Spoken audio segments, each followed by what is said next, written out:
it's the new. Is it? Is it actually? I'll just wait for confirmation. Is it actually the new? Somebody say, is it? Is somebody? Am I even alive? Am I a brain in a vat somewhere, dreaming that I'm a man? Am I a butterfly, thinking I'm a Buddhist monk, meditating on being a butterfly, or am I a Buddhist monk, dreaming I'm a butterfly? We'll never know. We'll never know. Even just saying butterfly though just makes me already want to just do some crap joke, Yamato, about like Crazy Town, that one like, you're my butterfly, sugar lady. That old school track from the 20 years ago. He doesn't even know it. He doesn't even know it. Watch fucking Shrek or something like that. I think it was actually like Smash Mouth or whatever. I'm mixing up my references. That's all that matters. So obviously, Summoning Insight is back. There's lots to cover, even though the reason why we're right on time this time, not just waiting, is because there's no LCK and no LPL, is there? That doesn't start again until like Friday and the weekend. It boots up again and we get going. By the way, it's mad spicy. The playoffs are all coming. Playoffs basically have been quite well synced at the moment. It's coming off in all the regions now.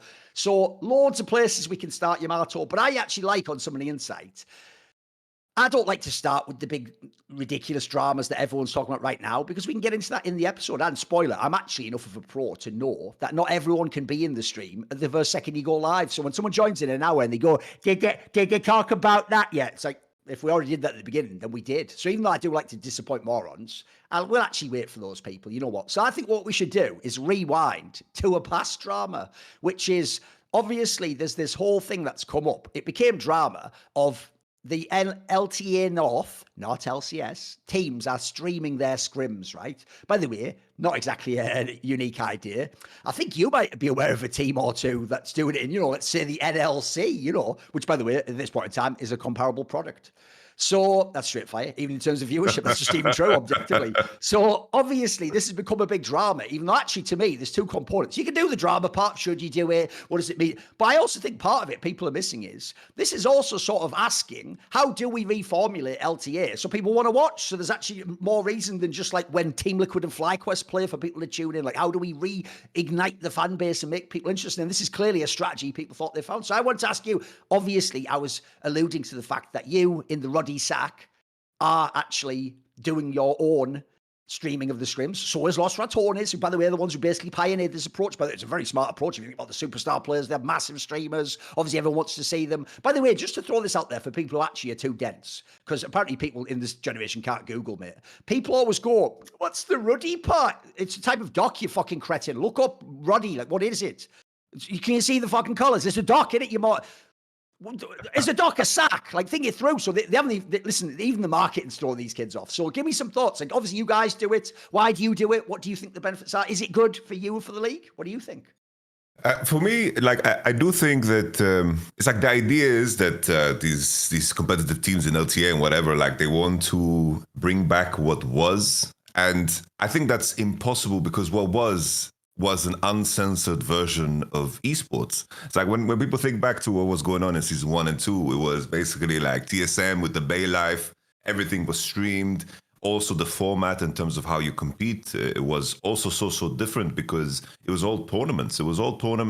So it didn't make sense to hide your strategies that much. And when it came closer to tournaments, then everything just got tightened up. And then you saw like new strategies like the Moscow 5-1 against Dignitas, where they late invade, I will dominate, and they just take the ergot with the 1v2.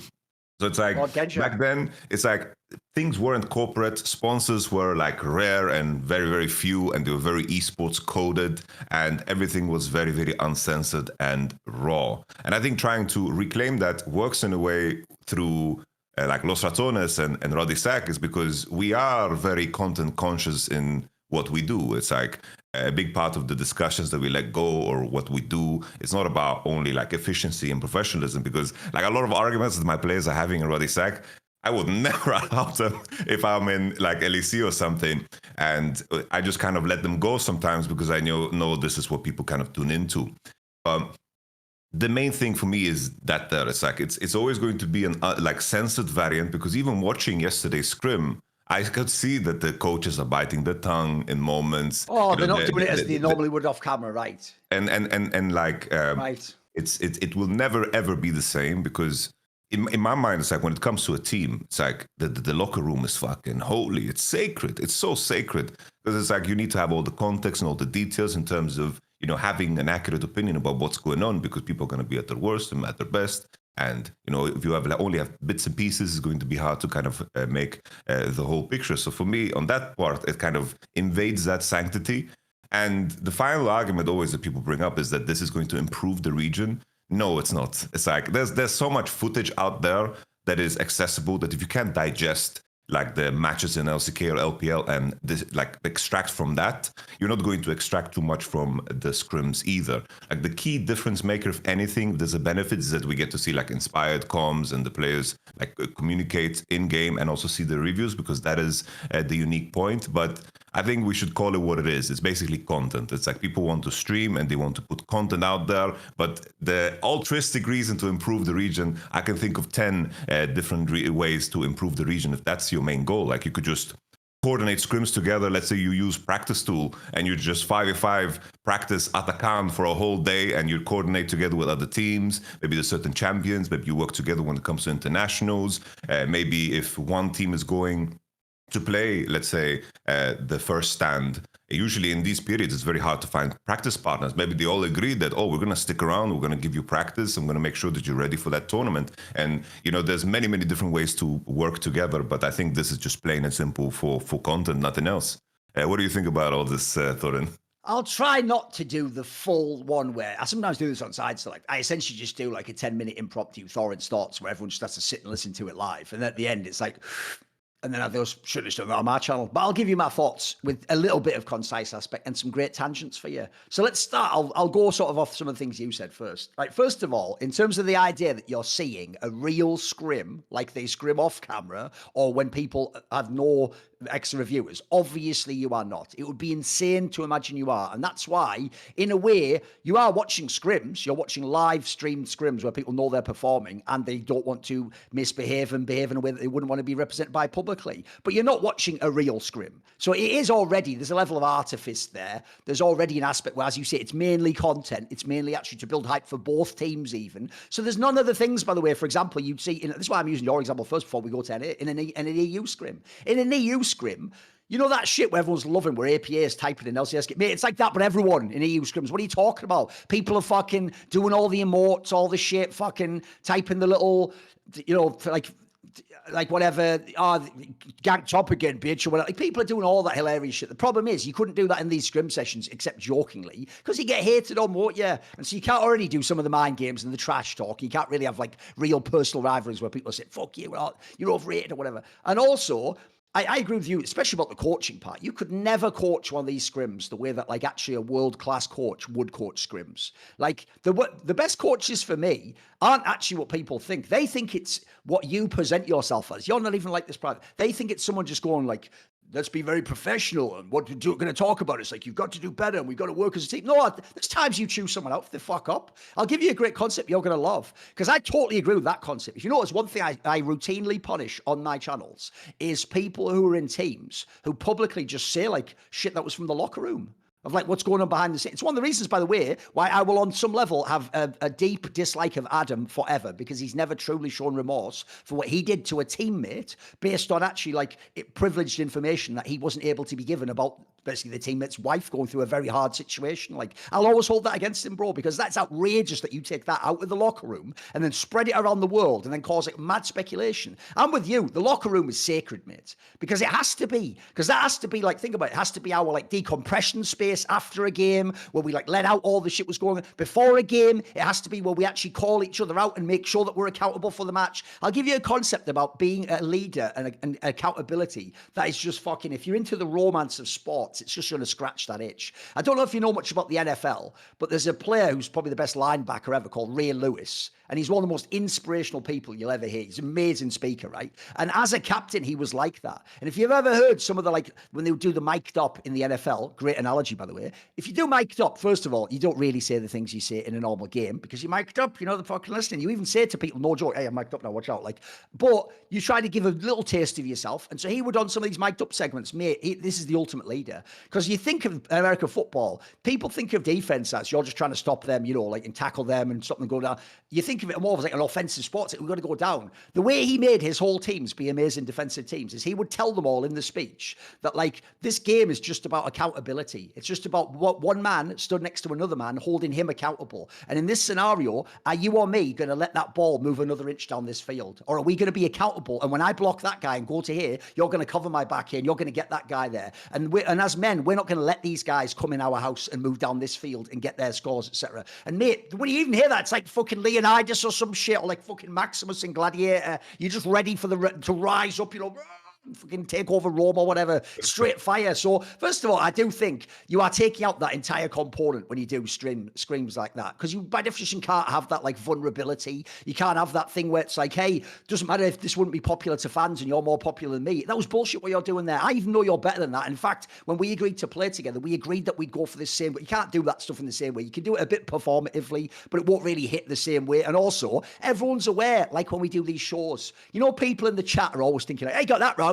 What a stupid thing. Bro, you wouldn't even last 5 minutes under these lights. You would wilt like a fucking flower left in a bachelor's apartment. Like, you wouldn't handle it, because the second you know people are watching, that becomes a thing in the back of your head, and it actually even changes like what you can remember, what you say, how fast you think you're talking, how time's moving. So basically, you're always aware when you're on camera that you're changing your behavior slightly, because now you're not just speaking to you, I'm speaking to an audience at the same time, aren't I? It's why actually, by the way, if you watch that recent Four Horsemen episode with the G2 CEO, a bit unhinged, did it? Because you know why? In those moments, I care about esports so much, I say, fuck all that noise. I don't care how this looks. I'm going to tell you basically what I'd tell you in a bar if you told me some stupid shit. Like if I just told you, Carmine Corp fans constantly tell me they'll kill me and rape my mother, and then you tell me to my face, yes, but Thorin, we would be nothing without the fans. So you know what? You can get what I'd fucking tell you in the bar, homie. And I'll tell you what, you won't like it. So people, and guess what? That's not popular. But I'll tell you what, it's fucking true though. Then I'll just go, I agree with you. It's not even really got anything to do with improving. This is just an angle. It's a smart one though, which is no one watched the LCS anymore. No one cared about watching the best product in NA. So let's make some other content that people want to watch. It's essentially hype content. Think of it like it's like partially WWE. It's like if the UFC had its real fights, but then it wasn't getting enough attention. So then they made like some side fights, which were like that. Like certain boxing matches that had to be called exhibitions. And you could tell that, like, if you ever saw that one where Mike Tyson fought Holyfield, he obviously wasn't going at 100%. In fact, you could even see at moments in the fight sometimes, like the boxer, when they fight the YouTuber guy. I can even see the moment where they sort of tell me, well, slow down, bro. Like, and they have to go, oh, yeah, shit, I better make this a fight. Yeah. Fuck. You could have killed Roy Jones Jr., bro, in that fight, bro. Yeah. Like, held him up. It's like, oh, shit, sorry, I almost knocked you out, bro. That's what I mean. So you already know in that scenario, like, it's a bit of realness to it, but it's not the whole thing. But you're doing it for the entertainment. So here's the angle I'll give you. I think this is a banger, which is, I actually think there is a clever angle that will make people more interested in the LTA games, though. And this is the angle. I actually did this point on the Four Horsemen, so I'll do a very brief version since that was a league one and people all watched it. It goes like this. In the UK, if you don't know, the reason why that Simon Cowell guy, the one who's like that British guy, like, I don't know about that. I don't know if you're going through to the next round, love. You know, that guy with the fucking little, he almost had the Zoomer cup before they did. But he's about like 59.999 years old, by the way. He's had all the plastic surgery in the universe, you know, looks like a fucking melted Kinder egg. So when that guy would do it, what he invented is, a lot of people don't know this, he was a pop exec. He worked with people like fucking famous pop singers in the UK. And what he understood was this concept, and that's what this is doing. He understood that, like, you can't make stars in the sense of, like, if people like the music or not. In fact, pop music is very generic, and almost anyone could be the one singing the lyrics. In fact, if you don't know, funnily enough, as you're Swedish, there's actually some Swedish guy who's like 50 who writes nearly all the pop songs for like most of the fucking pop singers around the world. He's just some old guy, even though, yeah, he's writing all songs like about, like, he loves this fucking, like as if he's an 18-year-old girl, basically. And so basically, what Simon Cowell understood was, reality TV is massive, and reality TV in the UK with stuff like Big Brother was making randoms that just went in a house. It didn't even used to be celebs back then. Big Brother was just actual randos off the street. Because people got invested in their life like a soap opera, people would be like going to war over whether he should get kicked out this week. And then when he comes out, he was addressing the public about, yes, I think I shouldn't have been kicked out of the house yet. Nicole was a bitch. And then everyone was getting invested. What he realized is, wait a minute, Eureka, connect the two things together. I've got your generic pop song that would hit if you liked the person, and I can create people by doing a reality series. And so he made the show Pop Idol. And from that, you got all of it. American Idol, Britain's Got Talent, all these... if you don't know, guys, every Swedish and European country has their own versions of these shows. Everyone does. It's super popular. It works in every single culture. And what you do is this. The secret, I'm going to actually drop the veil for people on that industry. Some of the people who win the contract at the end already were failed pop singers and have even done a song, but they presented every time that they're just starting out. Or were people who in the past already are known to have like talent, but they didn't have like the pop from the crowd, and they didn't, the A&R people were like, no, we could sign you or we could sign someone else. And so it's actually not even always just random people, And then I was just singing while I was making muffins, and someone was like, you should try out for that show. And it's like, oh, I don't know if I can do this singing like, near, far, wherever you are. Like, they don't really just do that spontaneously. But what they learned is this: if you set that show up, people don't just listen to the songs. Notice, by the way, they don't sing original music. They sing all our favorite songs, fucking like Queen, fucking Under Pressure. Don't know why that would come straight to my mind. Whatever. Maybe the music video What Me as a Child. Who knows? Anyway, it's Street Fighter reference if you know that one. And then basically they do all these songs, right? You get invested in them. At the end, this is the genius. They win the contest. The contest is over. But now it's not just when his single comes out or her single comes out, like a person. You're thinking, oh, I love them. Oh, I hope they succeed. I'm going to support them and get their song. And by the way, sometimes those people become like, like a fucking Adele or some insane shit like that. Where it's what? And they just go to like insane. This could work a little bit like that, which is, I think, the number one thing people acknowledge about LTA that sucks is partly because they have a crowd that gets really butthurt about stuff. Think about when Whippo trash talked 2 weeks ago. People are actually a little bit afraid to show personality and to show a bit of riz. You got a few that have nailed it. Jojo had it. APA has it. Fucking Vulcan has a little. He's more Twitter for him. Inspired has some of it. But you see, people like Whippo doesn't always work. If instead people follow your journey in the scrims and see you scrim all the time and hear how you interact with people and build up an idea that they like your personality, they're going to cheer for you in the game in a different way. Or I'll tell you what, maybe they don't like you, mate. Maybe you're the villain of these scrims, who's sort of the edgy one. Like maybe it'll be Inspired or something. And maybe now you're the heel on the broadcast. And now it's not, they actively, imagine this, Yamato, they actively dislike you, but still watch you to consume the content, to dislike you, but in doing so, give you the hits. Someone should really formalize that as a technique. Anyway, that's neither here nor there. So I actually think in a way I actually think it could have an effect on like raising the profile of the LTA. But my issue is this: the Whippo angle is absolutely fugazi. No one's going to be like learning shit from watching these. You're not fucking going to be like, this is how we're going to become like GenG or something. You're not going to do any of that shit. It's just like we're having some wrestling angle, which I think's cool. I was always up for that shit. But I don't think it's going to, I agree with you. It's not going to level the region up. And also, I did make this point on another shot coming out soon. That whole take of Whippo. Listen, Whippo, you were spitting heat, homie. You said some mad shit last year, but that was fire. When you came in and you told them all, sort of like, hey, listen, bitch, you want to beat me? I almost beat GenG. I didn't, but I almost did. I almost beat them. So when you were doing that, where that's like, oh, here we go, Whippo. The medal for almost beating the team that didn't even win the semi-finals, mate. There you go. Oh, it's like fucking, mate, you're Chewbacca. You don't even deserve a medal. That's a Street Fighter reference too. Right? So what I will say is this. I've got so many layers. You have to understand. So what I'll say is this. His whole thing of like, why would you let these champions through? We are the best of them in worlds. Then a week later, they let those champions do and just get fucking donked by like 100 Thieves. Like, that's aged poorly, Whippo. By your logic, it took them 1 week to catch up the whole region. Like, so either it did work, Whippo, and you elevated the whole region and we can all almost beat GenG. Or do you know what? Maybe you just had a good last 2 weeks of the playoffs and 2 weeks at Worlds and got the best draw imaginable. What? Is it Thorin's in the build? Sir, Thorin's just putting another nuke missile into the buildings. Fucking hell, bro. Like, that's aged poorly, the idea that you're going to level up the region just because of you. So, no one, by the way, has the responsibility to level up the whole region. What you do is this. You just play your best in your region to win games today and in the long run. By the way, hopefully you don't do what LEC people used to do, which is only try and win the next game. You try and win the next game while also working on long-term improvement, and then you take the premise that we're going to dominate our region, and then we're going to get to Worlds, and then it's all going to come into play, and we're going to do that. So there's a lot of like, there's so many smoke screens and so many fucking emotional components and all the talking heads. Should we be doing this? Is this ethical to stream the scrims? All this bullshit, right? But I actually think this is, look, I'm in favor of it. I think it's good. And by the way, I actually think you guys in the NLC did the smartest one of all, because even though there would have been popularity anyway if you have like fucking Nemesis and Rekkles and Perks and Yankos that are played in like NLC. But I'll tell you what, it's going to be even more spicy if you can actually hear them scrim. That's actually straight fight. People want those personalities. They want to hear what they say. So I think for NLC especially, it has even more effect. I mean, I just look at the viewership; it's unbelievable. So there's my thoughts on it. Anything more? What do you want to come back in on? I just wanted to like touch on how this could potentially evolve, because I do think that like carrying momentum is super important. It's like the majority of the viewership was in the hands of, I believe, like a co-streamer from Brazil, and then Bwipo, who has already like a lot of gravitas. People just want to watch Bwipo. Of course, he's a very charismatic individual, and I think when it comes to the rest of the league, it's like the incentive to stream scrims.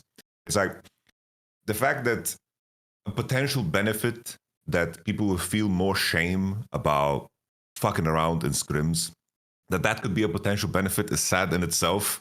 But looking at these teams, like besides, it's like yesterday we had like the top 3 highest profile teams in the league in C9, and of course FlyQuest. What's like in terms of the other scrims? Like if a different scrim was running at the same time, and let's say it was like this guy's Toast versus I don't know, like Lion. Like if I'm choosing there, it's like I'm choosing always, the C9 FlyQuest series. I think that as things progress, I worry that the vanity of it all is going to kind of just diminish over time, because there will be a sense of repetition, because that's what practice is. It is repetition. And from a competitive standpoint, it's like if I was asked to do this as a coach of a team that wants to compete and become one of the best, I would like vehemently just disagree with it. I don't see how any coach would want to do this for the purpose of like improving competitively. Like if your organization wants to do content and to sell the personalities, and that's something that is financially beneficial, okay. Which is what your group, I get that. Teach Yankos how to play the game, Yeah, it was well. it's like if that's the incentive, I get that. But I worry like over time, where the vanity wears off and there's a sense of like repetition to it, that maybe like people will eventually like not care as much. I expected like a bigger pop, because usually when people like interpret viewership, they don't look at the personalities involved. But maybe, just maybe, we can find more personalities through this, because for example, like we're watching C9, it was very cool to see like how much Loki and like Thanatos communicate. Like that was like a new layer. Absolutely. I thought we'd be silent. Yeah, like they were talking a lot, like they were joking around too, and it seemed like that they're like really putting a lot of effort into making sure that they could communicate with their teammates. There's every like nuggets like that can appear, and I think giving exposure to that is a good thing. Still, it's like from a coach's side, from a performance side, it's like to really hammer home the point about how the locker room is sacred, is that it's like if you join a team, especially in league, is that you remove yourself from family, you remove yourself from everything. It's like you are basically, it's like the work-life balance bullshit is like doesn't exist. It's you all your needs need to be met within that environment, and in order for you to grow, you need to feel like you can trust your teammates enough to be your most genuine self, the good and the bad, because it's the only way you can really move forward. It's like your ideas need to be in the open so they can be scrutinized and they can be challenged, so your teammates can push you further. And I think if we move to a model where everything is like streamed and so forth, perma, I do think you're going to lose some of that, because the big difference, I repeat, it's like now it's like FlyQuest have sponsors, bro. It's like it's like if Fnatic are streaming the scrims and it's like Red Bull doesn't like some of the things that are being said, it's like that's a very dangerous premise. So I think that sanctity is rough, and in terms of like how things progress, I don't know. I have to wait and see. I usually look at things, it's like, oh, the vanity of it all is now, it's like, oh, this is first stream scrim in terms of like a major region. Let's watch it. Let's see it, how it cools down, But in a month, if they do this all the time, will it be as exciting? I'm not so sure. Right. What about then? Let's actually talk about LTA, because already they have perked my interest up. I was just sort of waiting. Like, here's the thing: for betting reasons, I actually already bet on those two underdogs, and I won the games. But I just did that because of the odds. Because if you don't know, Cloud9 and 100 Thieves had pretty high odds. So everyone, including everyone betting, just thought this was a two-team region, and it's just about right. Let's see Team Liquid play FlyQuest and who's better. Which is basically what, if people forget, was the decider to get into the top 8 at Worlds. They just played against each other. They had like a 2-1 series or whatever, and it ended up being FlyQuest who won, just like in the summer. So that's clearly not the case. Now, you can put aside my joke before. It's not certainly the case that FlyQuest is worse, but there's certainly a lot more play in the region. So since you referenced the Cloud9 one there, that's the one where I'm actually kind of shocked that everyone was so out on them. Because what's weird is, like, to me, Jojo Pyun clearly doesn't seem like a shot caller to me or a big voice. In fact, I actually think if you look at the strength of his career, he was very smart to go to El Yoya, because that's like the European. The joke would be obviously Inspired is European, but that's like the European equivalent of what Inspired is. It's like a jungler that he has a total game plan in the game. He wants you to be part of that game plan, not tell him to go and do stuff. And if you don't fuck up the game plan, you listen to him and you're like a stud laner, you're going to have a very good time and you're going to have a lot of success in the game. Because if your lanes are ahead, he is going to fucking dominate the other guy. So I remember thinking, like, okay, so we're all saying one of the reasons Jojo wasn't necessarily like the MVP of the league is he had hands, but he didn't synergize with the players and they didn't have shot call. So to me, if you bring in some Korean, it's just, does he have hands? If he has hands, then we can win some games. It's the LCS pros. We're just going to like only beat the teams that aren't TL and FlyQuest. So to me, I'm actually a bit shocked that people gave no credit to this Cloud9 roster. It still has some pretty good fucking players on it, mate. Like, there are some players here where I guarantee if we put them into like a pickup game, they murk some people. They look fucking pretty skilled. Obviously, the question, like you're saying from the scrims, how does it work together? Is there synergy between the two Korean solo laners? Can they talk to each other? I thought Thanatos last year, the eye test looked great on his game. It reminded me of Photon. The problem is,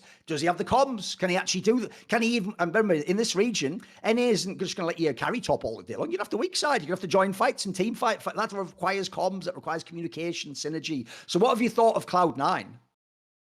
I think so far, I think in the opening series where C9 won, like the first series, I did think like Loki looked a bit shaky, but I give like people a pass when they play like their opening series. It's like there's a lot of things to adjust to. It's like that you need to be like a superstar really to like just pop off in your first game and carry that momentum. You know, it's like it's rare that is the case. The series against FlyQuest, I think, is the one that stands out the most. I do think that C9 are very, very in tune with the meta. I think conceptually in terms of what they draft, I think it makes like a lot of sense. It's like they had like the Yon Rumble composition, which is funny, you know, with Whippo saying that you should never like a blinding Rumble, you know, you can counter with Galio, and then he like posted the screenshot of what he did to GenG, you know, which is funny, I know, you know. And I think even in the first game, the C9 lost.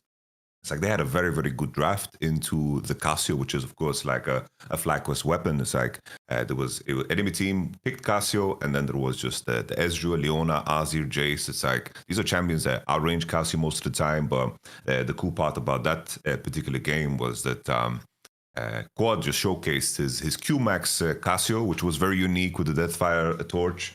Which was like a tech that maybe if they streamed, maybe if that scrim was streamed, maybe people would know already. No, but like draft-wise, C9 super good. And to continue on what you mentioned, it's like the hand test, it's like the eye test for how good they are individually is clearly there. And I think that the game has become way more streamlined than ever before. I think like C9 has an easy time putting themselves into fights. Because watching how quickly they move in terms of how fast they take over a map side and understand how fast they need to like carry tempo forward by basing and understanding the players over. This is something that C9 definitely is a lot worse than FlyQuest. FlyQuest found a lot of moments in these games when they were behind where they just carried tempo over because the enemy team in C9 just didn't find the right recalls, didn't defend the right lanes. But I think that you can get away with a lot more of that if you just draft big team fight compositions, you have good mechanical players, and you find yourselves at the objectives to fight. So I think C9 definitely benefited by macro being more streamlined. And I think you can see that in a lot of the teams that were good last year, that they're trying to carry over a lot of that momentum. They kind of need to restructure their gameplay. Like looking at the best teams, Western teams from last year, we had, of course, FlyQuest, Team Liquid was at the time, you know, G2 clearly, right? It's like they cannot brute force macro wins as easy. Even GenG is a great example. It's like, those seed games, they would never lose against Bro in previous years because in the previous year, because Chovy and GenG, they would be like 3K goal behind, 4K goal behind, and then we'll be like, oh, okay, guys, let's just get our shit together. All right, we're just gonna we're just gonna control the map and just dictate the pacing of the game. But now they can pull you into fights that maybe you don't want to take. So we're seeing a lot of more like upsets in that way, because you can't just Brazilian jiu-jitsu them to submission in the same way. It's like they are forcing you to stand and swing and to fight. So C9, very, very good draft prep. Individually, they seem super, super good. But I do think FlyQuest over time, this is a team that I do think that the macro nuances will pay more dividends as things come. I do think the FlyQuest approach is very 2024. It's like a lot of their drafting is like, I'm not a big fan of the Smolder. They showcased, for example, like Ash Nautilus with the Ivan. It's like, in terms of how they set up their drafts, I do feel like it's very, very outdated. It's very 2024 coded, while C9, I think, are a lot more in tune with new ideas. Like they're playing the Jace top. The Yone Rumble isn't that super, super new, but I do think that the Yone is far more favored into the Smolder than it was in the past, because Smolder, the reward for scaling in the game is not the same as it was before. So I think FlyQuest need to kind of restructure their draft ideas. And I do think that if they played again, let's say next week, I would probably still think that FlyQuest is a favorite, because even looking at the scrims, I do think that FlyQuest ideas are just a lot higher level. And I think if the other things can fall into place in terms of draft prep and just having drafts that will allow you to fight, and those fights that C9 put you in, I do think that over time FlyQuest should be the better team. But C9, I think they benefited of this massive storm, and it just peaked in this moment of them beating FlyQuest, which I never expected after game one, by the way. Like game one, I thought, okay, FlyQuest is going to 2-0, easy peasy. One of the things that people don't want to hear, because it's just a bomber, is if League of Legends never changed from the tracker's knife meta and the way the old Dragon used to work and the way gold waves worked, etc., it would probably be the case that we would have never had Western teams getting any upsets or coming anywhere close to beating, especially LCK teams specifically, because LCK teams always had the most crisp macro ever. I even used to say to Monty, at the end of that era, it was actually unfortunately LCK games that were boring to me, because what would happen was people would handshake and agree to do correct macro and correct macro responses. And so the joke was the one team that's 10% better at macro, the other team's just going okay, I'll do the correct thing in response to that. But since that's the correct thing, you now know I'm going to do that. So then you do the next thing. And it just became like a flow chart, and you just played out the game. And basically people would just lose in a really unsatisfying manner. You didn't get the LPL. You know what? Fuck it. Send it. We're behind in the game. Let's just have the jungler go balls deep, double flash 2 screens over, and just go in on these motherfuckers and try and kill them. Which is all the LPL had thing was always let's fucking on guard, pull out your sword. It's a fucking duel. That was always their style, right? So the problem is most of the changes they've made in League over the years to competitive side are clearly to dumb down the macro elements of the game and make the game more about team fighting, meeting around objectives. And they want it to be, because these are the things people want to watch in the game. It's like the reason why I even though I hate it, the reason why I understand why most of my favorite sports have been made into just offensive only games is because people don't like a 0-0 draw in football where two amazing defenses shut each other down. Somehow an amazing player to shut someone down, even though if you have deep knowledge, can be incredibly satisfying. It's not the same as two people scoring and me winning 4-3. That's the latter is entirely what everyone wants to watch, all the casuals. The former will actually make them not want to watch the game. So I actually think if you have too much macro in the game, you actually will turn people off. And I do think actually Team Liquid was the example of the squad that had mastered that part in NA. They didn't, even though they had pretty good players, they didn't really have the all-star team. The point is, though, between Core JJ, you had 2 Koreans with him, and then the 2 other guys were just sort of I thought, somewhat piloted around the map. They just would do the right moves over and over and over and over again. I used to say in Europe, the equivalent we had was BDS.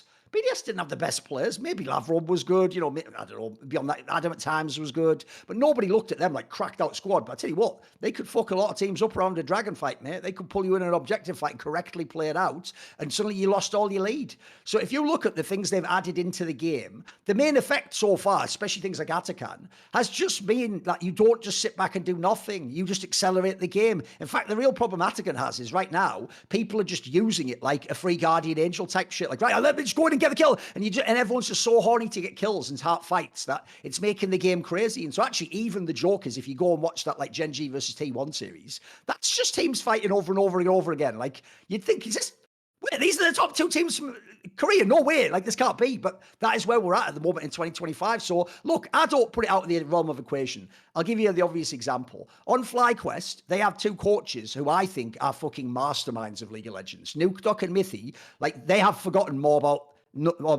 macro in league than most coaches who work pros will ever know. They are just fucking, they're unbelievable. So if there is a way, and there will be eventually, to exploit this shit and use it against the opponent and play from behind without having to just take a chance, they'll figure it out. They'll figure out what that might be. If people don't know, there's about 1 million years of LEC. I had to watch stud hands mid laners come up and everyone go, old man Nukeduck's not going to be able to do anything. It's like, bro, he's not even going to be playing against him. He's going to be off in a side lane, and then you're going to be, why don't they engage us? And he's just taking waves and waves and pushing. And it's why, if you ever listen, when I used to have on Best Damn League Show, one of my favorites is Jensen Go, that guy from like Singapore or something, I think he's from. And his whole shit is like, he's like a guy who studies the macro side as a coach, right? And what people wouldn't get about that guy is, this is why I know people aren't actually deep thinkers about League. His whole thing he's obsessed with is how many lanes can you play on as a team?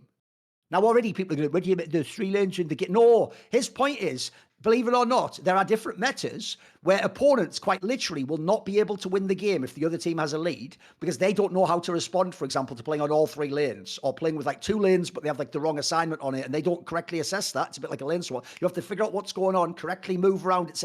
You can't just teleport to the lane instantly. So people don't realize things like that are actually what is the reason why everyone hyped GenG last year. GenG in spring actually looked like they'd ascended to me, Yamato. They looked like they'd actually solved League of Legends, because I used to watch Chovy already breaks the game, because he would just win CS every game. He would be up in lane every game. And then because he was up in lane every game, so he's going to get to items anyway. You just have to fight. That's what mid lane is nowadays. It's not solo kill rage. It's just get your items, because you farm up, you get super fed. They would basically just use minion waves and play on the map to not fight if they didn't have to, and they just keep accruing a tiny league. It's actually a style that like StarCraft people will know. You don't have to take the fight if you can keep harassing and then you build a base over here. That's what they were doing. They were actually trying to do sort of like, look, we're GenG, we could probably hand check you too, but if we hand check you, that's like in the UFC, just brawling with fucking some like Alex Pereira or something. You know what? You might knock him out, like Adesanya did, but he might knock you the fuck out too. If instead your whole game was like fucking wrestling and you could take him down and just grind him out and hold him down and not let him get up and attack you, maybe go for a submission if you could do all that, you could actually win a fight by a tiny margin and never be in trouble. So I think the part people have missed is, it's actually positive, I think, for this league at the moment, because it's making the games more and more closer. It's like we've somewhat dumbed the macro down initially as we go into this new era of objectives. And we're going to see a lot of things where, like, if you actually have hands, I think that applies to 100 Thieves and Cloud9. We'll talk about 100 Thieves after if you want. There are players on these teams, mate. Like, the Quid guy isn't a bum. I've no doubt if he goes back home, he'll probably be on solo queue like top 15 or something in Korea. He's obviously got hands. So what you're going to see now is, if you like Smash Mouth League of Legends, enjoy these few months. It's probably going to be your favorite period. For sure. I made a tweet. It was like 2025 is the year of the youth. It's like we are seeing so many like hyped so-called rookies or like less experienced players that just popping off completely. Like we see it in all of the leagues. It's like this usually LCK is very, very slow to incorporate new players that are hyped in CL. Oh, sure. It's like it takes a lot to remove legendary players. Not even legendary players, just tenured players. Like a very frustrating thing for the longest time was a good example. Is like Kellen was just in top teams. He was just showing up there because it takes a lot to get into that position, and it takes a lot to pull you down, because they kind of give this leeway in terms of you finding your performance again. It's like an example was in last year. It's like Lucid was the player that came up when. At the same time, it's like people were hyping up like KT challenges, down one challenges. There was conversations about Smash as well as a player, but to move up was very difficult. And Lucid in the beginning, he was struggling in the beginning in spring. And then he kind of found himself a groove where he played like Lee Sin in playoffs in the spring split. And then over time in summer, he kind of ramped up. But now Lucid looks like the best jungler in Korea, like by a fine margin. So it's definitely 2025 is just like the year of the youth. And on the conversation of macro, it's like macro to me, how I would define it, one simple sentence is do what you need to do while using as little people or players as possible. It's like if you reach a point where like it's very easy to streamline the game, but you will miss opportunities if you only play on 2 lanes. Because ideally you reach a point where players on your team kind of judge information real time. Because it's like, if the example I always give. Explain to someone just very briefly, if they're a casual, the reason why it's not as simple as you just go to the other lanes is, think about this. Maybe the 2 people in that lane aren't the ones that understand how the push-pull dynamic works, right? You have to coordinate it as well. It's not as simple as you just spread out. It's why actually people can't respond to these things, right? It's like just it becomes a game of leveraging information to gain more information and to always keep the momentum. It's like, last year, the teams that were strong macro-wise, like GenG is a great example, or let's say G2, what all of their players did so well was that in terms of pursuing information, it's like in a lot of those cases when people call Mickey like an inter, that's just him like pursuing information and trying to play at the edge of what his champion can do. He's not looking for a fight. He's looking for the enemy support. He's looking for the enemy jungle because he understands the dynamic of his solo laners. If you spot the enemy jungle and support, you can easily know what the next step of the enemy's play is. And the moment you have that information, you can leverage that and to maintain it through and through. Because let's say you're playing Orianna on side, and you, in an ideal case, in terms of how laning is, it's like, if I lane top early in the game, all I need is a ward and river to make sure that I don't get ganked. If people walk towards my lane, I walk away, and the enemy has invested time. Macro is just an extension of that idea. It's like, you want to get mid-prio, but the idea is that you want to do it with as little people as possible. You want to leverage Fog of War, so your jungle and support can continue to the next step. And as they continue, they kind of scatter into side and put down vision, and then you threaten the dive. Oh, the enemy is not under the turret because they're afraid of the dive. I'm going to recall as soon as possible and continue to the next step. The same thing with objective. It's like, oh, we're hitting Drake, we're committing with 5. The enemy is not contesting, we're going to scatter to the next step of the game. That's why we often see like these soft contests, because people want to make sure that the enemy invests people into it. It's like, oh, my top laner is pushing side and then my team is fighting. What on earth are they doing? No, that's just like a soft contest. They're trying to keep it as intriguing as possible while playing on the edge and trading abilities, so the enemy needs to invest something into doing that dragon. And that's usually, in that conversation, is where maybe the average viewer might think, oh, they're just fucking inting. Why are they fighting 4v5? Or why is Mickey just in the jungle right now, just like dying? The nuance is in the pursuit of information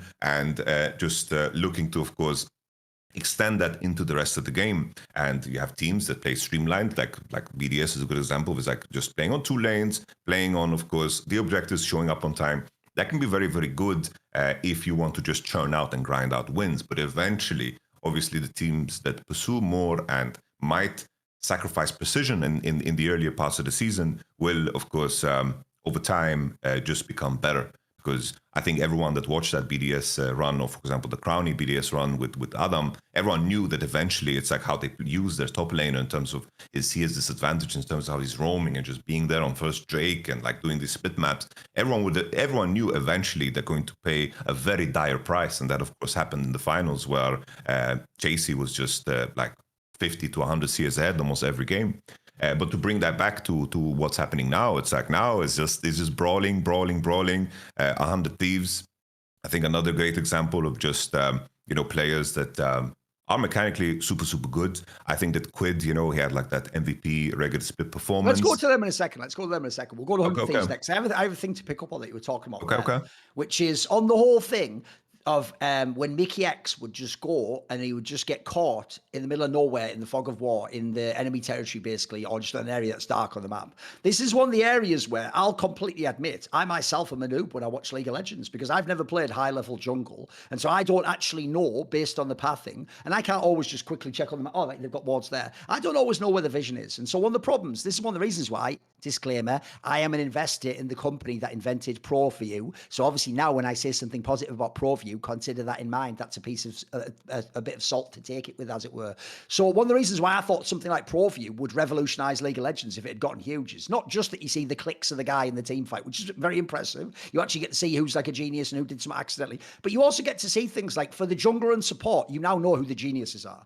Because when you see a guy, this is the hardest thing in League of Legends to understand if you're just a casual, which is when the jungler or the support are behind in the game and don't have vision, they can't just sit in their field of vision and just play the game. At that point, you have effectively given the map to the opponent, and now you're going to get completely fucked, and you won't have any clue what's coming either. And in fact, to even get vision back, you are going to have to take a timed risk and venture into that area, place wards, and come back. You have to do a little secret agent mission behind lines, a little bit of reconnaissance. So what people don't get is there are so many games where, notice, by the way, the two roles in the history of League of Legends that are always the inters are the fucking jungler and the fucking support. Even when, checks notes, they're the greatest junglers and supports of all time. So Tian, crazy inter. Fucking MKOI, crazy inter. Bro, it's the role. Do you think that all the Azir mid laners magically aren't inters because like they're geniuses at League? They play the champion, you just fucking push them off and go back to the tower and make a tower. Like, bro, there's a reason why the Orianna Azir players go. You know what? So it's dirty work, but someone's got to do it. Time to make a living. Like, they know that they're not the fucking stars of the game. It's why at the end, I don't tell you Jensen when he can still win a game is like the best mid laner, because he just plays Orianna Azir at the end and goes, you know what? I can at least do this and actually not look bad. So I got a concept from Counter-Strike. I know you're Swedish, so everyone played Counter-Strike. There's a concept in Counter-Strike that often commentators, if they're good, will bring up, which is it's the same concept, right? When you're on CT side of the map, if you're waiting for the terrorists to attack you, the offensive side, you can wait and hope, for example, that, you know, when you see a flash or a smoke coming, you can guess like, oh, I think that's the strat they do where two come and counter. But one thing you can also do is if they're doing a slow build-up play where they sort of move around and position everyone, you can do something like have someone, I'll give a quick example. If everyone thinks of Dust 2, the most famous map ever, you could have someone do, for example, like a quick peek into mid from CT side and just see, does he spot anyone? Does he spot an AWPer holding it? Does he spot 3 people coming up the catwalk area? Does he hear sounds in the lower tunnels? And he can... And just that play alone could get you instantly killed. You look like a moron. You die, the round's probably over. You're now 4v5. Your teammates are spread out. You got a tiny bit of info. But here's the thing. There's 2 factors to why you do this. One, sometimes even that info when you die lets you go, oh, there's one guy there, but he got me. And now you know, right, it's going to be like a fucking push B now. And then everyone moves over and you win the round off that information. The information trade was worth dying in that scenario. Sometimes you just get the peak off, you either kill him or you just get the info and you get back for free. And it's like, bro, essentially I've just reset a 5v5 scenario, but now I'm actually the guy in the NFL now. Do you know what call they're going to do? I know what the player's going to be. So now then they get the mind game. Do they switch that up? Do they switch that? That's how actually even, you're right, information itself is a resource in the game. It just is invisible. It's something it's inside the mind of the player, so we can't know what it is. But especially in League, look, it's not as bad as the days when you could place 1 million wards if you were ahead and you were just completely trapped from behind. But bro, you absolutely at times cannot just play safe. I mean, in some of these games, if you're behind, the only way to have a chance, this is what I think people like MKOI did, is they're not just going to let themselves get choked out. They're going to go for a play. And if they get that ward off, or if they get the information, or they catch someone, holy shit, they turn the whole game around. And suddenly everyone's just saying, what a genius catch. Oh, what a great macro move. But they don't see it. When he fails and he gets caught, he's an idiot. He's an inter. He doesn't know what he's doing. And it's like, bro, can we just give like a tiny bit more credit to some of these people? Like, here's the difference. When I was rude about Lehens at Worlds, that's because that wasn't stuff like this. He wasn't making an information play and going, it was just like walking out in a team fight like Leroy Jenkins, and then just getting fucking popped. All my references are from the 2000s. I know, mate. It's all good. They used to be from the 80s. I've updated it in the 2000s. I'm always 20 years behind. That's the joke. Always 20 years behind. So anyway, yeah, I think that's a great point, mate. You make a very good point. Like, information is one of the biggest details. It's why people really didn't get the drama about that fucking BDS. Like, did they get the leaked lane swap from G2? The drama wasn't the idea that like it's impossible to like guess a lane swap or something. It's that if you saw where they went to on the map, that's where you would go if where you then saw the opponent, they were going to do exactly that type of a lane swap. And that's what they were trying to find. So if you don't know what lane swaps really made interesting is that half the time back in the day, people didn't respond correctly and you tricked them. You did the level 1 to make it look like it was standard lanes, or you even intentionally used fog of war. You would test this in scrims to make it look like you walked down that way and then fucking double back around the Raptors and went, you know what I mean? You do all that shit. You'd have every fucking trick. And then it became, by the way, this is actually why Monty used to love it. Then it would become, right, well, they've got Mithy and we've got fucking Yellow Star. And it's like, let's fucking chess match. Let's go, boys. Let's games within games. And so, but I get it, to fans, that first of all, it's invisible. It won't translate. It's a meta concept. It's like chess concepts, you know. And also, That's actually pretty high level stuff to understand. I don't myself understand some of that stuff in a live game. I could sit and maybe break it down and think of it through, but I'm watching it live. I can't always think, oh fuck, to be fair to say, he had no vision there. He was just making a play to see if they were coming around the back of the dragon or not. Like in the game, it's like, what's he doing? He's 1v3, can't he see them? It's because we play with no vision. In fact, we play with no fog of war on the map, don't we? We have the fucking all the lights on, which it's a bit like the analogy is the same in Counter-Strike. When they have the X-ray through the walls on the whole time, you'll go, why is he pushing into the 3-man stack? It's like, he has no reason to know it's there. By the way, the reason they're doing the 3-man stack is it's unexpected and they think they're going to catch him off. And both people are actually doing what the normal standard thing is to do. No, I'm with you. And then last one, the other reason why playing on lanes and responding to it is way harder than people realize is, one of the ways you often cynically use it if you're a macro team is, I'm going to make sure the biggest slow push wave I'm sending into your base means your fed wave clear guy, he has to be on that lane, mate. Otherwise the base just goes. So when I know he's on that lane, maybe I'm not even just pushing. Maybe now I'm fighting on the other lane, bro. Maybe when he goes up there, that ADC who's fed, and all the rest of your team aren't, we're just going to fucking engage 3v4 on your mid lane, etc., and kill him under the tower. Like, and that's another concept that people are missing. Why did he not join the fight? Because, bro, if they push in the lanes like GenG used to, GenG did the shit that every coach dreams of. I bet their games were fucking porn to fucking high-level macro coaches. They do it where they push in the 2 waves, and it's like, bro, you either just can't fight this and are only going to wave clear, or you're going to fight. And even if you win the fight, it might just take like an inhib or something. Like, these guys are genius. They could win off Winions, these guys. They had the fucking game solved at the time. Admittedly, it was mainly the champions in the meta, etc. I mean, the reset for the summer. It's all good. Anything on that? Or are we going 100? Just the final thing I wanted to just add is like the genius of Caps last year was kind of like an extension of the whole Baus idea in a sense. Like, Baus is just the far extreme end of like just always pushing and see what kind of happens. But what Caps mastered, and I think that a lot of mid laners took inspiration from this, I think that it kind of almost reshaped how like Faker also approached his champion choice. I don't know if that was the influence, but coming into MSI, what Caps did was so unique because rather than being afraid of what can be, in terms of like in the past it would be like, oh, you're on site, oh, watch out, they're on playing on your side. Now it's more like, oh, we spotted them 12 seconds ago, I have 12 seconds to squeeze and I can judge my champion, I have just done a jump. Oh, they need to send 3 people to kill me. I know that they can be maybe 3 people. Oh, I can look for a 1v2 here and maybe kill and get out because I get the reset. And it's like that internal conversation to add just a deeper layer to how much you can get away with, and judging your champion to what the enemy champion does is what Caps just did ahead of anybody else.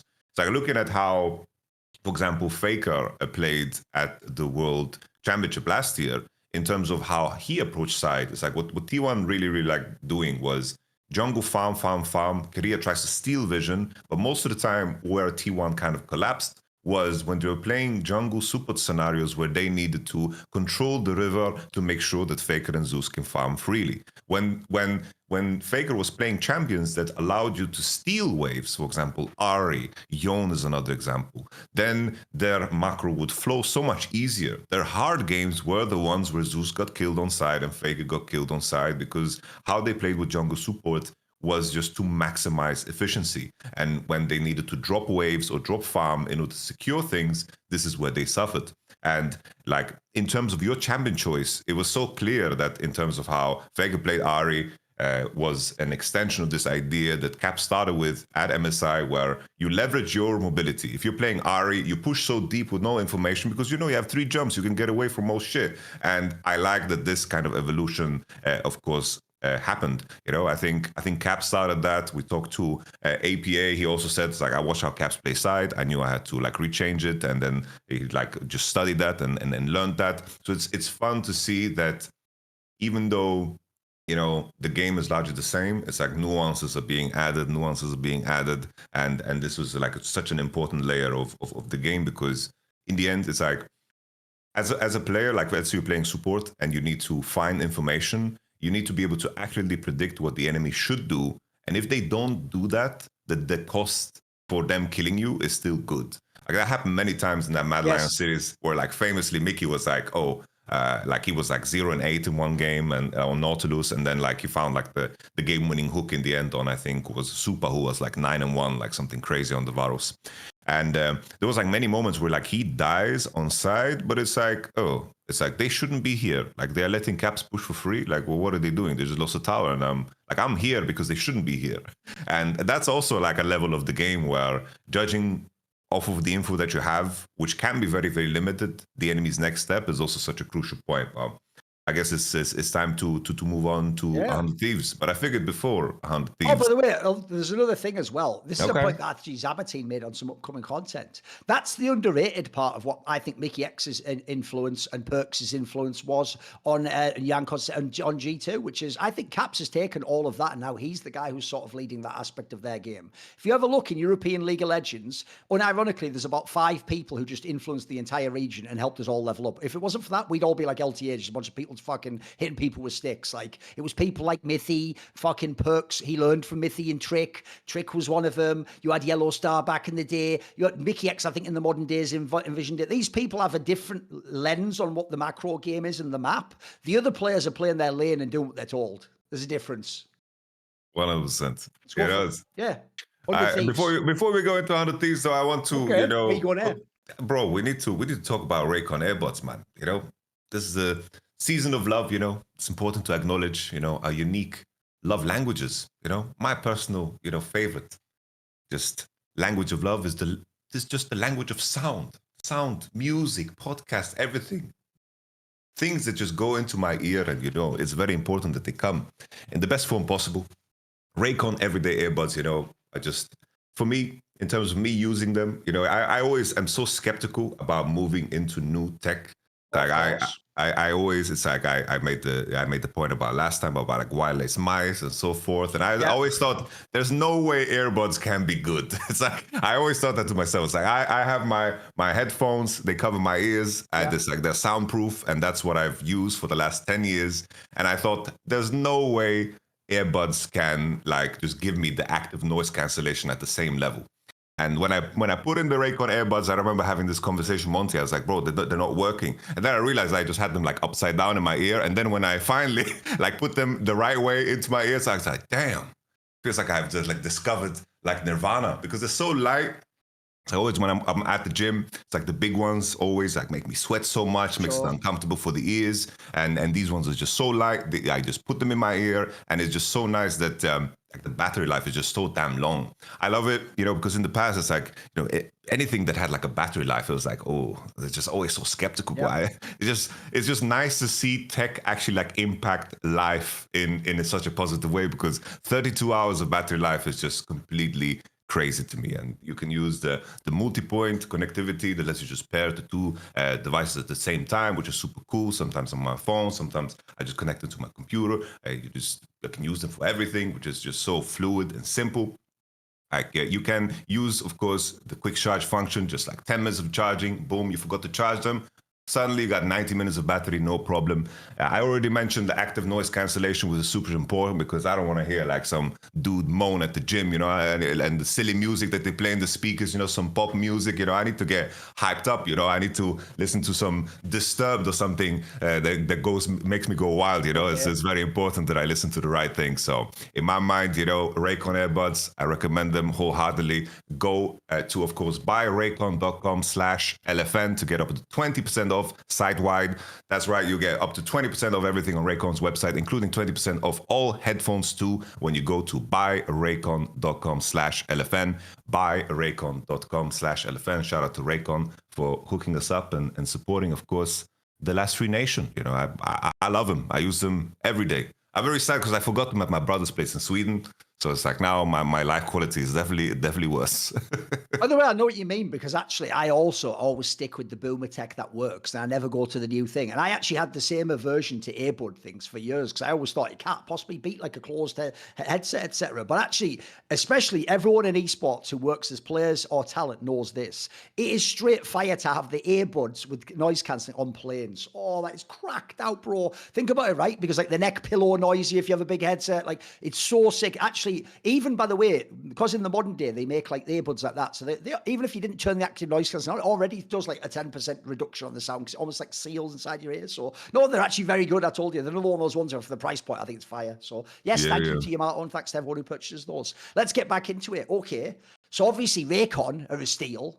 And what about 100 Thieves nicking that game? Because remember, Team Liquid, bloody hell, boys. Bloody hell. I made this point last year. You are aware all you did is win the fucking spring split. We're talking like you had a dynasty. It's like, we won the spring split. Barely, by the way. You like had a fucking 3-2 loss early in the series. But okay. You won the spring split. Then you went to MSI and almost did something. Then you went to Summer Split and almost won that. Then you went to Worlds and almost did something. Fuck it. And then EWC almost did something. Fuck, you got to do something more than almost.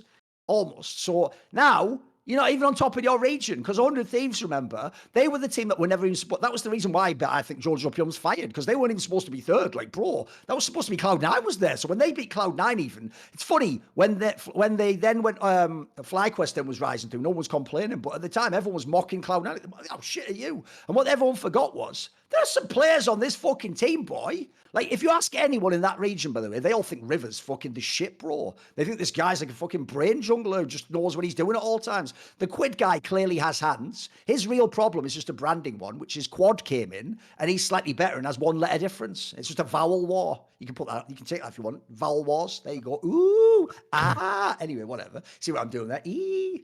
So when you could do that one. And then obviously the problem they had as well was, and this is where it's a bit harsh when you judge 100 Thieves is, the top player is like a 17-year-old, but like a literal 17-year-old guy. It's like he's not like, you know, he's not like, by the way, Giorgio Pion and Danny are once in a lifetime type, but you don't just find those players, chuck them in, and they're just the best already. So, no, like, it was a very raw squad for me, 100 Thieves. So, listen, the difference is Cloud9, I thought, come on, they've got really good players in that team. You can get it together. It's the 100 Thieves one I didn't see coming, mate. I never saw this happening. Where actually, they've kind of got something too. Like, bro, I've seen them. They were just straight out team fighting fucking Team Liquid times. This is pretty good stuff. Like, Team Liquid couldn't just fucking macro them all over the map. So, what do you think of this 100 Thieves squad? I do think, like, straight up, it's like, in terms of how I power ranked everybody was pretty much like how everything landed, but just putting C9 above 100 Thieves. But I think the main thing that stands out is, like, FBI is just legit. Like, the AD carries 100 Thieves have had, like, they had last year, like, with Meech and Tomo. Definitely the team played better with Tomo, but it wasn't necessarily Tomo that did anything that stood out. Like sometimes just adding one player can, like, enable so many other things and put a lot of things into place. And I did feel like 100 Thieves always was a team that just played without any AD carry force. It's like, if what your AD carry is most known for is Ziggs, you know, that Ziggs is a great champion, but it's also like kind of a band-aid in a sense, you know, because, you know, in the end, like that famous series against C9, that was like how Berserker went out. It was with him picking Ziggs away, which was kind of crazy. But like them adding FBI, like FBI is legit as fuck. Like this is a player that has had you know, a very, very successful career in the LCS. He's won the league. He's done super good, and I think that he played super well in this Team Liquid series. I think just hammering home the point from before, it's like describing 100 Thieves from last year. It's like how they beat C9 was because they seem very in tune with the same idea. It's like they click on the same spot, they fight on the same spot. No matter how silly it was, that's what they did. It's like they took fights and they did it as five. And that's something that is super benefited now. It's like 100 Thieves is giving me kind of like borderline like down one vibes in the league here, in terms of just them being there on the fights together. Also, I think lane swapping being simplified is also something super big for 100 Thieves, because LTA was such a big lane swap region, and the previous year was many complicated variants where there was like extended lane swaps, there were invade lane swaps, there were sharing XP on mid-wave and understanding exactly when you defend and when you drop and when you don't. It's like Sniper would go like 0-3 at every lane swap possible, and now we pretty much have most of the time just two main variants of lane swap, where you have the soft one, where basically you take camps on your side and defend your top laner to make sure he doesn't get dove, or the hard one, where you basically just invade and split map and look to play the dive 3v1 or 4v1, and that's how you kind of play it out. So I think that has benefited 100 Thieves super much. I do think that Quid is in fantastic form too. It's like this series looked like he was just his MVP self of the previous year, which is super good. I do think that in terms of Fearless, I was worried about Team Liquid in particular when it came to Fearless, because I think the only limited champion pools at their peak, right? They kind of play the same things every time. It's like something that Spawn said when he was on the Sackdown, where basically is that this is a team that likes to do like repetitions. They just repeat, and they become very, very sharp in their strategies. And when they have to like pivot and do other things, this is where, of course, they struggle. I think it was evident, of course, at the World Championship last year, where the meta was evolving, they couldn't keep up, or even as simple as the finals against FlyQuest, where the meta was Corki Tristana for such a long time, and then the evolution was Smolder, the evolution was Yon, and of course Zeri as well, which quad played way better than, of course, APA, because he just refused to pick it at all times. He did the Corki first pick thing over and over again, and they tried to lean on, of course, their experience in practice. Eon, of course, really, really good champion pool and so forth, but Team Liquid, I think that in terms of who Core JJ is, who Impact is, even Umti, like they have a lot of role players. It's like they like to, restrict themselves to a couple of champions. And I think that the fearless portion of this is something that is rough for Team Liquid, but I think also very nice for Hunter Thieves, because Quid as a player, I think that he has shown many different champions. Sniper as well showed a lot of many different champions. He likes to play the carries. He can also just play the tanks too. And I think that benefits super much. Just looking at like what all of the players here can play, they have covered a lot of grounds. And I thought that Ayla would just continue being bad. But this is like one of the better series from Ayla. It's like I'm a big supports and LTA hater, and Ayla is definitely like on that list, because there's some things that he's done that are just so damn egregious. But this was like a pretty decent series from him, and 100 Thieves, just plain and simple. They click on the same screen, fight together. Like that game 2, they should have won too. Like that was a disturbing loss. But they were just way better than Team Liquid through and through. And Team Liquid, I'm ready to fucking annihilate them. So if you have something to add on, so you want to let me go? Right, actually on the FBI tip, I want to take this angle because, bro, this might be one of the most underrated players with the fucking resume and eye test that he has ever to play in the LCS. I think it's just because he's from Australia. And that here's the difference. Unlike Fudge and people like that, he hasn't flexed his personality a lot. He's not a big personality. He's one of those guys, and I fucking love this. Actually, this is like an Australian Anglo thing. He just lets his game in the server do the talking, mate. And if you have eyes and you know what fucking good mechanics look like, and people in team fights just grinding out damage, you know this guy's really fucking good. Let me just reel off some of the things he's done. So remember, let's be real, when they had that Golden Guardians team, it was him and fucking Hui in the bot lane. That was the real reason that team was cracked. They almost just beat Doublelift Bjergsen in the playoffs twice. They almost 3-0'd them twice that year, and then they got knocked out just by TSM. Then you go and look, he's a guy where he is a 2-time champion in 2 different teams. At one point in time, he was in 4 out of 5 domestic finals. He has been to Worlds 3 times. He has been All-Pro 5 times. Like, this is actually one of the best players this region has seen, basically since, like, he joined it in 2019 or something. Like, if you want to look in the 2020s, this would be like a top 5 player that's been in the region. And you look at the teams he's on, he's just a fucking really good player. His problem is this, because it's the LCS, if you have the year where you don't have the good solos or your jungle's a bit off, you're never going to 1v9 as a fucking ADC on your own. Those days have been and gone. And by the way, even Doublelift couldn't 1v9 the LCS. Remember his era? He used to just go to the semis and get beaten by TSM or someone. Everyone would say, haha, Doublelift's trophy cabinet. Where's all the trophies now? Because certain people, if you're blind, I always say, people who don't have an eye test, the only eye test they have is this, Yamato. Someone lifts a trophy, and once the trophy gets to that, and when it gets to that, right, once it gets to here, right, he's a champion. He's really good, actually, that guy. It's like, bro, you could see if he was good before that. Come on. That's why, unfortunately, you guys get tricked when the people who aren't that good win and have a fluke win. And you just think, no, but they're the champions. They're the best. It's like, are they though? We'll see in the future. So this is a guy for me. I've always thought in their region, if he'd have actually played longer, the real rivalry should have been like, it would have been dope as well. It would have been like FBI, Danny, and Doublelift, and now maybe Yon could have joined it as well. You would have had this sick like ADC fucking battle of all these players that were like carrying the league, but maybe this is because it's the years when the LCS went down. People have just undervalued this guy.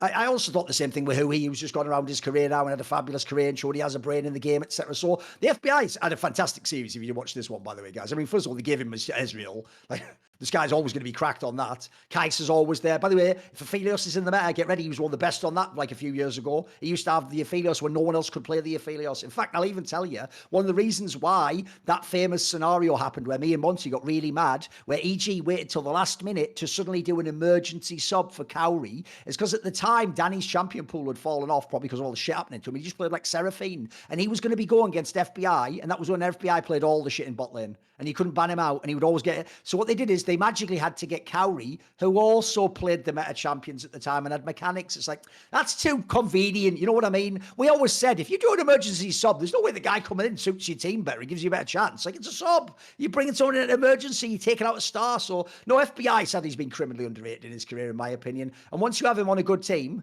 hopefully this is going to be it. Give him people like Quid and River, let him cook. Let this guy cook. This guy could be going to Worlds. They can be mixing it up. Also, I'm with you on the one about Quid. The problem I always had with him is the problem I have with all Koreans that come and aren't like from just like bad teams or whatever in Korea. If you come over because you were scouted as like a prospect, you've got talent. The real issue is this. People forget that those players get developed within the teams. They play in an LCK team, and some coach is actually going to be pretty strict on them, and he's going to like tell them exactly everything they do wrong. By the way, sometimes he gets subbed in like game 1 of the fucking series. So then the other sub comes in and plays game 2 to show you like, hey, do it this way, do it right. Do the old Bengi and Black thing from back in the day with T1, or what people thought they were doing with Smash and Gumayushi now. So you don't get that, first of all, if you come straight out of Korean solo queue and fly to America and play in America. You play the bullshit solo queue where you play like a Hecarim one trick who's not even in the LCS. And then you play some scrims where people are just like, go next after they lose laning phase 8 minutes in or something. You know, you're not playing real League of Legends. So I always think with those people, well, the one thing they're going to have is hands. And this guy certainly has hands. I think the only reason he won the MVP was he just had great hands that season. He wasn't like the best player. I'm with Monty. I would have probably given it to someone else if I was doing that. I think it's because people thought 100 Thieves is shit. They changed their roster completely. There was a load of names people didn't recognize. They had a 17-year-old top, etc., etc., etc. So then when a mid laner came along, hands a bunch of people. By the way, he actually did pretty fucking sick in this series too. Then it's impressive. That's really easy to see on the screen. But if you want to flip to Team Liquid, I know the first place we have to go, mate. By the way, I'm also a dedicated Ayla hater, so I don't know how he's doing it, how he's getting away with it.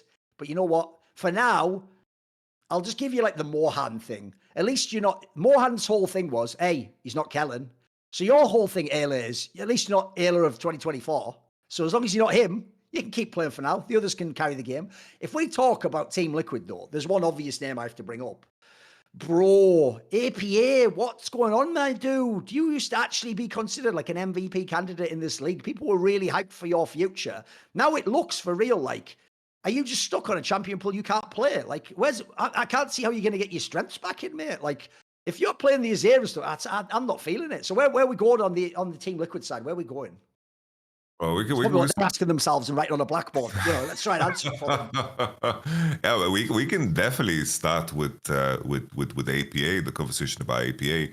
Like, I think in terms of, yeah, definitely he played things that we don't necessarily like place him on, but that's the game. Like right now, like what he was picking is the meta. It's like you're playing Azir, you're playing a game of Aurora, playing a game of Galio. Like these are champions that everybody plays and you should be playing. Like that game 1 definitely like stood out. Like God bless Umti for APA's sake, because that game was the 11 death drop that Umti sent, or was it 12 deaths, whatever. But even that game, it's like APA's fight understanding. It seems as if you know, I remember like the World Championship was like the way Team Liquid fought was so just they could do everything leading up to the fight really, really well. But when the fight execution was there, they just couldn't execute it all. There was like the famous Nico moment against LNG where he just fucked up his flash and fucked up his ultimate. And there was that famous Weibo game as well, where basically it's like he has this moment where he can execute on Syndra and he has this flank and then he just completely breaks his hands. And I feel like this series was kind of an extension of that. It's like it's always very, very painful when you run back the same roster in hopes of things being different and you start off on the note that you left. And it's so easy in the idea of the World Championship. It's a very, very poisonous time in terms of building rosters, because you don't know if the issue is only in isolation, or should you take into account what happened at the World Championship? Should you, scout for new players during this period while your teammates, the players, of course, playing? It's very, very difficult to make, of course, the right decisions. But I truly believe this like APA, I do think he can find form. It's like still, this is a player that hasn't been playing that long. It's like this is still his like fourth split in a major region. Of course, he played like challenges in before, and I think this is a player that has potential because there was obvious growth last year in terms of how he side lanes and in terms of how he plays. Now this is just like the next step in his evolution. It's like, what do we want to see from APA? We want him to play the champions that are concurrent. We want to see him do well over many metas. So the fact that he is trying Azir, is trying Aurora, is playing these champions that are uncomfortable for him, I think that's a good thing. Like him inting and playing bad, like him getting solo killed by Silas in the Azir matchup, like really like misplaying the fights too in terms of where he like swoops in and where he goes. It was quite ugly, very ugly to watch. Like the mid gap was insanely evident. But if I jump to the next person who truly gives me the most amount of pain, because I'm happy. I know where you're going. I am happy, and Umti should be so fucking glad that the Thieves and C9 are like doing well, because in my mind, Umti being allowed to carry on with this Team Liquid roster could have almost single-handedly ruined all of the prospects of LTA being hype. Because the FlyQuest Team Liquid rivalry, in terms of how they like fought against each other, and then it's like Team Liquid won spring split, and then coming into the summer, we had that like dramatic finish in terms of FlyQuest. But it's like just the trend of what Umti has done over the whole year is that no champion pool at all, like sticks to a couple very simple and streamlined champions. The clutch moments where like Team Liquid have played like the final games of the season has always been really ugly from Umti, whether it's like a smite situation or it's just like engages at the World Championship in terms of like his Nocturne just diving into turrets. And this series was just an extension of how shit his first series was. Because Umti on Wukong was just getting caught left and right. His angles were just off, mechanically just looks horrible, absolutely horrible. It's gotten to the point where the guy is simply just a Sejuani one-trick, but not the cool Sejuani one-trick one that kind of like smurfs the whole game and finds the cool engages. The one that you kind of hope that he just doesn't single-handedly run down the game. And in my mind, when I see Umti just starting on the same note, even worse than last year, I'm just thinking the FlyQuest Team Liquid rivalry is just completely fucking dead. Because as the Fearless is going to extend and is going to get worse, Umti will just be more and more exposed. Because I think that he just really stops the whole ceiling of this team. Like, this team cannot get better than last year, in my opinion, as long as Umti is on this team. And for me, that brings like just a lot of pain to me, because it's like, sure, they defend him, they say he's very important for comms and shit, but at this point, it's like, bro, you have impact in code JJ. You could implement junglers into that spot because it's a fucking import. It's an import slot, and it's Umti. And it really just brings me pain. It's like his Xin Zhao game was awful. His Zyra game was disgusting. His Vi game was so fucking trash that it was so close that it would just ruin the entire LTA. But God bless, 100 Thieves and C9, they're doing good. So maybe we have some other matchups that can get interesting and can get spicy for FlyQuest. You want to improve the league, you know, it's not through fucking streaming. It's like fucking protesting in front of Team Liquid's office and say they need to make change in the jungle position, because this just kills my hype for this team. You know, it really kills my hype for this team. Maybe instead of trucks for Team Liquid, it'll just be like those little electric scooters. You just come along on one of those with like a piece of cardboard, like, no more Umti. Umti, there's no need for Umti. Because, by the way, I agree with what you said at the end there. Here's the problem if you're Umti.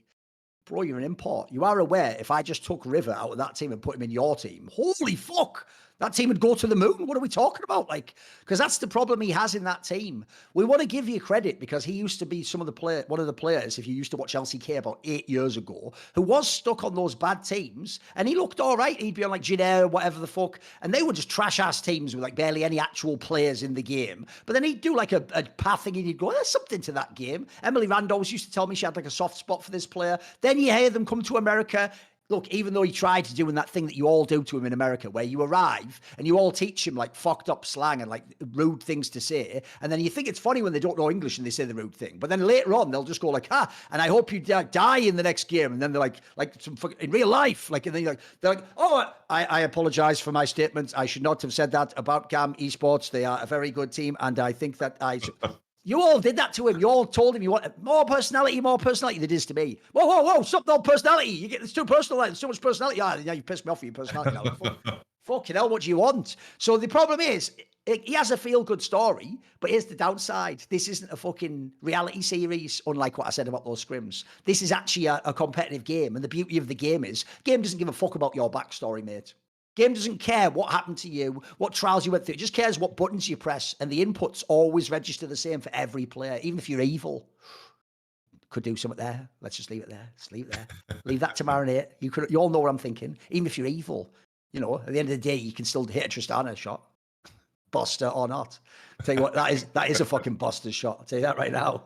So one of the problems I have is, mate, there's just players that are better though. And when you play bad, it's like Yamato said, we don't just think you played bad. You managed to play bad with Impact, probably the best weak sider ever to play in the West, by the way. He's up there with my boy Odoam there. You play with Core JJ, who, if you don't know, the nickname behind the scenes in LCS for years was Picasso, because he's so genius what he is painting, no one can even conceive of it or understand it. So I always say, you know, that guy was a genius because they gave him the MVP at fucking support role in NA. What? That's not even a thing. Why? The MVP is always going to be like a fucking ADC or a mid. What are we even talking about? That's the way the league works. So, yeah, if you have a player like that, I'm sorry, anytime you're the jungler that doesn't work out, Santorin, go back to other people, we're going to put some of the blame on you, mate, because we do think that guy's like a genius fucking level support player. That guy is someone who clearly in all his teams has had a strong sense of macro and how to play the late game, etc. So if they're falling down and you're the one who seems to be the tip of the spear that in this scenario is just all battered and bent and it's just clanging off stuff and never going through any shields, and yeah, it's gonna be fucking tough. Because actually, the one person I will actually split give the credit to is, for me, APA was like fucking stocks, mate. He went up in the middle. If you caught him there at the peak, you had a great time coming into the beginning of the summer or whatever. Then after that, his stock dropped. The one player who actually was the bargain stock, and he's just split got bet, is Yon. He actually has turned out to be fucking pretty good. And I have to say, even in this season, he wasn't that bad in some of the team fights. He was trying to do what he could. By the way, if you play the fucking Varus, you can't go straight front line, can you? There's no escape. Like, he has to sort of, unfortunately, play back in case two people, like, flash across a screen onto him. So he has to play under his tower at times in a fight, or he has to wait for his tank to fucking draw you into an angle, etc. So he couldn't have fought he's not Jackie Love, guys. He's not going to do some of the lunatic things that guy does. So Yon's game's clearly quite set. But I'll tell you what, I've seen improvement. Split on split, I feel like he gets a little bit better. And now, yeah, he's a star of the league. He's one of the better players. So no, we're not hating on Team Liquid. Also, I'll end on the Team Liquid one, in my opinion, with this aspect. I do put faith in Spawn. I think he is a guy who's long tenured, clearly has a vision for the game. He's got some of the right pieces to make it work. By the way, now he's got some trouble people. Maybe Omti's his problem child that he has to work with, etc. But because the region's more competitive now, that's the key thing. When Team Liquid won that split, everyone knows there was a weird out of the game thing where FlyQuest was actually the best team, but then they had a whole thing where their strategic coach wasn't allowed to attend the finals. We won't go into why. That immediately clearly affects you and does some things to you. Right? I don't know that at the time people gave Liquid that much credit, because you just thought, is anyone in this region any good? Remember, the NRG team had already fallen off. They didn't got through one split. They were supposed to be the kings of NA. So you looked, Cloud9 was a bit meh at that time. You were like, fuck, what's going on? Are these teams any good? If you actually get your shit together now and your Team Liquid and you win this split, we'll give you a lot of credit. Like, we actually know there's people like there's people throwing shots now. There's people where if you throw, they can catch the throw. That wasn't the case before. So if you then level up and get to a really good macro level and you become the first stand team, now I'm interested. You know, it's like that fucking Leonardo DiCaprio meme. Before you had my curiosity, now you have my attention. So I'm going to wait and see what Spawn does. Because tell you what, mate, there's also when you earn your big bucks. If you're the guy, it's the same thing. By the way, same thing's happening in the Premier League. If Manchester City keep going up and they really do end the season strong, we're all going to go, even though everyone's been going 5-5, you're all going to go, see, that Pep, genius. He knows what to do. He can adapt. He can bring people in. He can reformulate it all. This is also where even though it's harsh, you've been in this position before, it can be harsh when players are letting you down or the team's letting you down or something's not working. But it's also a great opportunity to, if it all turns around, you'll get a lot of the credit too. People will say you were the worst who turned it around. No, definitely. I think just to really hammer home the point, it's like my big pain point is that I wanted Team Liquid to be, and I want them to be, a team that can compete for the top spot.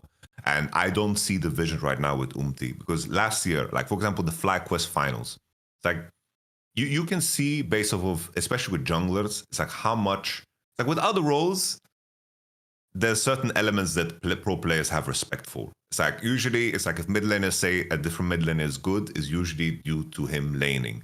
It's So people, like, if people lose to Doimby, they're not going to have the same level of respect because the elements that he leveraged to win his world championship were not like the purest variant of course, laning. Remember that famous statement where Nemesis was like, he's the worst mid left in the tournament? And I always said, Nemesis, in a way, I get it, mate. You're right. If we were just doing pure hands at the time, you're probably better than him, actually. He wasn't as good as he was in later seasons. But the thing is, what he's doing in the game is genius, bro. He's a chess master. Yeah.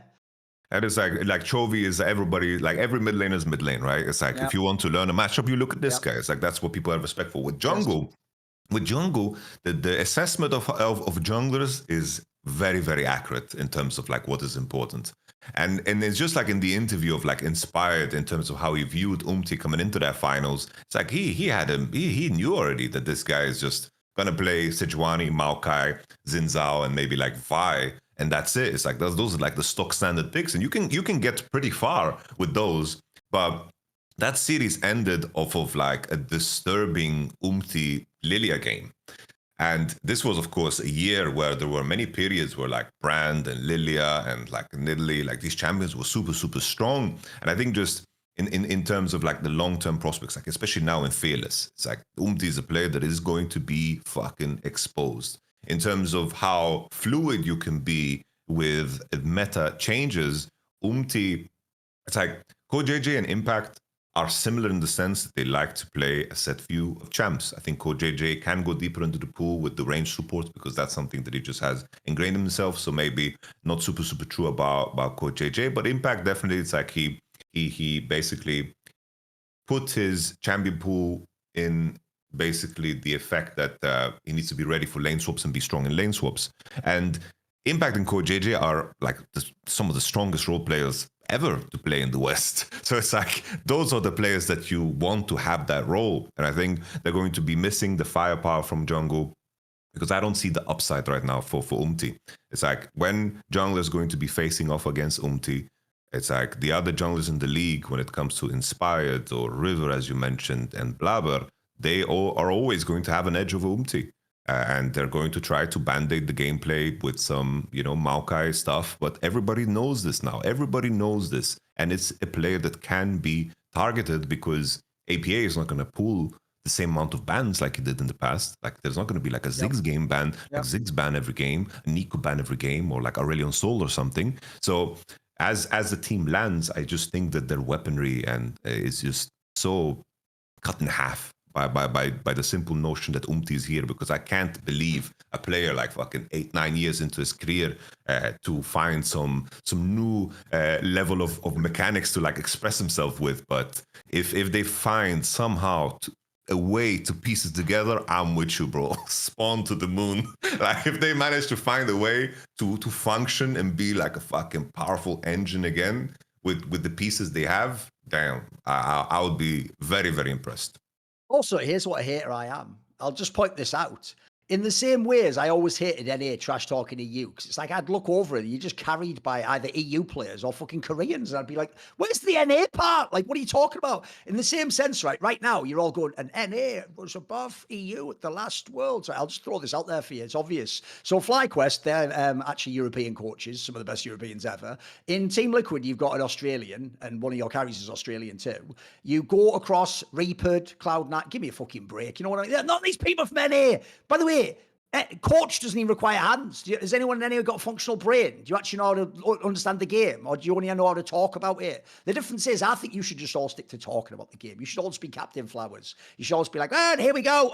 Dumpty, fell off the wall. Now we're going to try and put it all back together with the wall of the defense. They're peeling for him. I can do that all day long. By the way, I don't even try. Like, I could just accidentally do your job, Captain Flowers. The difference is you can't do anyone else's job except, I don't know, janitor.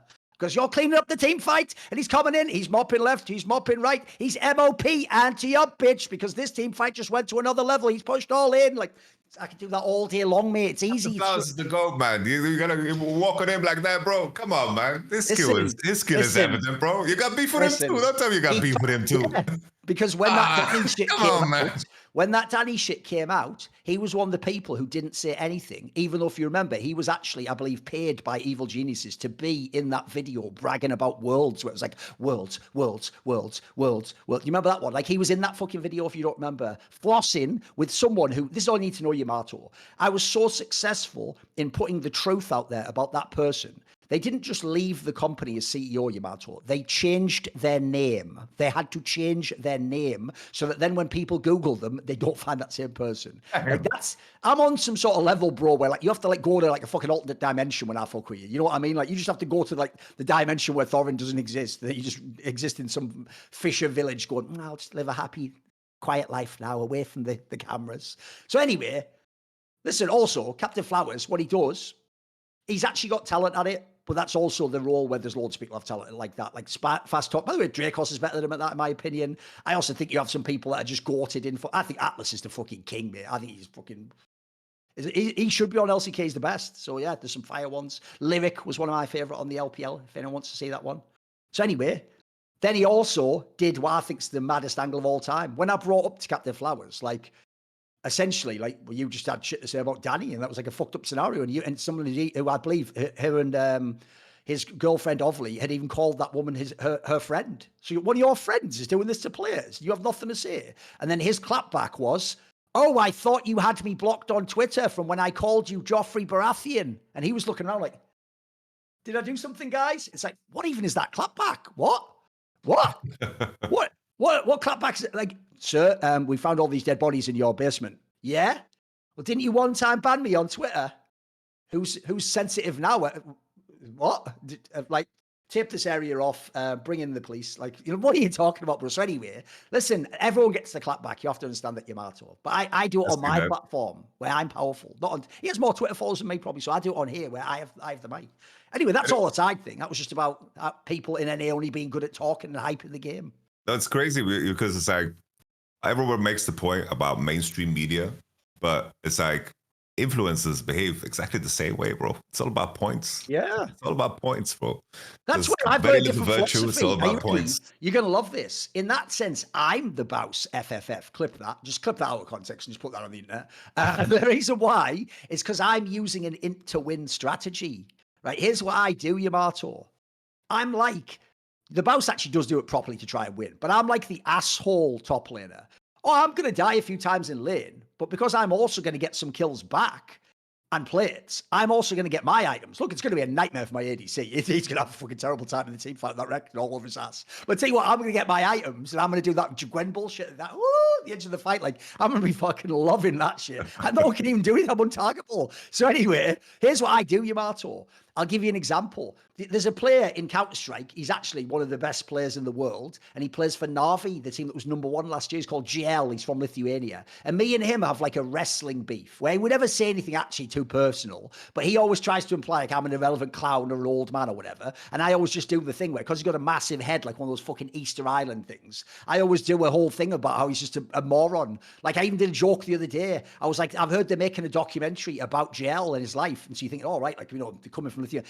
Yeah, apparently the producer, Jane Goodall, says that he's the most fascinating specimen that she's ever come across. If you don't know, guys, Jane Goodall was this woman, an anthropologist. Bro, you just said that you didn't make it personal, bro. This sounds pretty fucking personal, bro. Listen, Jesus Christ. I'm being old, and he can't help having a giant blockhead with nothing going on inside it, right? So, yeah, it's personal on that level. But here's the thing, we're not going beyond that. And no way, he can't, because I've got nukes literally about his life and some of the things in his circle that I'm ready to fire the second that I see your ICBM come over the horizon, as it were. So the point is, when I banter with that guy, oh, fuck, where was I going with this? Where was I going with that one? Fuck, it was about my battle with him. What was that? What was I talking about just before that, though?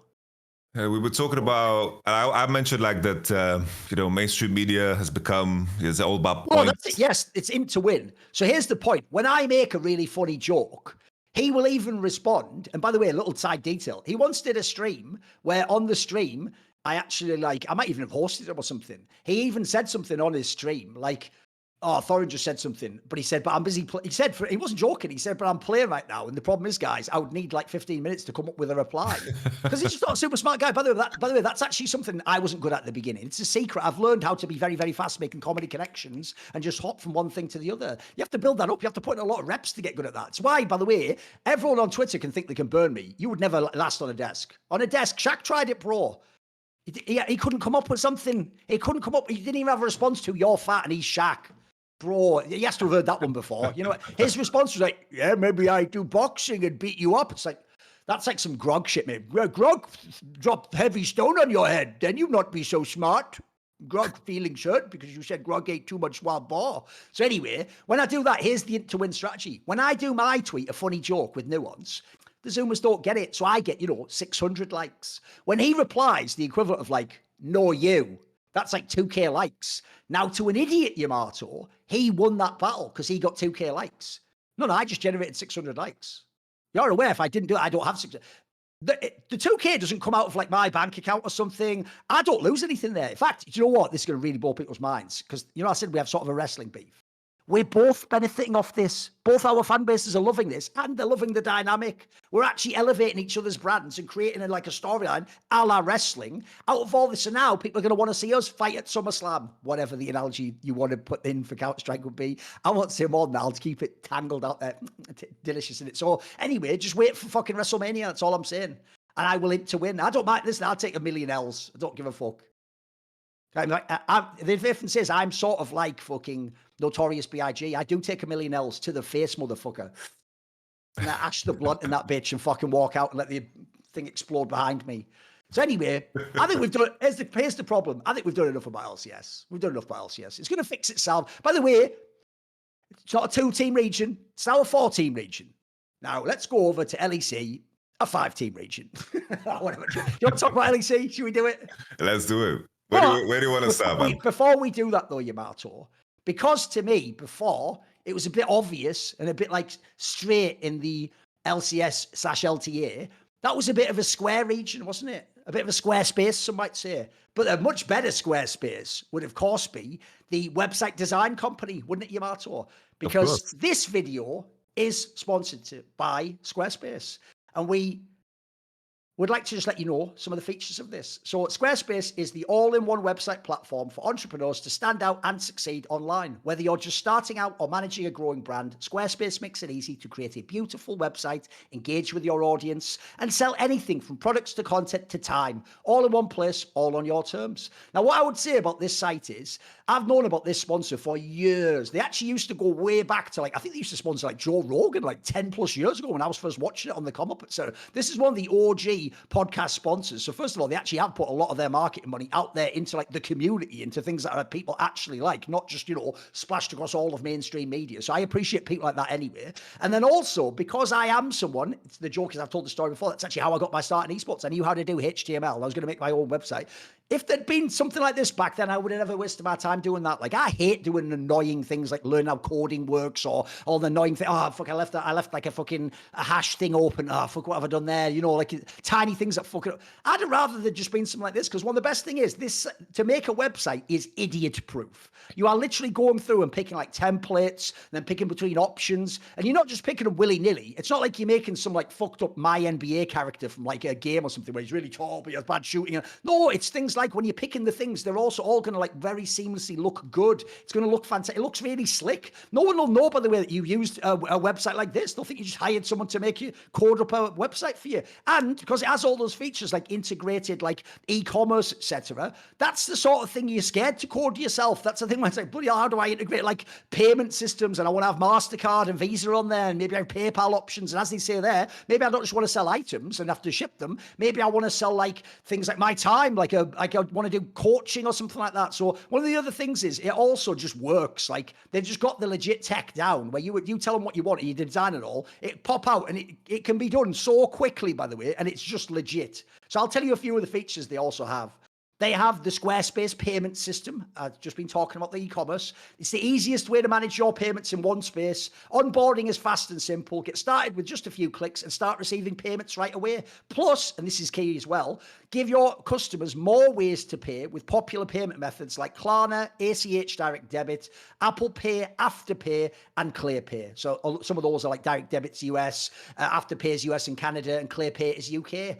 Also, they have like invoicing things on there. So if you actually want to grow a business, by the way, you are going to find out when the IRS / your tax people tell you to submit your thing, you're going to want to have all those invoices. And if you haven't, it's a nightmare trying to run things down and get, what's his address going to be? And what was this VAT? They can manage all that stuff for you there. So again, they're going to streamline it all for you.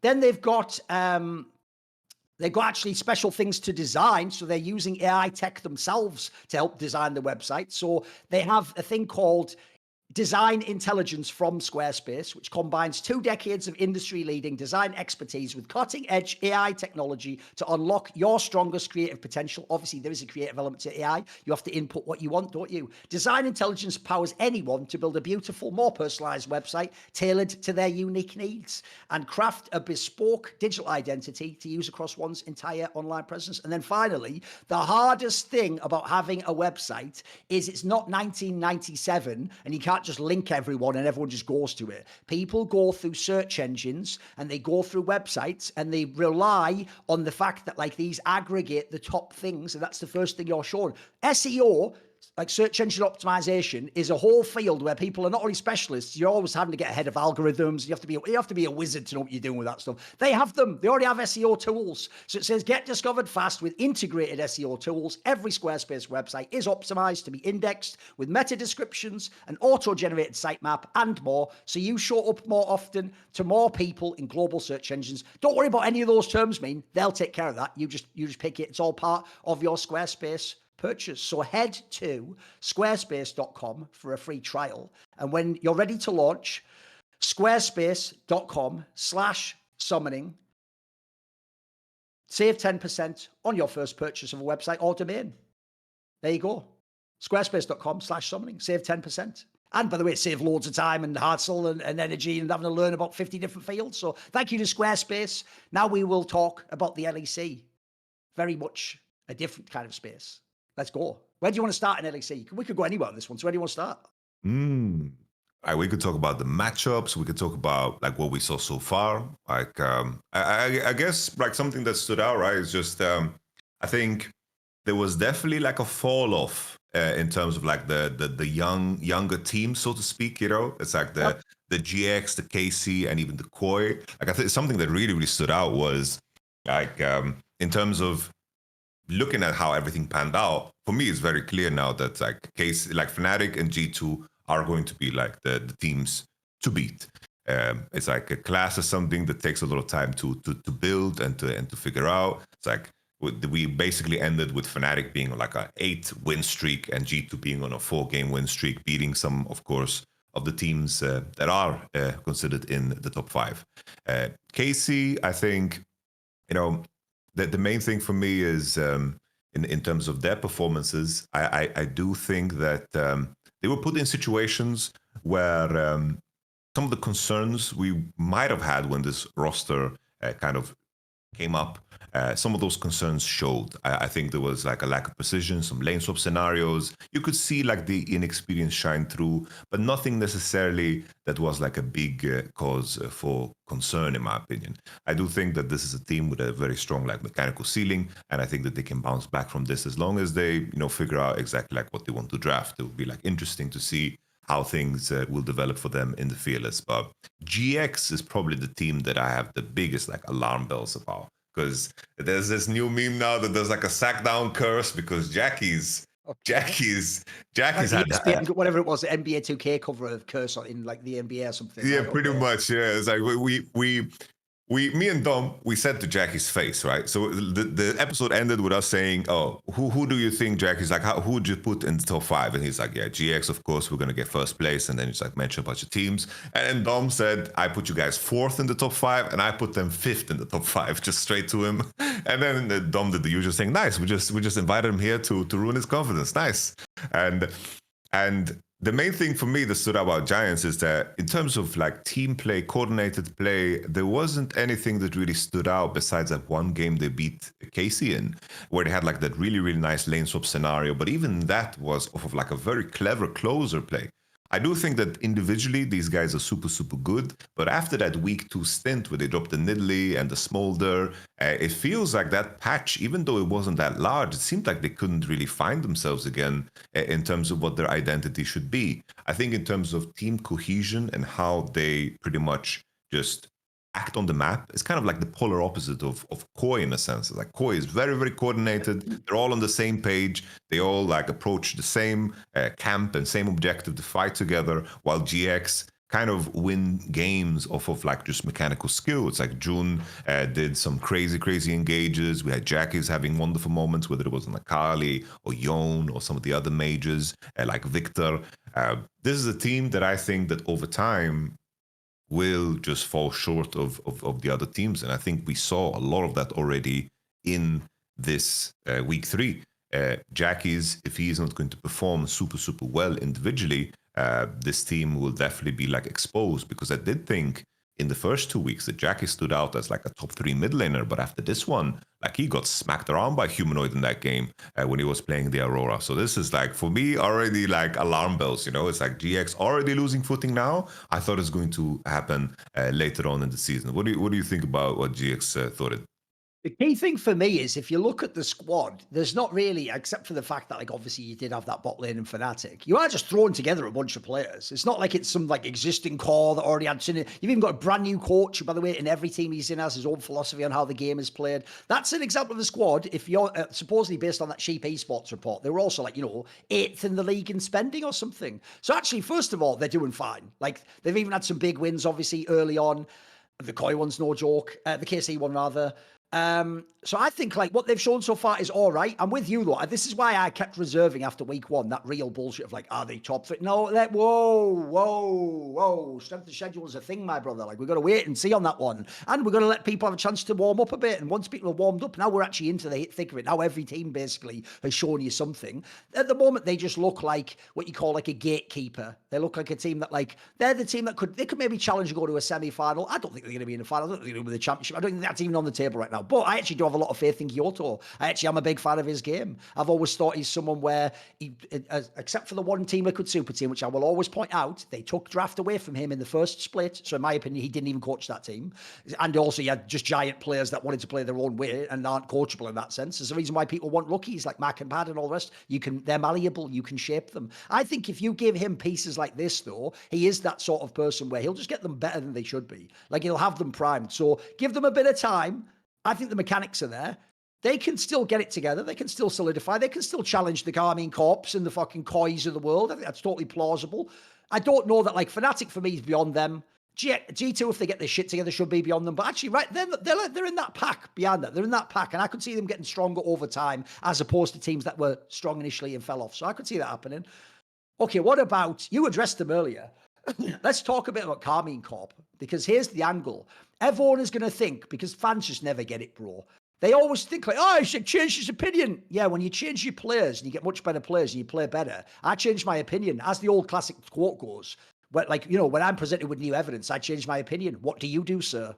Because it's like, are you an idiot or something? Like, your problem is you change your opinion when nothing's changed. You just decide I like him or I don't. So I didn't like Carmine Corp when they sucked. By the way, in summer, I didn't have a lot of that hate for them. I actually thought they had a canny little team last year. And now they've got a much better squad. But I'll tell you what, this week, Yamato, was what I call the welcome to the LEC moment for Kalist. You're going to think, no, he already carried all this. No, because, bro, you're playing AD carry. If you're a mid laner, Jackie showed this, you can sort of get yours anyway. If you have the right champion, a playmaker, if you're even a top laner, you can play conservative, you can play aggressive, you can make it happen. But if you are the ADC, your team must allow you a chance to play the game. And I always say it, my analogy is for ADC, if you know in the NFL, the quarterback doesn't really just get all the time in the world to throw the ball, or he'd get the touchdown every time. While he's throwing, if you don't know, guys, he can't look at the defense because then he wouldn't be able to look at his attackers. He has to look at his attackers and trust that his blockers stop a guy who's 270 pounds coming at his head like that.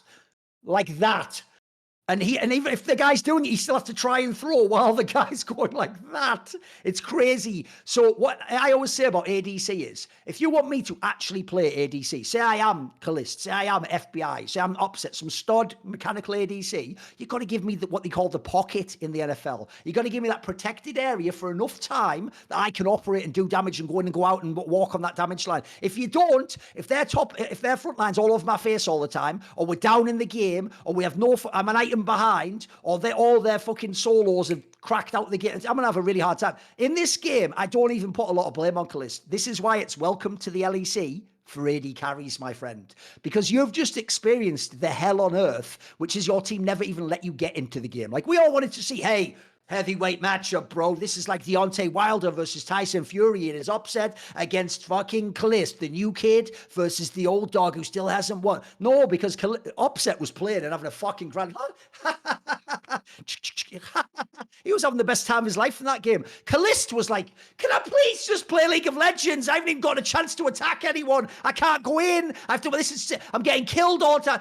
Well, guess what, by the way? When you do all those moves on week 1 and 2, it's also going to be gank City in your lane for the rest of the split. I hope you know that, bro. Because they know if they shut you down, then he's not winning. So I actually don't blame him for this particular week. That's just a harsh reality of what fucking happens when the game is in a nightmare scenario for ADC. Because I kept watching in spots and going, I don't even know what he's supposed to do with this situation. Like, how's he supposed to win?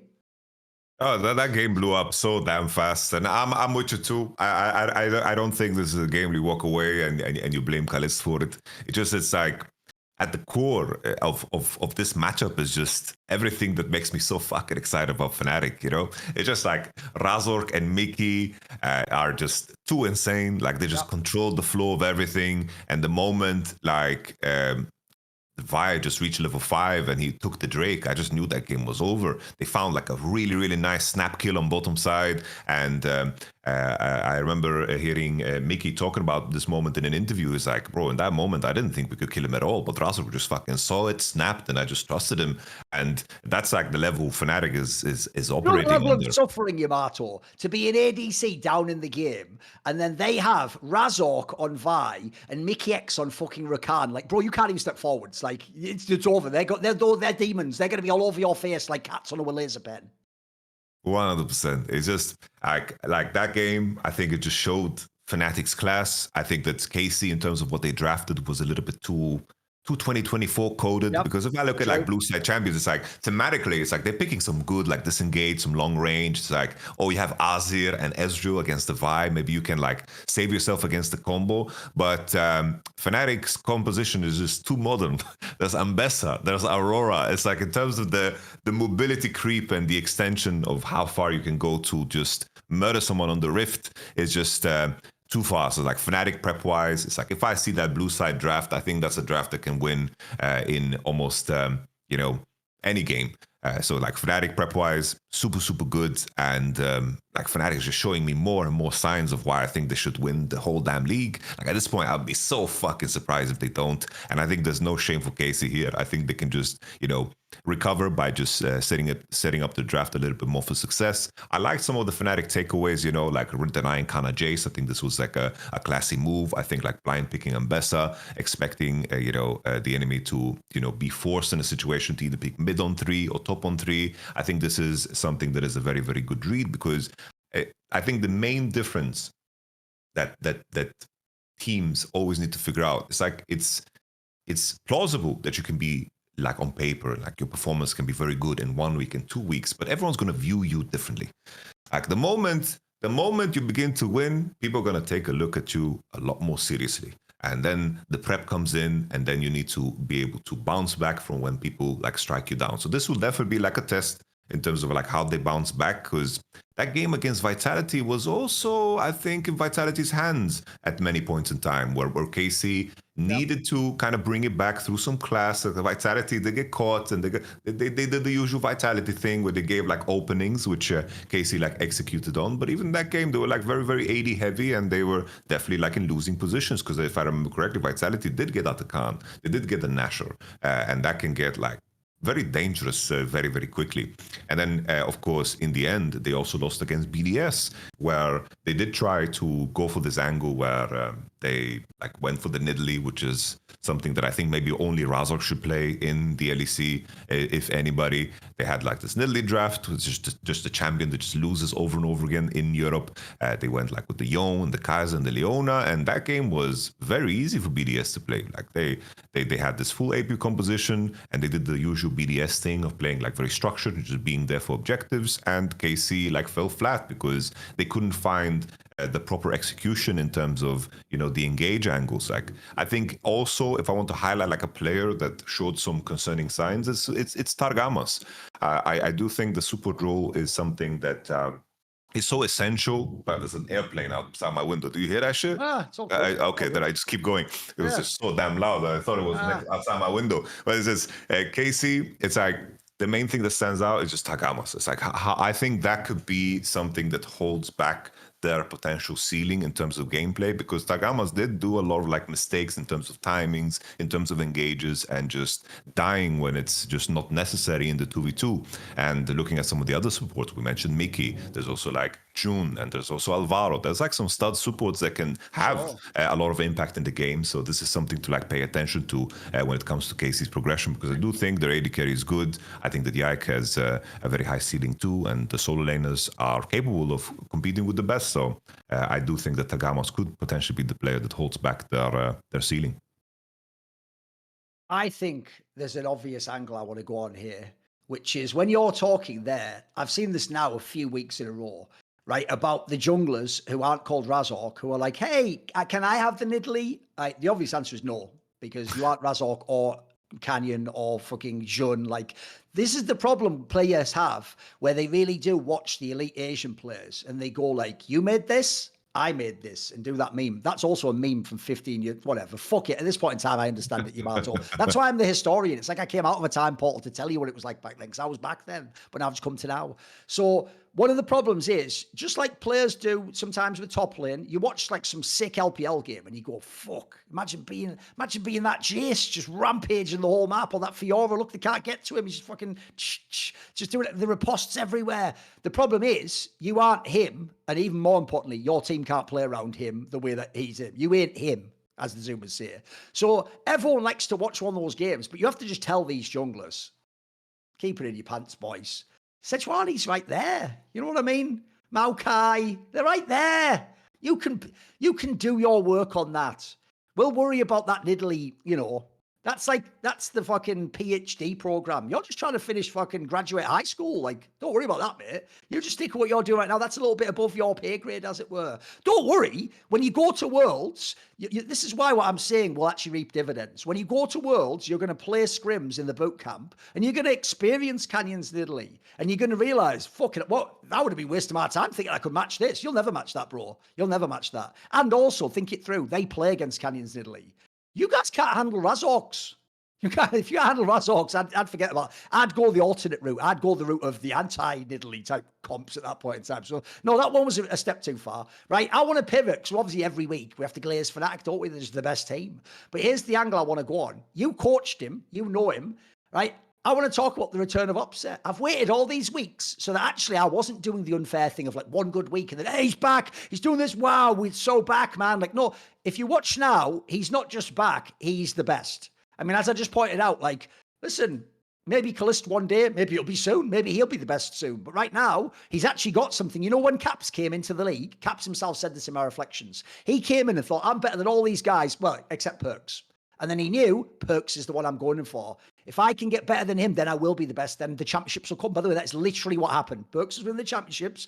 Caps overtook him, and Caps became the champion. And the joke is, Perks even gave him the fucking mid lane role, which is still one of the most insanely based fucking off-season moves ever. That like fucking 700 IQ chess master move by Carlos and Perks. That'll look, you can imagine just the two of them wearing that bubble bath together. Like, fuck it. What if like we roll? Anyway, you get the point. So, big stogie cigar popping up the crystal.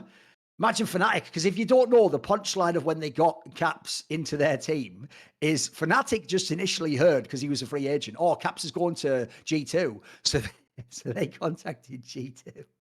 and just said, "Can we talk to Perks? Because I thought he's available." And they were like, "No, we're keeping him too."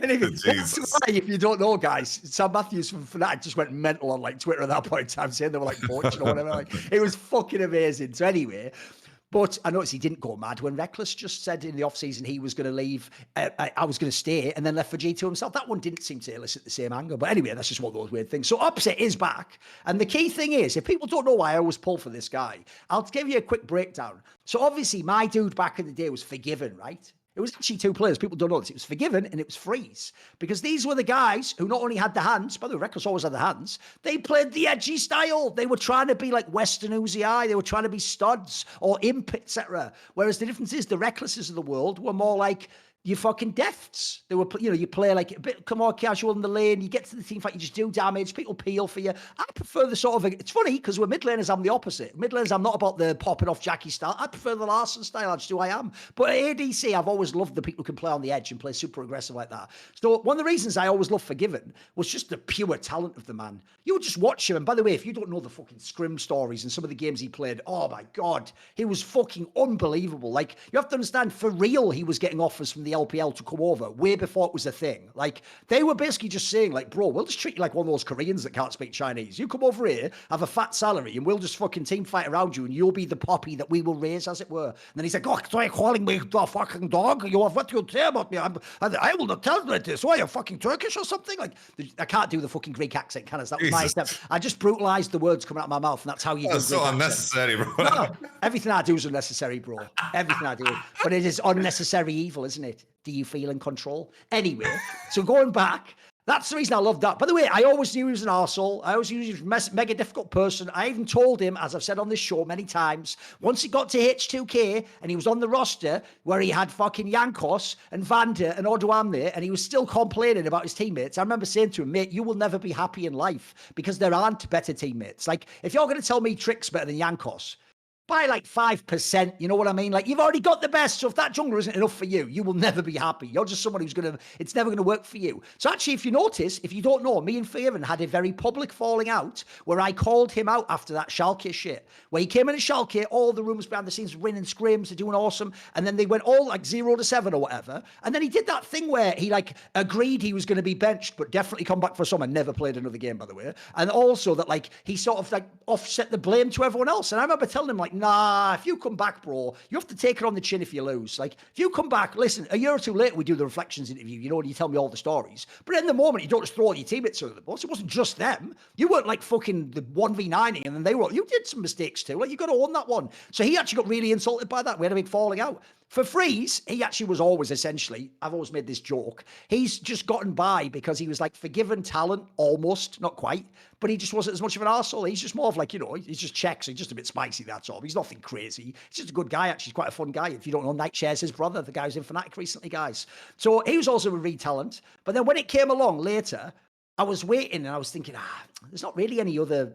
There's no one coming in at ADC that sort of tickles my fancy in the LEC. Like, Patrick, look, I get it when he plays the Draven game, I can see it, but I'm watching the rest of the games like, he's just good. He's just a good player. You had a bunch of it. Sven, listen, I enjoyed Sven's game when he was with Expeke and Soas, but I always thought he was a bit like a Rekkles style player, actually. He liked that sort of like, I'll carry the late game if you carry me through the first part of the game. And obviously he had genius teammates too. It was kind of true. They were wonderkins. Then along came Upset, and I always give credit to it. It was obviously Veteran who coached him in Challenger who made this point to me. He was like, bro, that's the next Forgiven. And then you watch his game as like an 18-year-old, 17-year-old, you go, fuck, it is. Holy fuck. This guy's got it. The hands are there. And even better, this is a good thing. He has that ambition to be the best. He has the ambition of like, even if you're the champion, like your record's something now, and you've got all the championships over me, Sven, I actually think I'm better than you. And if I had your team, I'd have all the championships. I sort of fuck with that mentality. And so one of the reasons why I'll always ride with him is, one, his game just is real. It can fall off, he can play badly, but he's got a baseline talent level that is just obvious to me. And then also, it's not a joke. He is so incredibly diligent personally as a player. This is a person who's always put his hours in, who's always been on his OPGG, playing the champions, playing his fucking solo queue games, duo queuing with his partners. This is a guy where he's actually, if you don't know, done a Gyoto and zigged when he should have zagged on all his roster moves almost. Like, he's had loads of times he could have almost been in G2, and then almost in G2, then almost in Fnatic again, and then it didn't happen most of his career. So it's someone where as long as their talent is there and it's showing in the game, I'll always support a player like this. I think it's straight fire to watch. Now, you obviously coach him, so do you have a different perspective on Upset? Who is Upset to you? No, like upset. I think in terms of I wanted to get him for Vitality back in summer. Actually, he was in Challenger, and I wanted to put him together with Vander. But at the time, there was some contract things, and we made a commitment to like Steelback and Joker and so forth. But I already wanted upset back then. I think that Upset as a player, in terms of his personal progression, I think his time spent together with Vander was very, very crucial in terms of shaping his idea in regards to lane phase, because Vander was always known as somebody, of course, because he worked together with Forgiven, where the devil is in the details. It's like Vander at the time, it's like it's not a player that gets mentioned a lot, but he played fucking AD carry back in season 1 and 2, and then went to support, and he was a part of like some legendary runs, with the KMT business and Jankos and so forth, and then Rocket, of course. Like this is a very, very legendary player in the LEC, and I think Upset, the main thing that I will always say, like I have never worked with someone that works as hard as he does. It's like, in terms of the effort he puts into every damn solo queue game, it's like everyone that plays with him, they know that if you have Upset on your team, this is borderline going to be like a fucking free win. Like he's going to drag you to the promised land, even in that solo queue game.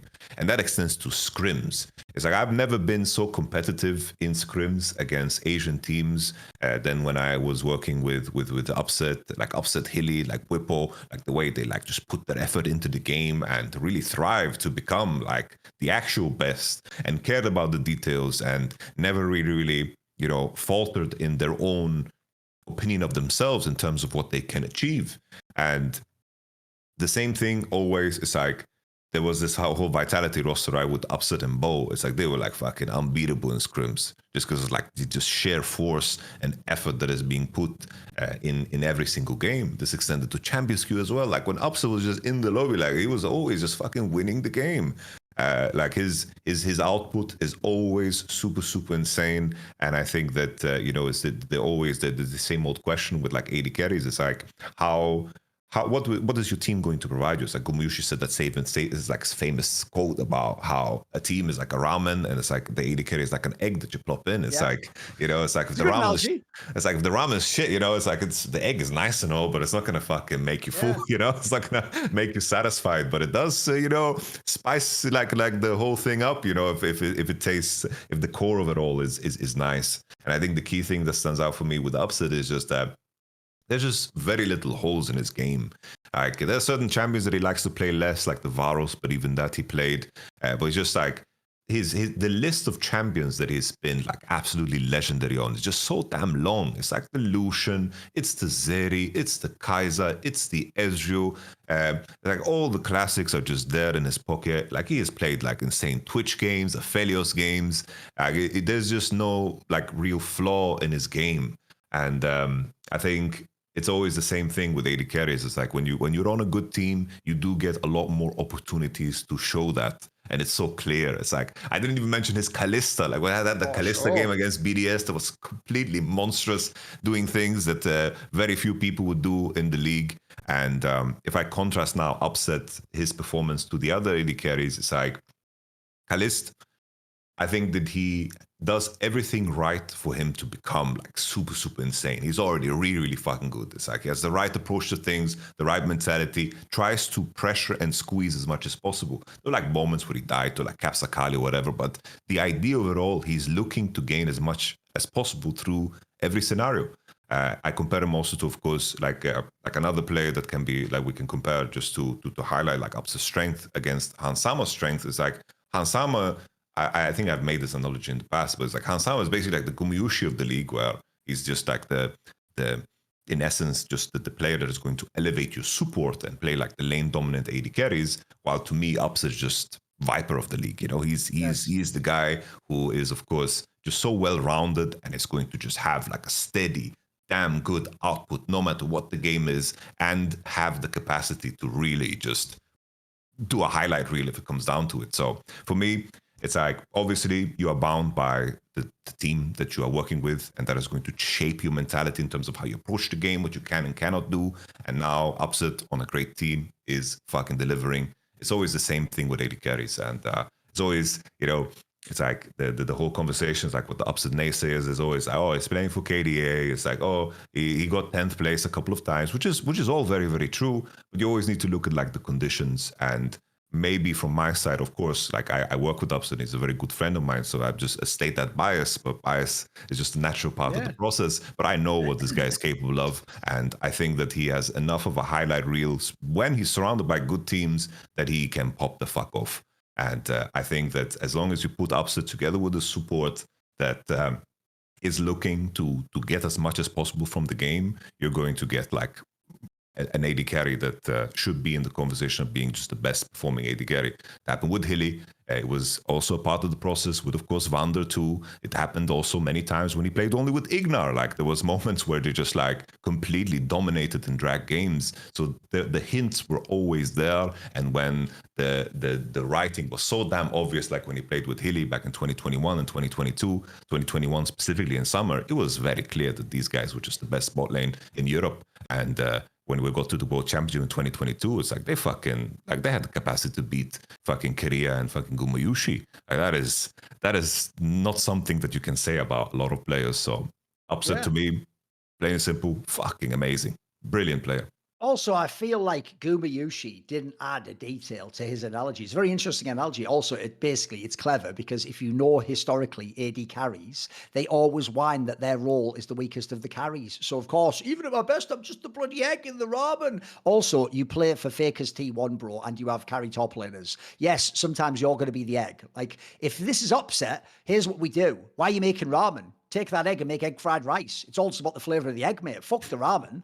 You can keep that noodles for some other motherfucker. So yeah, that's the thing with Upset. Because I'm with you. If people want to look at like Upset when he was at his peak, you got to go to that time where, by the way, it was even a split Hillesang was hinting, that summer 2022. That is when we just had that whole conversation about fucking Nidalee for junglers. Oh, don't worry. All the Westerners kept watching these insane Asian bot lanes play Lucian Nami. And they were like, I'll do that. And then they were playing the shittest Lucian Nami games ever. Like I've pointed this out. I've actually played a bazillion. The two champions I've played a lot in League of Legends is Pyke and Nami, believe it or not. Even that makes no sense. And so one of the things, as a result, if you've one-tricked any champion, you actually will know some things that even pros fuck up because they don't think it through. Bro, the amount of people that were fucking up the Nami ult and even doing it close range is unbelievable. Like they were doing that stupid thing where you use it to set up the fight. Like, no, you use it like once people are already like stun locked, etc., and you use it to like knock up, etc. You use long distance so it hits them all and does it. You can do so. That champion is not only sick in it's OP in fights if you know what you're doing. But the problem is that with the Lucian, you are playing on a fucking knife's edge for a lot of the game. You can get popped easy and you can get your shit pushed in and completely in lane if you don't know what you're doing. And they took that run, and this is how I know you band-aided it, bro. They were the only ones who could do it, and they were the best at it. And just that combo alone, if they let that through, you win the game. And if they don't, you've just gotten 2 free bans potential, 1 free key ban from the opponent that they're not giving any other team. That's why even if that team was dysfunctional, it could compete. It could have been in that final. It maybe even could have beaten G2. Like, I don't think people give him his credit for that Lucian Nami period. That was hard to pull off, right? Yeah, definitely. Like I think it ties into one of the fundamental problems sometimes with how people perceive champion strength, because like we really sat down and figured out like how people win games with Lucian Army. Because it's the same with like Nidalee. It's like people know how to play Nidalee. So you're mechanically good. You're landing some spares. It's like you know how to clear, whatever. But that is just a fucking detail. It's like you need to be able to know how to win games. And it was, for us, we're very straightforward. It's like we play Lucian Nami. We know we need to be around mid lane. So, of course, we can make sure that Lucian Nami can perma dash and perma, play on the edge and play perma squeeze. None of the other teams really did this. It's like maybe like a Rogue was a team that did this with Comp and Trimby because they were like also good laners at the time in 2022. In terms of just getting the most out of what he's playing, I think Upset does also a very good job of knowing what he needs. It's like knowing what you need to have as much of an impact in the game as possible. That's also a very key detail, because we had BB on Sackdown, and we're talking about like what the icon needs to develop. It's like the idea of carrying games is very different, because now it's not about, oh, I'm just gonna 1v5 this fight and just freestyle on people like Faker did in season 3 or some shit like this. No, it's about making sure that your teammates understand the conditions of your success. And that happens within the game, and it also happens outside of the game. It's like knowing, oh, these are the things that need to fall into place for me to push us over the finish line. Sometimes that's to literally explain to your team, right? Sort of tell them what you need in the game, right? Yeah. And it's like this happens outside of the game, inside of the game, to just have like the right cues. It's like, oh, I hear his tone of voice. It's like, oh, he's going to take me to the promised land. And all the best teams, they know these kind of recipes within the game. It's like, oh, if I can get my teammate this one kill, or if I can get that one gank, I'm going to have a good game. This game will be easy if I set this guy up for success. And that's such an important detail of like carrying games, because this is what BB mentioned that Yike needed to work on in G2, is that when he was in the driver's seat, he wasn't really like driving, he put it in like an automatic and just let it flow. When in reality, he needs to just fucking direct everything and just be the GPS as well, And I think Upset does a great job with that. I think the Lucian Army period, I think, is just a great example of just who we sat down, really figured out Lucian Army. Even the Zeri of his was also just so damn important and also impressive. This is just a person that grinds. It's like the one issue that sometimes we had was like, Upset, you need to play less. Like, you need to take care of yourself, because in the past, when he was like less mature or like less aware of himself, he would try to grind out of any problem. And that can be like a good thing as well. It's like you grind your way out of any problem. It's like, oh, team was underperforming, I just need to play 5 more solo queues. But that would sometimes like bleed into him and like how much like energy would have in terms of like dealing with all of the stress factors of like competing in, of course, the league. But now I think that he is like much more matured, really, really like balanced in his approach, and still has, the grind in him. So like, this is definitely like, in terms of his personal growth as a player and as a person, I do think that in terms of how everything has fallen, now is like a great opportunity for him to finally fucking win, because he's gone through the right experiences. And also, when people love to dunk on him for that interview where he said, like, I'm too good not to win the LEC. One, if you don't agree with that, I actually think you're blind and don't know League of Legends. Look, you could say things like, you could maybe imagine, I don't know, maybe you don't think he's a good teammate, or maybe you think he like chokes or something. That's the only angle you can have. It's why when people tell me Chovy sucks, you don't know League of Legends. You could say he's a choker, or you could say he didn't perform, or teammates. You could do whatever angle you want, but if you actually deny the fundamental reality, you've got some agenda going on. So he is more, put it this way, if I do a list today, best players to have never won the LEC, he's like number 1 or number 2. Easy. Razor can Upset. He's right there. Nobody else. And by the way, in that sense, he's even surpassed Forgiven for me. And then also, when people do that thing, like he finished 10th loads of times. This is where, if we go back, maybe I even said it on shows. I will say one thing that aged very poorly is the notion, if you go back, that those were super teams. Go and look who's on those super teams. Bro, it's not like he joined G2 instead of Hansama and then fucking came 10th. Like, he was playing with teams where it's like Korean top doesn't speak much English. Chinese jungler speaks no English. Perks is doing God knows what and is getting paid millions of dollars and doesn't even have to be here today and has won every championship already. Kaiser doesn't speak anywhere. He had a million things that are going on. So the idea that he sucks because he came 10th, that's going to age really poorly for you guys if he wins this split. And I agree. I think he's more than good enough to win. Also, players like that, it's just who I am as a person in the world. I either keep you at a normal distance and just analyze you as a player, but the ones I connect with, I always model people in my life. I realized this years later from reflections. I always model them as siblings. Like, I'm the big brother, and that's my little brother. And if, by the way, if you're one of the women in the scene that I worked with, like Kelsey Moser back in the day, or Tech Girl in CS now, you're like my little sister. And so that's kind of the relationship I have. Like, I want to see you succeed. I encourage you. I'll rib you a bit. Listen, I'll still sometimes be the one to take you aside. What the fuck are you doing? Get your shit together like your older brother should. But that's my little bro in that sense. By the way, when he does badly, I'll also let him know that. I'll let him know through the fucking media. But that whole thing, little bro doesn't know you. Little bro literally knows me, motherfucker. I'm the big bro. So anyway, that's all good. Yeah, right, let's move on. Because, by the way, luckily there'll be plenty more episodes to Glaze Fnatic. What I think we're going to do is this as well. Next week, since if you don't know, guys, LEC's a while from now. Because next week there's a free week. Let's do the playoff matchups then and like compare them all together. Let's just talk about the teams now, what happened last week, basically. So obviously, the story of the week wasn't actually Fnatic finishing first. That was nearly always going to happen, by the way. They could have just been tied by other people, basically. The story of the week is obviously G2. And listen, I'll give them credit, Yamato. They didn't just do that bitch-made thing of like, hey, yeah, we'll see you at Worlds. No, they were even sort of like, yeah, just wait even for the next week. So we'll get it together. Like, yeah, okay, we started 1 and 2. Okay, let's see how we do it then like next week and the next week. And you know what? The reason why you double down if you're a team like that is you have the players, you have the pieces, you're probably even decent in scrims. Like, it's going to come together. And it started to come together. We're seeing the signs now. Now I'm seeing what people, this is why we all by default had to put them first place until we saw otherwise. So give me some G2 thoughts. I gotta say, bro, like BB just showcasing how fucking good he is as a player. Like I think it's very clear to me that this guy is still the best top player in the league because he has pretty much shored up any of the issues that G2 have shown, because it's like the moment BB is on a tank, he's on a tank and creates a space for the rest of the lads on this team, and in terms of like building information and sacrificing waves to just build the setup for his team, he's basically like doing all of the things that Mickey was so good at doing. It's like in the past they were very good at just scattering on sides and playing the side lane game that we discussed before with Caps and BB, and Mickey just gaining information. But now in terms of how the meta's changed, being like very team fight oriented, then the setups are so crucial. And I do think that it's like he had the Ornn game, he had the K'Sante game against Vitality that was just endless, like the 50-minute game. He had, of course, the Cho'Gath games where he is just silently, getting really, really big and then just finding the right moments to connect with his teammates, setting his team up for success by just finding the right windows to connect in midwave and just creating so much space.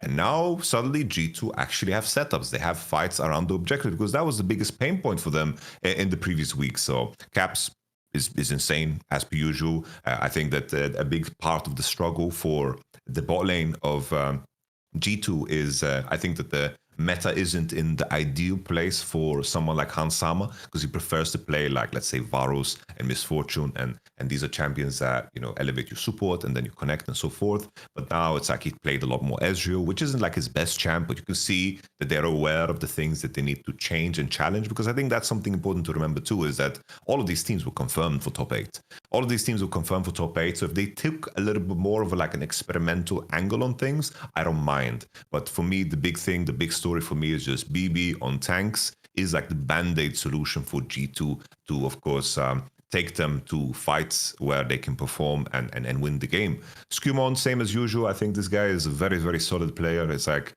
a light version of a European Tarzan almost. Like Tarzan is insane, but like a light version, because he's very, very well-rounded, very consistent in the way he paths, always has, good conditions in the game. You never see him being like, oh, he's 25 CS against 40. What the fuck did he do? No. He's like, he's aware of his conditions and seems very, very like structured in his approach. It doesn't seem like random at all. And what he does always makes sense. And I think that's a great sign. Lavrov needs to find himself a little bit more, but like I take a pity to anyone that needs to fill the shoes of Mickey. But right now, Bibi is just shoring up the weaknesses of G2. And G2, to me, once again, it's like they should be in the top 2 conversation. Anything less than that should be like a big disappointment.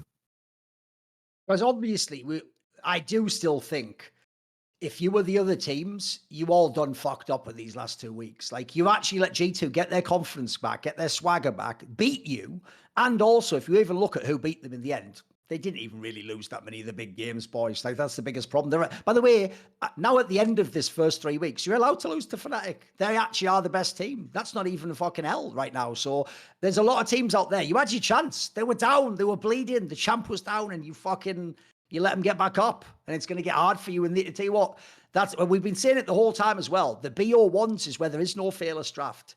Dylan Falco is fucking coming. You understand that? He's doing the numbers, Mason, the numbers. He's doing he's like Doctor Strange figuring out the draft. Like, I figured out 7,487 ways that we could lose this game, and one that we could win. And it comes like the fucking, I don't know, TF top lane or some shit like that. Yeah, he's going to do that. This guy's a fucking demon. And I'll tell you what as well, people like him, I have so much respect for, because when they're on top, they do what a champion should. They keep their fucking boot on the neck of the opponent below them, and they keep pushing the meta. They don't just stick with what works and then let themselves get knocked off. They keep trying to guess the next thing and be the best at the next meta. That's how they stay on top. That's why they keep winning every split. But When they drop down, they don't go, oh, boo-hoo. Like, you know, Upset, when he came 10th all those times, kept playing. He didn't just fucking roll swap or fuck off to another continent and play on Challenger team. He kept actually going into the trenches and trying to fight his way out. So when Dylan Falco drops down, I have a saying, Yamato, because I'm a fan of Liverpool Football Club, we will never have the same money as Manchester City. We don't have the same money as Manchester United, mate, or Chelsea. These are the orgs that can just drop $1 billion every few years, and they can just beat us by signing better players. Like, the biggest player is going to go to them, not Liverpool. So what you have to do if you're Liverpool is sign like smart players who are good, or get like one player who turns out to be amazing and keep him in your team. That's actually the struggle of this season. So if you're a Liverpool fan, if you're not a loser, you don't go, they have all the best players and all the money. You go, all I need is this. Just give me enough players that we have a chance. You know what? I'll even take times the roster isn't that good, as I've got fucking prime Luis Suarez. You know what? I go to war with that, mate. He'll fucking score 2 goals and assist. What are you talking about? He'll fucking cook. Yeah, maybe they'll beat us, but we have a chance. A winner doesn't say I have to have everything perfect, like Pep Guardiola is. They go, fucking no, just give me enough pieces and I'll beat you because I'm better than you. In fact, the fact that I've got worse pieces, I'll show you. So it's not Dylan Falco has worse pieces, but right now some people might say the Fnatic roster is better. People might say it works better, etc. Maybe some of his pieces haven't come online yet. I think people like Dylan Falco, they also, when they get sort of punched in the mouth, fucking it turns them on a little bit, you know. Oh, it's a fucking fight now. Oh, okay. I've been waiting for a worthy opponent, mate. Let's have some Dragon Ball Z fight that's fucking drawn out over 1 year, aka 15 episodes or whatever. So yeah, I think I can't wait, because I'll tell you another thing as well. Another person we haven't even mentioned is, I love it when people get back in the game, bro. And another person who was back in the game is my boy Grabs. Bro, I told everyone, he got it luckily. I told everyone, bro, because you were in Rocket and no one gave a shit, and then now you were with the super team that won everything, including the most decorated players ever, you're never going to get any of that credit. They really are going to act like all you ever did is misdraft or tell them, like, Perks, go kill them all, son. And then that was your contribution to the strategy. And first of all, that is not true at all. I mean, I would just say this. It took them actually a while before they got to the same level with Dylan Falco, etc., obviously with different pieces.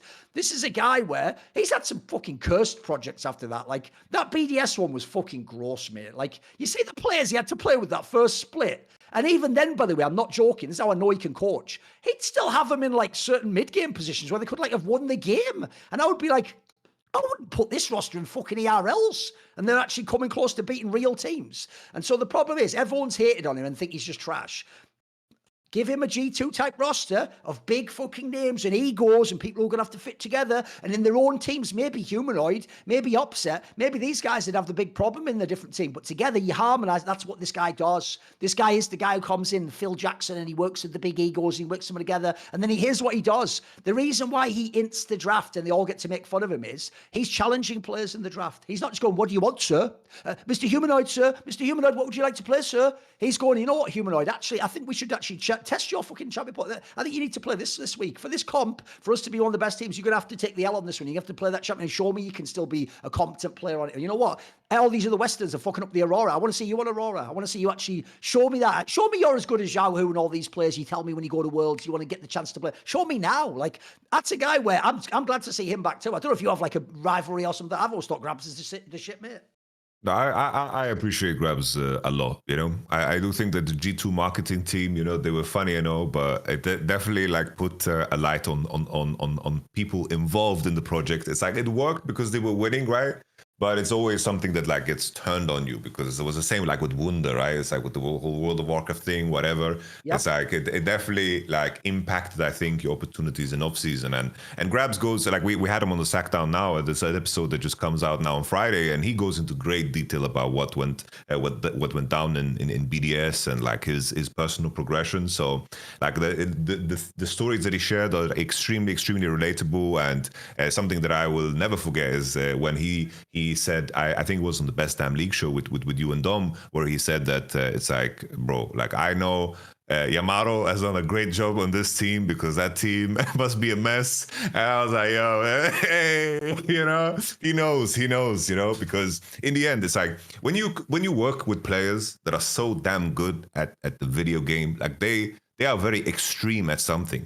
And that usually comes at a cost of somewhere else, you know, whether it's like social skills, or it's like they're extreme in terms of how they communicate. And it's like that getting to that level usually comes at the cost of everything else. It's like a very rare to have a player that is just great at everything. It's like, oh, he's very, like, he knows how to talk to his teammates and get the most out of them, and he's really good at the game. It's like, no, bro. Like, you are maneuvering, 5 very, very like competitive egos when you're working with basically players with, they were all best in their position, and I can imagine there was a lot of clashes and a lot of things that needed to figure out. And once again, it's like this Fnatic roster is in many ways the same way. It's like Grabs and Gax working together, I think is fantastic, and I think that he definitely like deserves a lot of credit. It's like, it's always the same thing. It's like, if a super team fails, then it's like, oh, the super team failed. But if it succeeds, it's like, oh, they were supposed to succeed. Look at all these players. There needs to be something that gives. So I'm definitely, I have a lot of respect for Grabs. It's like that generation of coaches that came through like in the 2017, 2018, 2019 era. It's like, I feel like this is the time where like the coaching role became really fucking serious, because a big vendetta I had in 2015 is like, who the fuck are all these people that are coaching and making the role into a joke? Because it bothered me that players like looked at the coaching role as something that just, I didn't fucking learn anything, fuck coaches, So I was like, that was a personal vendetta of mine. And then it's like the Dylan Falcos and the Grabs and like Young Buck as well. It's like, these are the homies that like I had respect for, because they took responsibility for everything and they never like pointed fingers. There was so many coaches like, my player is just bad. What can I do? And I fucking hate that shit, bro. I hate that shit. So it's like, when I see Grabs, taking the bullet, for what it is, I respect that shit, man. I think Grabs as well, from his background in terms of just traditional sports background, is very, very evident in terms of how he like manages people. And I think that's also something that I have great respect for, because that's where I also took my inspiration from. It's like, when I got my first coaching gig, I was very, very unprepared. So what I did was, bro, it's like, I'm managing people. I need to take inspiration from the GOATs. So I started like reading biographies. It's like, I was reading like Ancelotti, Ferguson, fucking Mourinho, and I just like took ideas from fucking every location, because in the end, we're in the business of managing people. And anyone with like a traditional sports background at the core, it's like, if you don't take away from traditional sports, like where there is like endless amount of information, endless amount of great coaching, you don't take inspiration from that, you're fucking trolling. I think you're just straight up trolling. Yes. By the way, also, that whole thing, I joke when I say Coleman's overrated. I still think he's one of the greatest coaches of all time, because at the end of the day, he found those players and shaped them and made them champions, then did it like 2 or 3 more times, rotating out top laners. He could have any top laner almost and win. He almost did it with fucking Hootie, by the way. He did, in fact, win MSI and LCK with him. So, that whole thing a fan says, only an idiot ever says that sentence out loud, bro. There is no such thing as a team that is so good that a manager comes in, does nothing, and it wins championships. That doesn't exist. That's literally not possible. I've seen, but literally, unironically, for other people had Michael Jordan and Kobe Bryant and Shaq. Only one time did someone win with one of those players. Pat Riley won one time, and Pat Riley himself was a goat of fucking coaching. Like, there's plenty of fucking good coaches who've had amazing talent and come second and third and fourth. Like, this idea that you can do nothing and win, you are telling on yourself as a fan that you think we are in 2013, where back when, like, the joke was, even in Origin, when Soaz literally had 2 different coaches that were officially his coaches, he would say in interviews with me, I don't think coaches even do anything. Because the joke is he coached himself. Back then, players did just play the game. They won the lane, they did the macro moves, they won the Baron fight, and they won the game. That hasn't been league for fucking years at this point in time. So the idea a coach does nothing, bro, even if only they did the draft, they'd be doing something, I'm telling you right now. I hate that fucking narrative. It kills me, bro. Even the coach I think is the most overrated ever who won, I don't even know who that would be, they're definitely still a good fucking coach. Yeah, definitely. I think it's like, I have so many stories from coaches of old. I remember that there was one coach who's like I was talking to the players, and it's like, bro, we were delayed in the scrim because our coach was playing beer pong in the garage with a friend of his mid-scrim, beer pong. Like, there's some fucking horror stories of what was, and I'm happy that's no longer the case. It's like, it's nice to have I'm not in competition myself, but it's like to have peers that you can look up to and have like a fruitful conversation about the craft, because I think passion is obvious. It's like, regardless of what it is, what line of work it is, when passion is there, it's so damn obvious, bro. Like I can watch like a fucking blacksmithing video, and if the guy in the video is like, I will never fucking harden steel or whatever the fuck, but just in terms of how obvious it is that they are putting everything into what they're doing, to have those conversations with coaches and level at that field has been super good. And I think the Sackdown episode is an absolute banger, so I'm just going to advertise it once again, bro. Go watch that shit when it comes out. Right. Also, we should definitely talk about Movistar Koi. They are obviously another team. Look, so far, this week, man, this hurts so badly if you were riding the hype. Because this week, first of all, some of the JoJo performances are looking a bit sus. Some of the other players look really good. And then the other issue you have is, as a team, they look like it was them and Fnatic were going to the moon. They took a detour and maybe are stuck in space at the moment, because the problem is, they didn't quite land it, mate. They're good. They're better than last year's team, certainly, but there's still some flaws there. There's still some issues for me. So when I look at Koi, I don't know on this one. This is one of those ones where I also wonder, are they the ones that did it in the BO1s and then the BO5s? It's going to be harder. What are they going to do in Fearless when people like Giorgio have to go really deep on the champion pool? How are they going to play that out? So I'm interested to see it, because I do think, by the way, Giorgio does have to do a lot of like carry lifting in this team. I always think the problem with Super, and I can tell you the other top ADCs think this in the West, they agree with my take. If you watch him, the reason why we all made fun of him when he made those stupid interview comments is, bro, the eye test, you clearly are not mechanically a ruler or a Viper. You're not even Upset or fucking Kazi or Kalist. Like, you're not mechanically that dude. But you are the guy. Here's my analogy for this guy. You're like Sneaky. Sneaky himself was never a monster to me, but he could, like his name, sneakily be a carry in the game. If he gets in the right situations, if you get him ahead in the lane, etc., you put him on his champion, he'll still play well. By the way, he clearly has like a special, I think Super has this as well, they have a special confidence about themselves that's very rare in players that aren't the most skilled and aren't the most cracked out. Oftentimes, the ones that aren't as skilled already lose the battle before they enter the server. They go, oh, come on, that's Kalista I'm playing, he's going to hand to me. A guy like this goes like, nah, give me my chance, give me my ganks, cover me in the lane. Hey, support, let's go in on this timing. Let's do this. We can trade. I can still win the game. I like people who have self-confidence. So, but if you look in that team, Merwin is just, he has his name beginning ME is perfect because he's mercurial, mate. You never know what you're going to get from Merwin. I don't think they even do in a game, bro. He just turns up and does his shit. Sometimes it's brilliant. Sometimes it's, I don't really know what he's going for. We'll see if it connects or not. Alvaro obviously relies on Super and getting out of the lane. Then he can do all the amazing shit as well. El Yoya's really good, but actually in the modern day, it looks like he's trying to be more of the brain and the captain of the team than just the sick carry invade jungler or whatever the fuck he used to be back in the day. So there's so many pieces here. I could see that. Look, this could go both ways. They could come like fifth, or they could get all their shit together and run right to the finals. But I want to know, where does Yamato see KC, right? Carmine Corporate. No, Koi. Which sadly has changed like 3 teams. It's Koi. It used to be, yeah. Well, I do think that this week 3, with Georgia Pune's underperformance, they looked exactly like they did last year. It's like they had big leads that they threw away in that game 1 against Team Heretics. They threw it in a very, very strange way where they're like in between turrets, getting caught and then losing against a composition that just scales better. They played the Nidalee as well, right? And you just can't, leave those moments of course, opportunity for the enemy team like they did. It's like the way Georgia Pune played the Jace, his flashes forwards and his positioning was just plain and simple, like just straight awkward, like just terrible. Like if this was his week 1 and I would look at this performance here, then I would be kind of in shock, and I would be like, what the fuck is this, because this week in isolation was terrible for him. I think that the main thing for me about Koi is that I think in terms of how they commit together, how they contest jungle camps, how there's a clear idea and how they approach every sequence in the game, I think is super good. It's like there seems to be like conviction in what they do. My main concern for this team as things proceed is that I do think that mechanically, maybe they're not going to be able to, compete against the likes of G2, Fnatic, and even KC. It's like I expect KC to just have a higher ceiling than them, because I think that Koi's biggest strength is something that can be taught. That is something that people are going to catch up to, and then in the end, the mechanical test is just going to be there.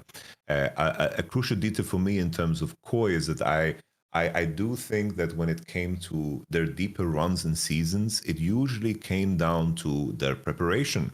And I think if they can find the unique champion choices for Midwin, and they can find ways to throw curveballs, I do think they can be dangerous and maybe beat the other three teams that I just mentioned. But I do think that as things proceed, Georgia Pune needs to be the one that stands out, like mechanically. Like he needs to be the consistent force. He needs to be the one that if you press tab and he has his items, that he's going to be dangerous. But right now he's playing more of a role of like the facilitator, right?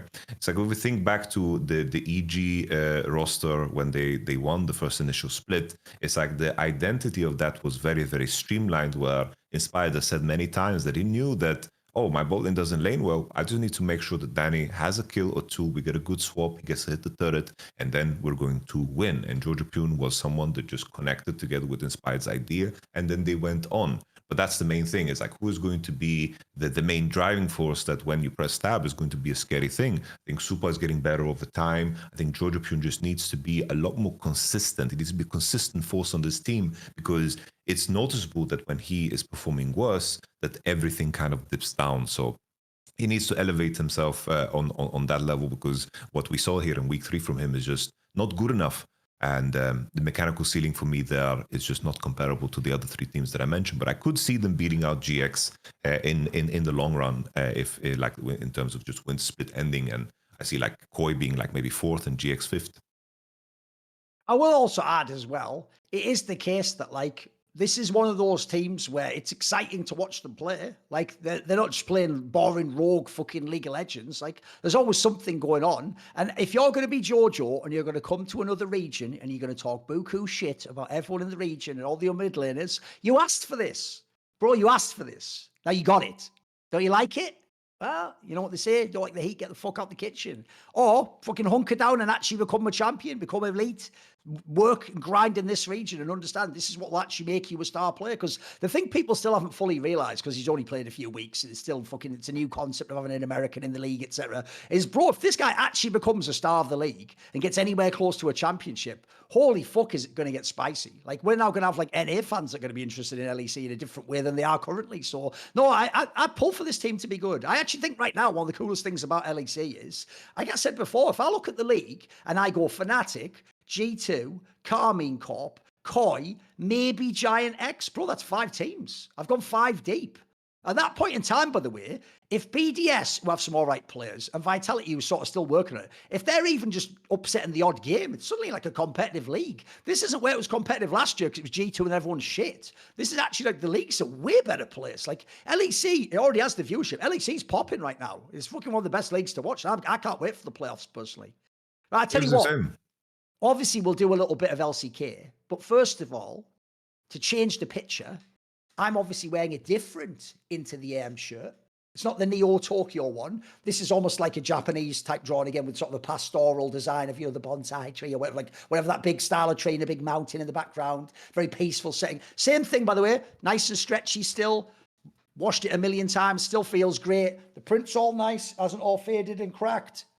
Stayed how you like it to be. It's not like those cheap t-shirts. I actually think this is one of the best companies for designing apparel. They've got loads of options on their website. It's not just print t-shirts. They have like the high quality, like basic tees. If you just want a black one, a yellow one, etc. They do bundles. And crucially, whenever you use our code, which is LFN at intotheM.com, the key thing is this. It always, whenever we're running these things, gives you 10% off anyway. So say you were buying a bundle and you saved money anyway on that, then if you add our code, you'd get 10% as well as whatever the bundle saving was. One doesn't counteract the other, like some coupons now. Like, sorry, sir, you can't use 2 coupons at the same time in a sale. Then also, they're running a sale right now. They're doing their Into the AM anniversary sale. It runs until the 9th of February, so you've still got some time to get some stuff. And you get 50% off certain things on their store. So it's up to 50% off to sale. Go check what items are on sale. And if, for example, you pick an item that's 50% off, and then you use code LFN at intotheM.com, you'll get an additional 10% off. For people who can't run the math, like my friend GL over in Counter-Strike, that's 60% off. A bit like your IQ compared to mine. But anyway, so get up to 60% off by getting 50% off in the sale on certain items up to, and always get 10% off using our code LFN at Into the M. Thank you to Into the M. Their stuff is fire. Also, we do have more stuff coming with them. We have that collab shirt. We're excited to do some future things with them. And I just think they're actually a great sponsor. They're one of those ones I'm really glad when they send me some stuff so I can wear it as well. And loads and loads of you have bought some of their stuff, by the way, and done a really great job supporting us in that sense and getting yourself some cool shit. That's because you get up to 60% off some stuff, so buy yourself some nice stuff too. Thank you to Into the M. Let's talk about the LCK. Oh, and at the end, don't worry, I've been checking the time. We will run down a bunch of those questions from last week. I actually did save the ones from last week because I know they reset the channel. Don't worry, I got you covered, homie. And then after that, I've got you covered with the entertainment after that, but we'll get to that later. So let's do some LCK, because obviously, Yamato, everything changed last week. Everything. Because think about the narratives before. The narratives before were like, okay, Smash in T1. Listen, is he better than Gumayusi? Oh, fuck, maybe he is. But even so, they're still having to play like standard, aren't they? You're never going to win with Thorin and then fucking old man Faker, right? Two things here. One, if you actually do have RSI issues in your hand, the number one thing every doctor says is stop playing the game. And every pro goes, that's the one thing I can't do, doc. I have to play the game all the time. So that's why RSI issues almost never get healed by people. It's not like that weird Mickey X one where you actually did read a book and then it mentally allowed him to not have pain anymore. That's a real thing, but it's just so out there, you'd have to look into that one. It's a crazy concept. This is different. An actual injury, if it's repetitive strain, repeating the strain causes the fucking injury more. So the problem is, it's not that, to me, Faker's back. This is, fuck, dude, he's back. It's 2017 Faker. He's going to murk everyone. It looks like it's 2017 Faker, but here's the thing. He's just had the offseason. I'm sure he must have taken 2 weeks off. He must have had the 3 weeks off. He must have finally given it a bloody rest. And that means he should start the season in perfect, pristine condition. And by the way, he's looking dope right now. This is, everyone said he was great last spring. I thought he was good for Faker. I think he's looking really good in some of these games. Because here's the thing. Some of these games, it's what you saw on that Silas at Worlds. He's not just playing like a great as A game. He's handsing people on those fucking mechanical champions. That's the dope part about Faker. So suddenly, already T1 was getting spicy. And then they go and play GenG. Now listen, if you look at the players on GenG and you look at the players on T1, GenG's supposed to go, bring it on, let's have a fucking brawl. Hands, baby. I'll tell you what, they tried to dance them and T1 won. This was a fucking brawl in a phone booth and T1 came out victorious. By the way, could have won all the games. Could have won all of them. Like, this was fucking very impressive shit from T1. And look, certainly we can talk about GenG, where they are, blah, blah, blah. They're going to... Holy fuck, though. Let's just talk about T1, though. We have to get in, mate, because this is the most exciting T1 has been for me for years, since like 2022 or something. Yeah, bro, like LCK is in a very strange state where there is like a lot of opportunity, but I never thought T1 would be the ones to seize it. Like, in terms of how everything now has played out with like Gumayusi and Smash, it's like everyone, like, when the conversation was always like T1 need to restructure themselves. Gumayusi needs to take a bigger responsibility in the game because they're going to have Doran in top lane and they need to be able to drive the game through, of course, Gumayusi. So it's like Smash is the player that everyone wanted Gumayusi to become on this team. Because suddenly it's like everything is happening through bottom side. Smash is getting resources. We have 2v2 kills. And he's playing all of the champions that Gumayusi is infamously just very, very weak on. It's like that GenG series is almost poetic because he plays Ezreal, Kai'Sa, and Zeri. Like the three champions that, of course, Gumayusi hasn't had a lot of like success on due to, of course, you know, like in terms of how they approach things and so forth. But it's like the crucial detail for me in terms of T1 here is that Korea also, like, we saw moments where Owner and Korea are like connecting together. It's like my biggest pain point for this T1 roster and this just T1 like the last couple of years is that they are lacking that part of their gameplay. But Korea was playing the melee supports, connecting with Owner and actually setting up like Faker for success on side. Like, Faker has always been forced to play alone and get away things alone, like push side alone. And then it's just like he needs to take the right gambles and the right risks to kind of piece it together. But T1, it's like now we finally got to see the good sides of Doran 2, where he can like soak up a lot of the pressure of the enemy team. And you could see him like actually find his footing within, of course, the team 2. But we also saw like the mechanical brilliance that we kind of missed in the first initial weeks of T1. So I think that Owner and Faker have been playing good this entire time, but now when like everything else is falling into place, it's just fucking looking really, really delicious. You know, I think Smash is a player that is here to fucking stay. Like Gumayusi, you know, this is like the ultimate test for him for sure, because I think this is the moment that like makes or breaks a person's career, and this is a chance for Gumayusi to like elevate his gameplay. But it's just such a gangster move, from T1 side to just give Smash a shot here, and then there's just no way T1 lose here. There's no losing scenario. It's like either Gumayushi is going to play better or Smash works. So it's like either scenario is just fantastic for T1, and they just open like another door in the apartment that was just hidden behind like a fucking cardboard wall or something, Like, yeah. There is a hidden wall, They just discovered a whole nother room. It's like, look at how much space for activity we have, So T1 super excited. I'm with you, Faker. Fucking insane, brilliant player. Owner has been completely nutty too. I'm super excited for this T1 roster. It's like looking at how the playoff bracket is going to play out. We're most likely gonna be in a scenario where T1 is gonna face off against fucking Hanwha Life for a spot in the playoffs. Spicy as fuck. Which is insanely fucking spicy with all the Zeus situation and so forth. But if I needed to call it now, T1 looks way fucking better than Hanwha Life. Yeah, absolutely. By the way, I'll also add in as well, when you're looking at the way T1 won that series, like the most amazing thing to me is, I know it's just BO3s, I was also scared for them in Fearless.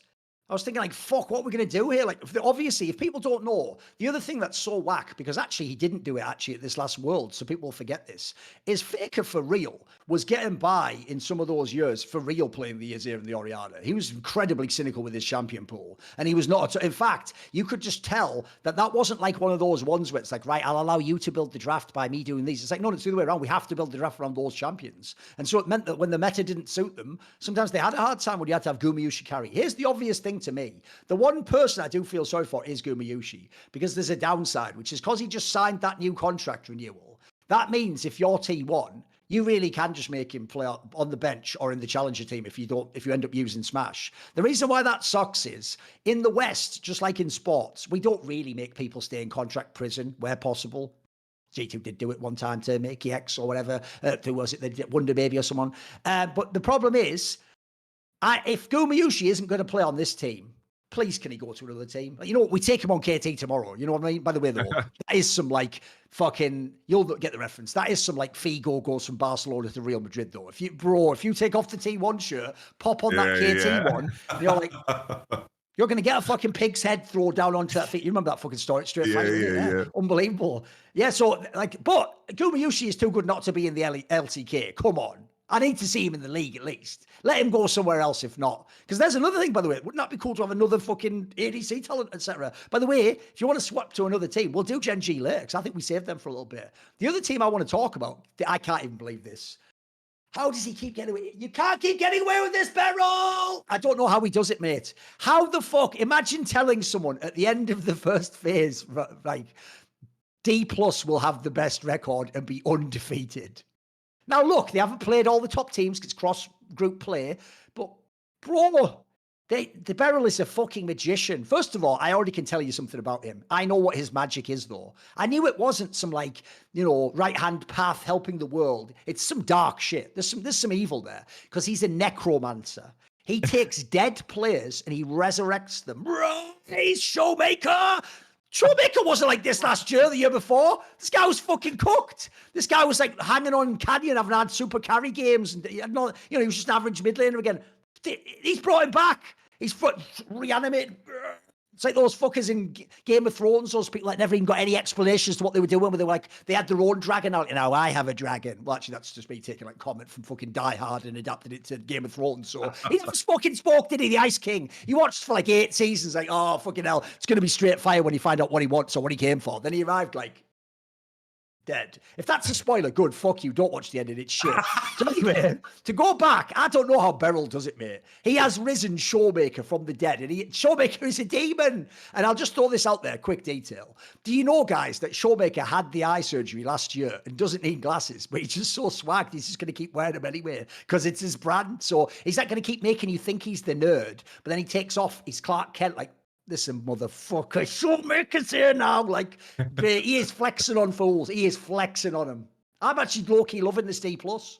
Dplus is fun as fuck, man. Like, just I think the main thing it's weird. Like we're in a team where like aiming is like just the least interesting player Yes. on this team. Yes. It's like and Mad, looking at innit? it like in comparison to last year, it's like, bro, I don't think about aiming at all when it comes to this fucking team because he's just kind of just there, like just chilling and playing ADC, you know, just being the egg, you know, it's just chilling. Like everybody else is just attracting so much attention with their gameplay. Showmaker being like just a crazy curveball in terms of what he's even playing. Oh, Like he's loving Fearless, isn't he? Bro, He's loving it, mate.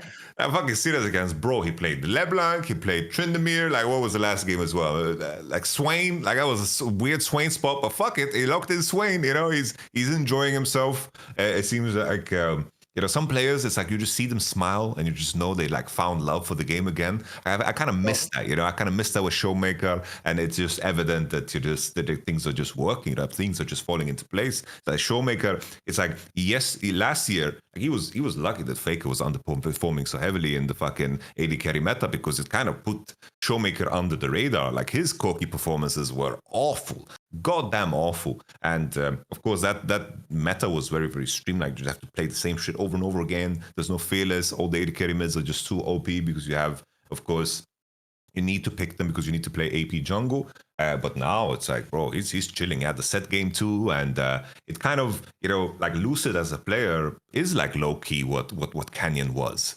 It's like Lucid has had some crazy games, like with his Lilia games. He had his Nidalee games too. He can also play the Sejuani. Like Lucid right now looks like one of the best junglers in the world, and for sure is the best performing jungler in the league, which is a crazy thing considering we have the names like Peanut, fucking Canyon, and Owner. I mean, Like Owner's jungle is, still. I'll give him that. Owner's still cracked out. Owner is still fucking performing super good, but it's like He's definitely not there though. I'll give you that. definitely not. Yeah, It's like in terms of what DK is, in terms of like the prep work and so forth. I do think that like right now it's hard to say, right? It like I don't want to go so far because in the end it's still like the beginning of everything, and I don't think you truly get tested in the LCK until it's like truly like elimination time because the other teams still have so tenured players that know how to move from one week to another and get their shit together. So even though Dplus, in terms of the first round, I do think that they look like the best performing team for sure.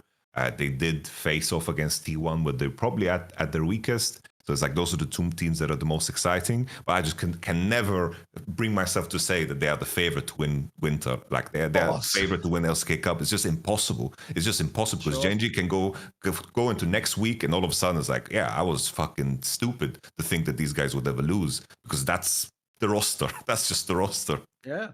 Oh, and by the way, that Siwoo guy, again, because they're Dplus, they just don't get the same hype as everyone else does. The Siwoo guy is the truth, bro. This guy is fucking... And I love that because people always forget if there's one thing they churn out in Korea, they could just grow them on trees. It's fucking carry top laners. They just grow them. I don't know how.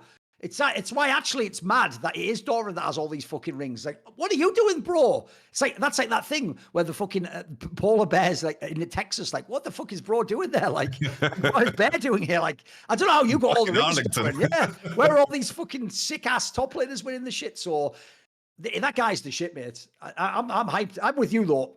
It's like the teams that have done it in the BO1. So you got to see it now in the actual playoffs. I've got to see some real shit. Real shit. Right, let's do it then.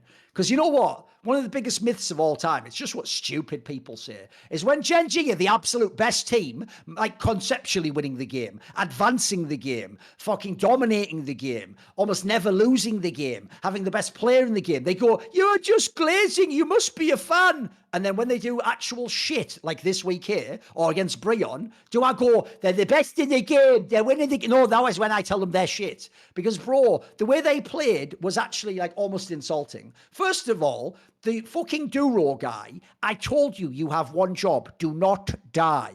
How many times are you going to go in? How many times are you going to go in on your own and get your head smashed in by, like, 3 people, 100-0? Then secondly, yes, in theory, in a different meta, maybe all those Hall of Fame players would hans everyone. You're just trying to hans everyone, though, constantly. You never met a fight you didn't like. You're just taking every fucking team fight, it feels like. So this is not the fucking GenG we just waxed lyrical early in the episode of LTA, the way them genius play. That's not even there. Now they're just fucking... This is just team fight central.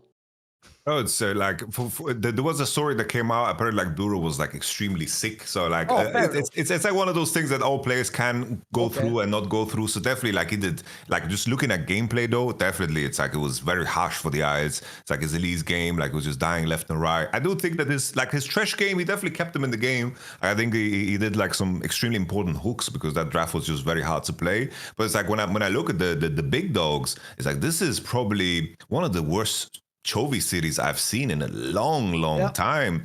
Yeah. Like the way the last game even ended, he just got caught on Hui in a very ridiculous way. Or even the second game when he was playing like Yon, he just died in Tribush right before Atakan. Like there's a lot of mistakes from Chovy where like you begin to think it's like, oh, is the aura lost? It's like what's happening here?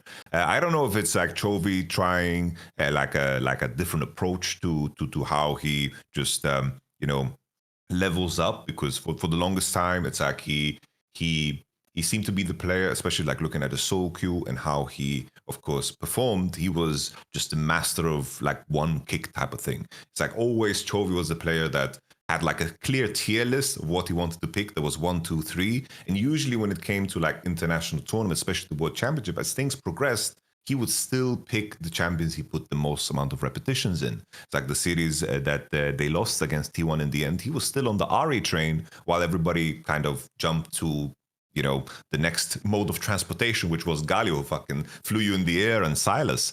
And maybe Chovy, maybe he's taking a different approach because apparently he has played 500 TFT games and very, very little solo queue, which is uncharacteristic to him. Maybe this is an idea in itself for him to, build himself up differently in the season. But I'm just like mad speculating because I'm looking at those solo queue numbers and it's not Chovy-esque, and it shows in the game because usually he's insanely precise. It's like, bro, like if he told me, it's like I read up on this surgery and I can help you with your neck pain. I read it and I can do that for you. I'll be, oh, God bless, bro. Chovy, you have fucking precision. If you feel ready to go, just fucking lock it in, bro. Cut me open. But now, bro, no, bro. Keep him away from the scalpel because this was insanely fucking imprecise. I don't know what this series was. Definitely like one of the worst series ever on the individual level. Because I highlight that heavier than the Canyon side of it because Canyon has had many series where he's phoned it in, especially like last year. And now it's a lot more punishing than ever. But Canyon is like he has shaped himself into like a more of a big game player, and I give him a little bit more of a pass. And like Ruler, I think he was like solid, but I don't think that the conditions in the game that he was given were anything to just hang in the Christmas tree. But it's also like on the side of prep, it's like when I see like in game 3 that they are playing like Lee Sin, Udyr, Tresh, like this is champions that just don't have the firepower, the cohesion, or the tools to even like set up the game to be in your condition, because that game was like, oh, we're gonna hope Ruler carries with Jinx, and that's like strategically just a pathetic place to be in if you play against a team that is close to you equal in performance. Speaking of that thing where Mickey X read that book, I'm going to hit him up after this episode and ask if I can borrow that book, because I need to conceptually overcome psychic pain myself when I watch these games that GenG loses. Because, bro, if this really was 2015, this team would like be instantly the best team in the world. It's got like just like I say, every player could be the start of another team. I could take this and like break it up and make like a fucking team where you have Unreal play from Keen, or he was on KT.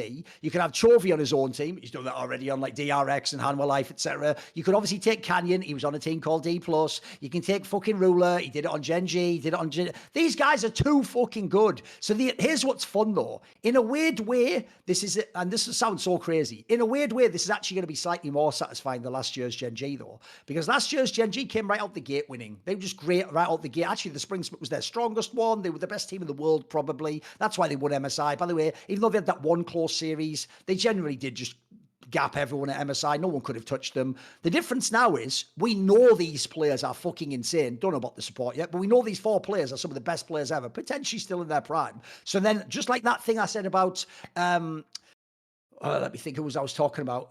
Fucking hell, what coach was it I was saying had the chance to like prove himself and get back on? Was it Giotto? I can't remember who I said. We talked about Spawn. Spawn, there you go. He'll give him the credit, etc. In the same sense, you have to get it together now, but you have the pieces to do it. Like, it's going to be interesting to see if you can do that. Like, if this team can go from Brion losses and this fucking loss here and then win the actual split, then they're going to have to have done something. They're going to have to have leveled up in some way. And it's addictive. Here's what's funny. When you've been in esports long enough, simple storylines aren't it. Like, it's not just whoever wins. I actually find that's something for 14-year-olds. I only care about the winner. Yeah, all right, mate. That's all you know is because he lifted the trophy, like I said earlier.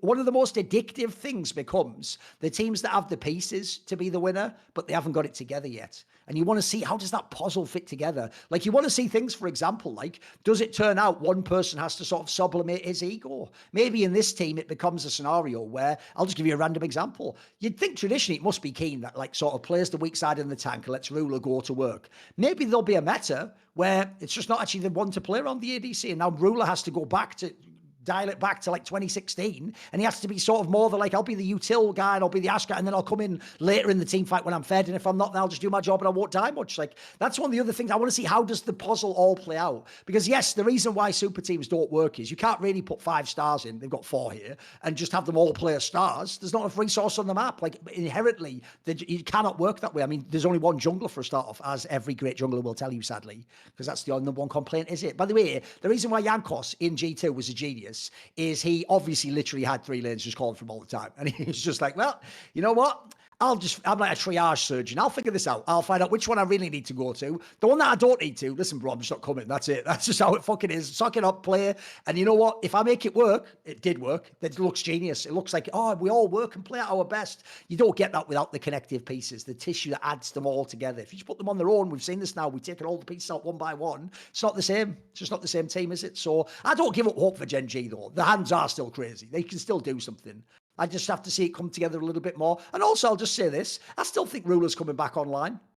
I think he's still sort of finding his footing. People will really forget about that as well, mate. Bro, he did actually have, like, fucking Missing, I thought, did a really good job as that, like, fucking team fight support with him, and, like, really seemed like he synergized well, even though it was Chinese and Korean mix. Like, anytime that guy was on the Rakan, you knew it was a win. It was an instant win. And Ruler was just, I always said, Ruler and JDG was living the dream. He had one of the strongest mid lane threats in team fights ever. He had a carry jungler who was fed.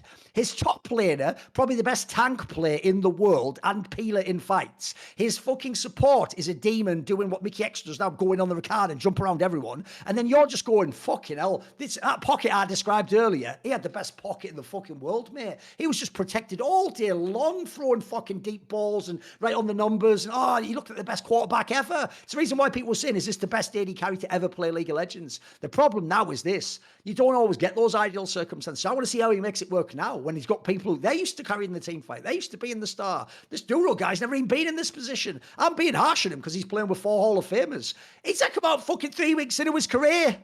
His entire career that it started now. Like, he's basically been, we say it in English, you've been thrown in the deep end. You either sink or you swim, bro. Because if you don't know how to swim, you're going to die. Like, it's not that you can't just put your feet on the bottom. It's going to get real dark at that point. So let's see how it works. Because I find it addictive to know, do they get it together now? Is it a write-off? Is it all going to go to shit? Especially because the most juicy thing of all, people keep forgetting, is this Yamato. Everyone's brain's been broken by MSI Worlds formats. Only one team goes to first stand. And remember, it's in Korea. So if you're even second place, Yamato, you have to fucking watch it, like, from your bedroom window, as it were. Like, that's even worse. You know that thing, the classic thing in American movies where, you know, you have to do your chores so you can't go to the big game. And everyone in town, oh, I've got to get to the game. They're all going, oh, that fucking FOMO that you're getting. And then you hear the sound in the stadium. You're just in the bed, fucking mopping a floor or something. The FOMO you feel, the FOMO. You want to be there. That's the bit. Everyone's there. It's the big game. So if you're GenG, bro, you didn't join together this super team of the Avengers to just go third and go, oh, well, good luck, T1. You came to fucking conquer, to dominate, to win that golden road, to follow the yellow brick road. Follow the yellow brick road. Anyway, that's enough of that. No, I can also just say, I remember, like, we lost against fucking Rogue, and then it's like my family was there visiting because it was like in Malmö, so like they were close by and they like watched it, and then they asked me, like, can we go watch the finals? And I was like, I was very reluctant, right? And I couldn't get past 5 minutes of the fucking open ceremony. Like, it was like fucking I felt like I was on fucking fire, you know. It's just the most painful thing ever to just see it unfold, because it's like the wounds are all fresh, but that element of pain is really like harsh, and it really triggers something inside of you that is very different from other things when it's so close to heart. But it's like, on the topic of GenG, it's like I did think that, like, I got very hyped about the How My Life win. Mostly because that second game they played a very like unique draft, in the sense that, like, we saw Chovy on Galio, and they played like a style that they never did in the PACE variant of this roster, where everything was around, of course, the AD carry, and they could trust Ruler to carry, and he did like these fucking good exchanges, cool exchanges with Viper. But now it's like with where How My Life is, it does lose some stock value, that victory, because How My Life, bro, like, GenG, I have a lot more faith in, because of the nature of the names and all the things that we spoke about. But How My Life now, it's like, usually these are the players that hit the ground running in a good way.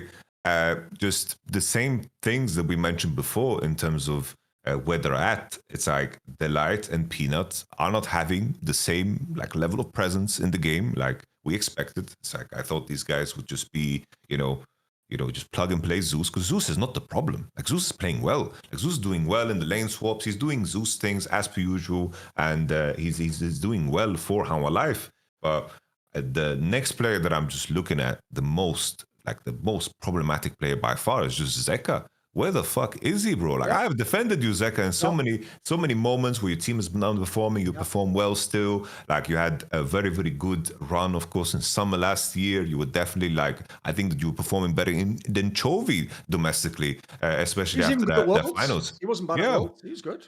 He was solid at Worlds too. Definitely like lost himself a little bit when it came to like the champion choices, where Billy real time made the evolution of Sylas into Ari, and then blind pick Sylas, and then have the Galio ready, and then all of a sudden it's like boom.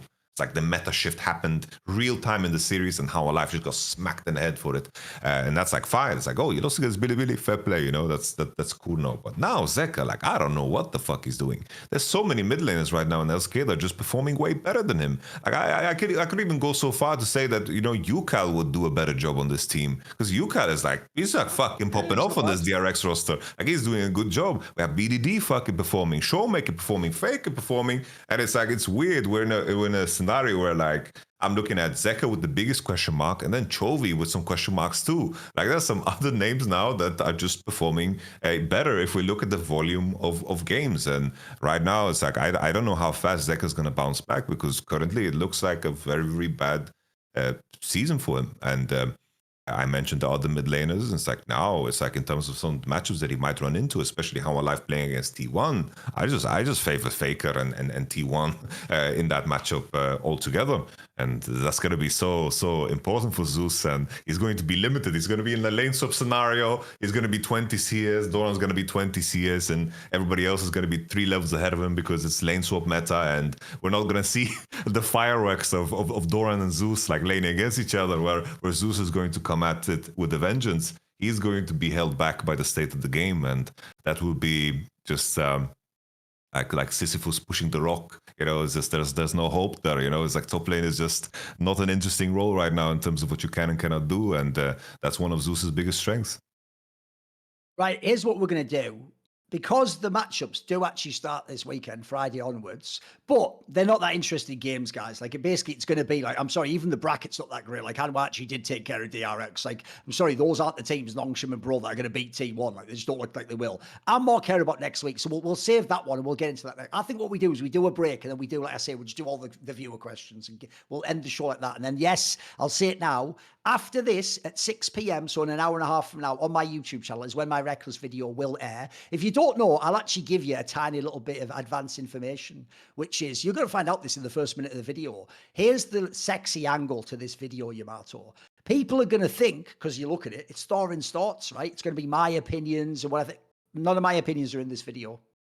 The entire video is actually essentially like the Hall of Fame of League of Legends, telling me all the stories about Rekkles. I cross-referenced them. I took out the ones that made it too obvious people's names. I took out some that were too harsh, just because there were things like, it's too obvious who told me that one, or certain ones where it's just people's private life. It has nothing to do with anyone. None of your business what people do in their private life. I always say, unless you cross that line with me, I won't cross that line with you. I think that's just one of the part of the social contract, in my opinion. That's just keep it professional, keep it about the game, keep it about what you like as a teammate, what you did in the game. By the way, there's nothing in here that's illegal. Like, it's not going to export. I wouldn't put a fucking preview on that. Like, I'd just release the content. Like, I also wouldn't make it as a video in that sense. Like, if I was going to do it like the Danny video, I'd just drop that video. I'd say all the stuff that happened. This isn't to say like someone did something fucking illegal and I'm going to expose they're a criminal or something. This is just going to show, as the title says, someone being a narcissist, someone being a really bad teammate, and you can judge yourself. I actually have stories, some of them with receipts, in the sense I actually have like the games. I can tell you stage games and the backstory of what happened behind them. So that'll be a spicy one. Obviously, we're not going to address it much here. Let's just do the break,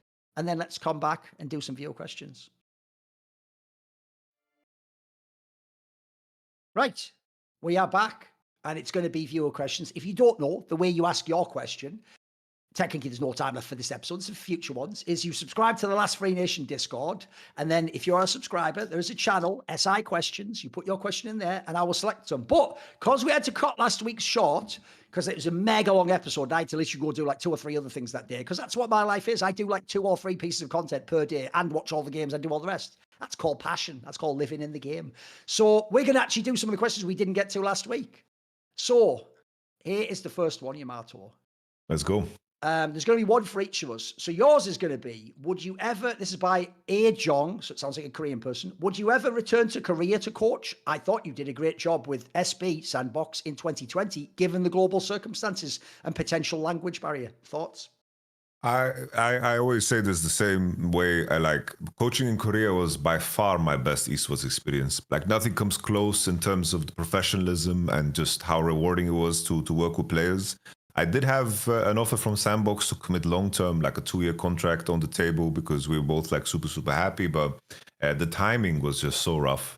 I was worried due to COVID, because the first time I flew in, I had to do quarantine. I flew back, quarantine, and in terms of the amount of time I would lose, I was very worried about it. Because usually, like when it comes to working in esports or anything, like where you're a part of a team and so forth, it's all a question of where the landscape is at. Fnatic was right there, and Fnatic was a team like I wanted to compete in Europe, of course, and the jump just made sense for me. In terms of me working again, like I made this big video about like me essentially retiring, but not really, because I don't really believe in that term, because circumstances change. Coaching in Korea or China would be like one of the things that I would heavily consider doing, because of how rewarding it would be, and regardless if it would be 1 year or 2 year, I knew it would be like worth it in terms of what I care about, in terms of my competitive spirit. So if the opportunity comes around, definitely coaching in Korea is like a memory that I will always cherish. And then the question for me is actually a sports one, because this is, let me just see. Yeah, this is when they had that trade happen. They say, hypothetically, if I, Thorin, was running the Dallas Mavericks, what would you have needed to even think about trading Luka Doncic? Right, here's the problem. The reason I wouldn't have traded him personally is because you just spent all those years building him as like the star player. You even did that whole thing, like the connection to Dirk, it's another European and we're building around him. And also, you spent the whole time Luka Magic, it's all Luka Magic. And then the way he was playing was incredibly popular with fans. He was gunning it late in the late game, shooting 1 billion fucking threes. So the problem I have with that is, if you just like, normally as a GM, you want to do 2 things. You want to win the championship, but also have a very popular team that just fills seats every single week. And if people don't know, Dallas-Fort Worth is like something like the 5th biggest media center in all of America. Like, people think it's only like New York, and Texas is fucking huge, mate. There's loads of money over there. There's obviously all that oil money. So I do think it's crazy that you trade like the face of your franchise. Now, I am waiting to see if more will come out. Like, I want to see in the summer if it comes out that like, no matter what has been said now, listen, I work in journalism, bro. I don't care what people say publicly. People have all sorts of reasons to say things publicly. I want to find out if those insiders in the summer tell me something like, oh, actually, maybe he wasn't going to stay long term, or maybe actually he's had like injuries that keep affecting him each season. Because if you don't know, he averages like 60 games a season in an 82-game season. So he is actually injured pretty much every single season at certain points in time, even if it's just niggling things like your ankle or you fucking pull your groin or whatever. Tell you what, mate, if this deal works out, I'd pull my groin twice. Whatever, you can see the joke on that one. It's an old one. It's an old one when it works. So I wouldn't trade him in that sense. I think it's sort of like brand suicide to trade him. Now, I will say there was a whole theory. I actually saw like a guy wrote into Jason Whitlock, who's a very interesting one. They have a theory that it's because the owners of the Mavericks isn't the Mark Cuban guy anymore. It's these people who are trying to do like a casino that's going to be in Las Vegas. And so they have this weird theory that this is like sort of a way to sort of tank parts of the Mavericks and then challenge the NBA. Like either like let us move to Las Vegas, the franchise, or like let us have a like casino and betting rights in Texas or something. Some weird thing like that. Like there's some like legislative like thing going on. As usual, if you're a journalist, you dig into the things around it and you follow the money and all that jazz and look who the owner is and what they're about. But in terms of the actual teams, I do think I did a video on my side channel. I actually think they had a chance to win now. I think actually like fucking Kyrie Irving's sick. I don't know why anyone's just pretending he doesn't exist. Maybe it wasn't Luka Doncic, but he's still really good fucking basketball player. Now he's going to have assuming he's healthy, a really good big. They've got a bunch of bigs actually. They're going to be one of the best big teams in the NBA. And by the way, they're in the West. I just saw the fucking Timberwolves look awesome against the Nuggets by having a big front line. You've now got a big set of players yourself. So I'm not written off on the idea the Mavs could be really good. I can see the gamble. I just wouldn't do it because I would never trade the franchise player. And I know what you mean. I would at least ask for like a piece or two more. Like I would ask for a role player who's a shooter maybe, or I'd ask for a couple more picks. I do think you probably should have had more picks. That's the suspicious part, is the lack of the picks. Normally you get like a player and then like 4 or 5 picks. Sometimes you get like a bunch of years down the line that like number 3 pick or some crazy. So maybe they got fleeced a little bit on that one because they were eager potentially for outside of the game reasons, potentially just to win now. Maybe they wanted that and they thought this guy wasn't healthy enough. So now we will go to the next question. Wait there 1 second. The next question is... Bro, you follow so many sports, bro. How do you have the time, bro? Like, it's crazy, bro. It's like following LTA. You don't watch all the teams. You just follow the ones that are interesting. You watch the key matchups. And if you know enough of the history of the game, a lot of the fundamentals apply. So, wait there 1 second. I have to just turn off the streamer mode because I need to see what the names are. The fuck? What's this name? Wait there 1 second. I can't fucking see it. How do I do? Oh, that's right. It's up at the top. There we go. There we go. Right. Colgar says there's been growing talk in the NA scene about streaming scrims. Oh, we already essentially addressed this in the beginning of the episode. Okay, we actually answered your question. It turned out this week, mate. It was the first part of the entire episode. Just go to that one. Right, here's one. Keku asks, you can answer this question for me. If you had to choose only one alcoholic drink for life, what would it be? Gin. I'll just take gin, yeah. Just go with everything well, right? Tonic, fucking, you can put up them states. By the way, I'm biased. Gin's sort of our thing in England, you know? Yeah, I like a refreshing taste of a gin and tonic with like a cucumber in it. You know, I do think it goes in the direction of flavors that I like, bro. Like I think like the darker spirits, it's too much, bro. Like I don't give a fuck about the wood barrel it's been in and how many years it's been aged, bro. Right. Like I don't give a shit, man. Like fuck that shit, bro. I remember going to this whiskey tasting and it's just like these glasses, right? And it's like just. Like it's like everything's the same. It's like, oh, this tastes like something I would laminate a wooden table with. Like, great. Yeah. It's like, and everyone's like, the earthiness. It's like, bro, earthiness is not a flavor I'm looking for. Like, so gin and tonic, that's where I land. I'll give Monty credit here because Monty is the sort of person you just described who goes to a bar like, they've got like a really rare Japanese whiskey that I like. The taste has an inflection of it, and to me, it's like it all just tastes like a drink I don't like. So what I told Monty is, like, I don't like any of the shit. I'm not really like into alcohol, mate. And he suggested a drink for me because we went to like one of those ones where you have like a cocktail guy comes up and he can make all the shit. And he sort of said to this guy, like, can you make this guy a cocktail? He needs something that's like a bit sweeter and has like a lot of flavor. And what the guy suggested to me is not a whiskey sour, an amaretto sour. That is fucking delicious because amaretto's almonds and nice and sweet. That is so delicious a cocktail. I could drink a million of those. It's where at events, right, Yamato, I'd always order one at the bar and all the other people would come up. Look, they'd use definitely different words, especially in the UK, but I'd imagine they all go, hey, you're silly. What are you drinking that drink for? That is like a girl's drink. And I'd go, try it. And they'd go, that's fucking delicious. I go, exactly. Shut the fuck up. So an amaretto sour, I've never had one banging. The other one would be, we have ciders in England that are made out of pears. That pear as a base just goes really well with other flavors. Yeah, and they have some amazing ones. I like the Recorder League and all that, but they have this one in the UK, there's one called Brothers, and they have a toffee apple one, and it's fucking sick. There's actually an episode of By the Numbers where I start drinking that at the beginning, and Richard asked me again what the fuck I'm drinking. I have a whole thing about how it's the future and all this. It's from ages ago, mate. It's from like 2015 or something.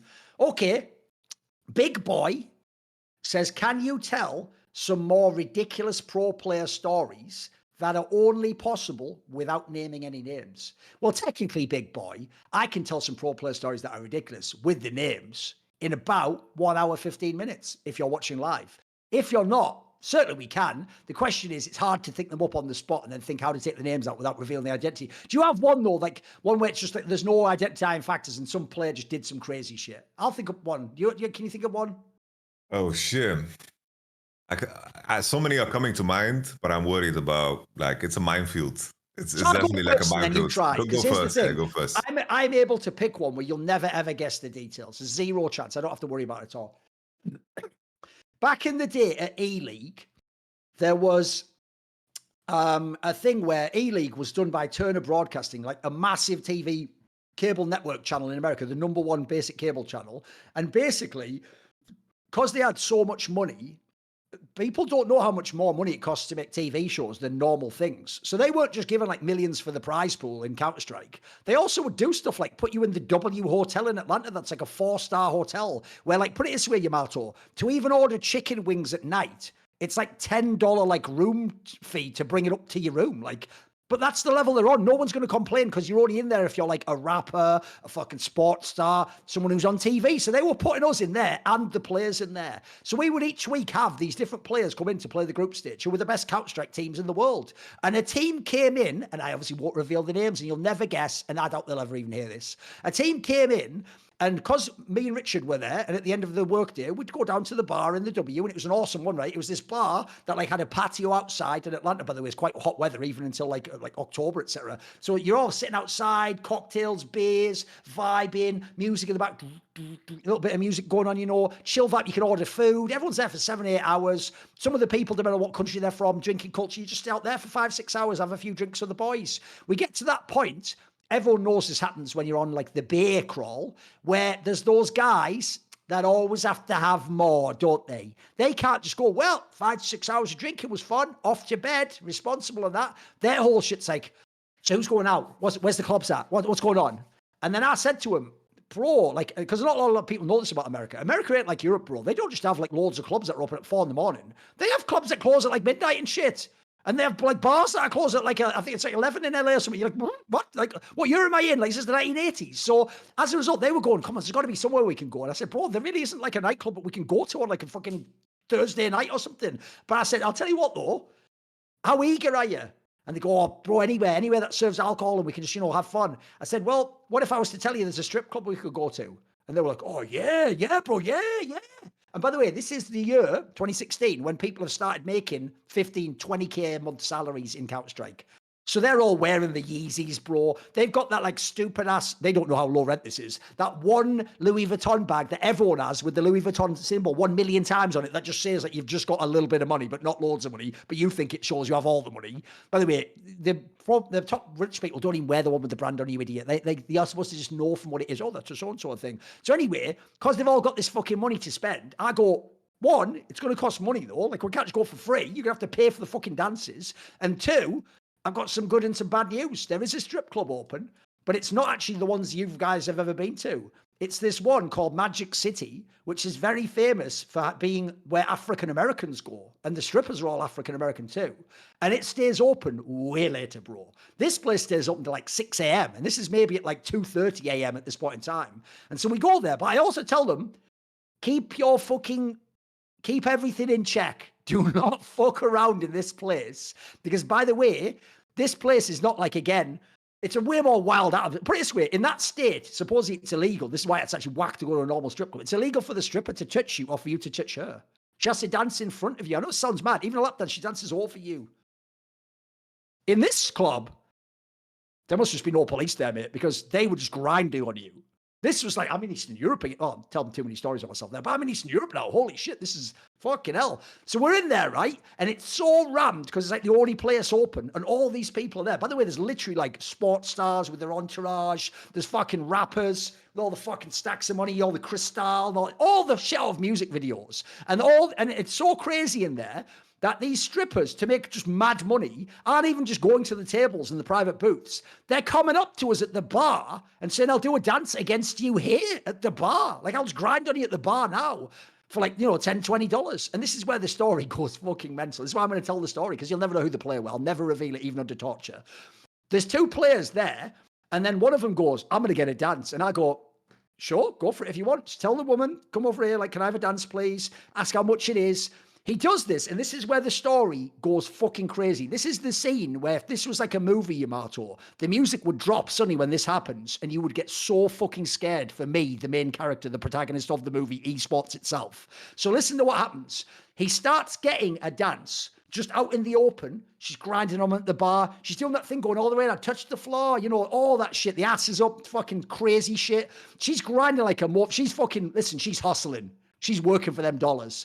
And this is where this player almost got us murdered, literally. He pulls out of his wallet a bunch of bills. And I'm thinking, he gets it. It's like a movie, don't you? You make it rain. He starts making it rain, and get ready for the nightmare fuel, Yamato. I'm seeing the bills that are coming flying off. She's not. She's dancing and feeling bills rain against her. She's thinking minimum those are tens. I've probably made $70, $80. If those are hundreds, by the way, if this guy's actually a rapper, remember we look like weird finance guys. We're all geeks and nerds. Maybe that's like thousands of dollars. I'm seeing, and this is actually like, bro, I had that thing where, you know, when you're drunk, but you just sober up real quick when a fight happens right next to you, your brain just goes, inject all of the adrenaline. You might need to run away now. In this moment, I see that the bills, as they're flying over, are Ukrainian hryvnia, which are worth fucking nothing. So these bills are literally worth something, Yamato, like 10 cents each. And he is putting dozens of them across her back as she dances. And I literally turn to the other player and tell him, you're going to think I'm joking, but we have to get out of this building immediately this second. Like, this dance can't even end. And I just take them out. They're all going, what are you doing, bro? I wanted to have a dance too. And I go, did you see the security guard? He looks like he just finished playing middle linebacker in the NFL. This isn't going to be, we're going to be asked politely to leave when they figure out you haven't given them $1,000. You've given them 80 cents in a currency they can't even exchange. We are going to be taken outside and given a fucking sick beat down. I'm not going to be here for this. So there you go. I didn't say anything else. That is outrageous behavior. And what a fucking insane stuff. That actually happened. That happened. Shit. No, man.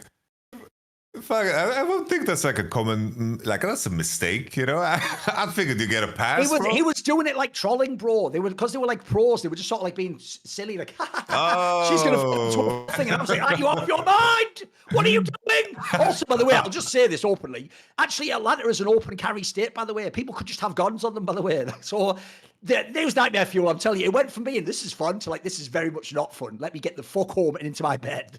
Oh shit! Okay. I was confused on the location. I thought like Eastern Europe, and then we went to Atlanta. But okay. No, just the prices. Oh, okay. Shit. Oh, that's mad. Oh, it's like on my end, it's like the things that come to mind is just like, it isn't a particular story, but it's like you got me in that line of thinking. It's like there were times, especially like in early days of like LEC and LCS, where team owners really like to reward players did fucked up shit. Okay, come on. Like, come on. Sending like underage players and underage people to like strip clubs and basically brothels just to like. By the way, for people who don't know, that's actually a secret thing people don't know about Germany, Yamato. It's like sort of an open secret where the brothels are and stuff like that. You just don't talk about it in society. No one mentions it. No one, they pretend it doesn't exist, but everyone knows they're there. They're in every big city. Yeah. So that was like just the meta. It was very weird. You know? You go into the fucking brothel. Holy fuck. It's like, bro, it's like it got very strange. Like, I remember also like stories from the olden days, like when it's like I got to hear like some like contracts that were happening in LPL. That was also like some wild things that you get to hear. It's like about, oh, like this player after scrims needs to have like an escort in his room, otherwise he's not gonna play. Like it's a very like crazy fucking clauses. Or something. It was completely like out of this world, because it's like those days where like everything was ramping up. It's like there was some freaky money coming into play, but it's like a lot of those owners that I knew from those days, they are just not around anymore. You know, they got rich on crypto or something, and they're doing influencer videos in Abu Dhabi or some shit. You know, like that's the crew that we're talking about, Bob. I'm afraid of saying more because... that's good enough. My story carried anyway, don't worry. Right, introducing says, this is going to be for you, what kind of statistics in Pro League of Legends do analysts and coaches care the most about? What would you say? Well, there's two layers to this because I think that solo queue statistics is something that is just utilized more and more to assess like player strength. It's like a lot of analysts are just using like basically scraping all of the data in solo queue to determine like who is the best performing player at specific champions, and then it's like it's been fine tuned. It could be like stats like damage per gold share and like how much CS you have at certain moments in time, how much damage you have, and then they just kind of cross reference like the massive volume of data, and then they can create a list of like who's the best performing Silas player in the region. And that can be like very, very helpful to find like the next big player, because that's how Giants found Jackies. Like he was just a solo queue prodigy that was doing super, super well, even without his knowledge. Like he was surprised that this is something that they just found out, that he was a player that was performing super good. He had like numbers comparable to like Caps in solo queue, and that's definitely like one way to like leverage data, because in solo queue at least you have so much, of course, just volume. In pro play, you don't have that much volume, and a player can play 9 games in a season in comparison to maybe like 500 solo queue games that you can cross references against the whole region. It is a very, very helpful tool. Like a homie like Mephisto, like the coach of Vitality and so forth. I believe he's on BDS right now. Like he has a tool where he scouts players and so forth, and you know he has predicted like a lot of players that like are like on the come up and have like the potential to be super, super good, and found that in solo queue ahead of a lot of people. It's like Milky Way, I remember, was a player that stood out to him before he popped off. Gumiyushi was a player to him that stood out before he popped off. And there's definitely like, we're getting to the point where people can moneyball it a little bit more with solo queue data. But in the context of everything else, I do think like if it comes to research about like teams and prep work, usually you just do it to kind of pique curiosities. It's like, it's not the whole truth, but it gives you reasons to maybe look into it. It's like, oh, this team is always losing first Drake. Why is that? It's like this team is like heavily skewed towards Rift Herald, or like they are playing towards, like let's say the gold share of their AD is super, super high. Are there trends that we can spot? Is there something tangible here, or is it just useless noise? Because the last thing you want to do when it comes to like presenting prep to players is giving them information that is not actionable. I'd rather present things like, pay attention at this moment in time. This player has a habit of like waiting in this bush for his jungler. That's something actionable. It's like if I give them, it's like, oh, they like to take drakes, they like to do this and this. It's like players can't really use that information to their best success. Like an example that Hilly always liked was he liked to see the warding patterns of the enemies, like in terms of where they would habitually ward, and that would just like improve his sweeping patterns. And that's like a data point that was like very, very helpful. So you just have to like look at it and then decipher what is like actually useful or not, and that requires in most cases like a manual touch. So Morguina says, have we witnessed the gold standard of business with the Saudis by watching Neymar swindle them out of over 300 million euros for 7 games played? Not sure if either of you followed the story, but found it amusing. Did you follow this? No, but it already in the question it sounded interesting. It's like, Neymar injured. What is he doing? As far as I know, it's like a mixture of like injured. He just hasn't turned up and played, mate. So yeah, he did basically supposedly get all that money. He fucking barely played. Here's the problem with that. The Saudis aren't operating like a traditional business. First of all, I think Neymar might even have been there before Ronaldo. Ronaldo and Neymar going there, now Benzema, etc. That Mane, what that is a mega advert to other great players. Like, mate, if we'll pay 300 million for fucking Neymar, who's sort of at the end of his career and he hasn't been on the boil for about 8 years, mate. What do you think we'd pay for like Mohamed Salah at his prime? We're going to give him 250 million. And we're going to, bro, what he's saying there is, if you can't get either in the top leagues or you just want to be rich, come fucking play in Saudi league. And in fact, there's more of these players we sign, the more legit the league will be. So in some ways, just as an advert and exposure alone, it was probably worth some of that money. Maybe not 300 mil. I don't know what their goals were, but also, like I think it's a commitment to the idea that like if we pay 300 mil for fucking Neymar at the end when he hasn't been focused, imagine what we'd actually pay you, Kevin De Bruyne. You want to make $500 million, mate? Come over here, play with us. Yeah, you've already won everything, mate. Come play with us at this point in time. So I think that angle's not as bad as you think. But yes, it is funny. I mean, the problem with that is I can't really fucking say, oh, well, I feel so bad for you, Al Halil or whatever it was. Bro, you signed Neymar. He hasn't been motivated in fucking years. He hasn't been motivated since he stopped playing in Barcelona. I even thought in League One he phoned it in some of the time. And it's sad because, by the way, he is only 33 years old.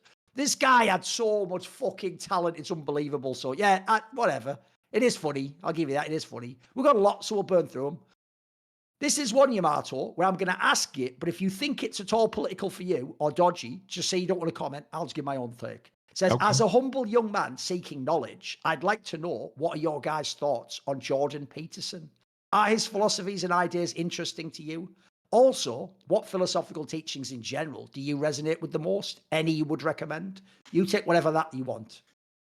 Like I personally, like I remember when Jordan Peters was like kind of introduced to the limelight, I did feel like he was very, very different back then. Like I do think that in terms of like his like lectures and his conversation surrounding like the topic of how to take, like, let's say, use from like the biblical stories and how they have shaped basically like civilizations in terms of, you know, what it means to be like a good person, altruistic person, and like the hero in the story, and how those stories can help you know, someone just guide their life in a way.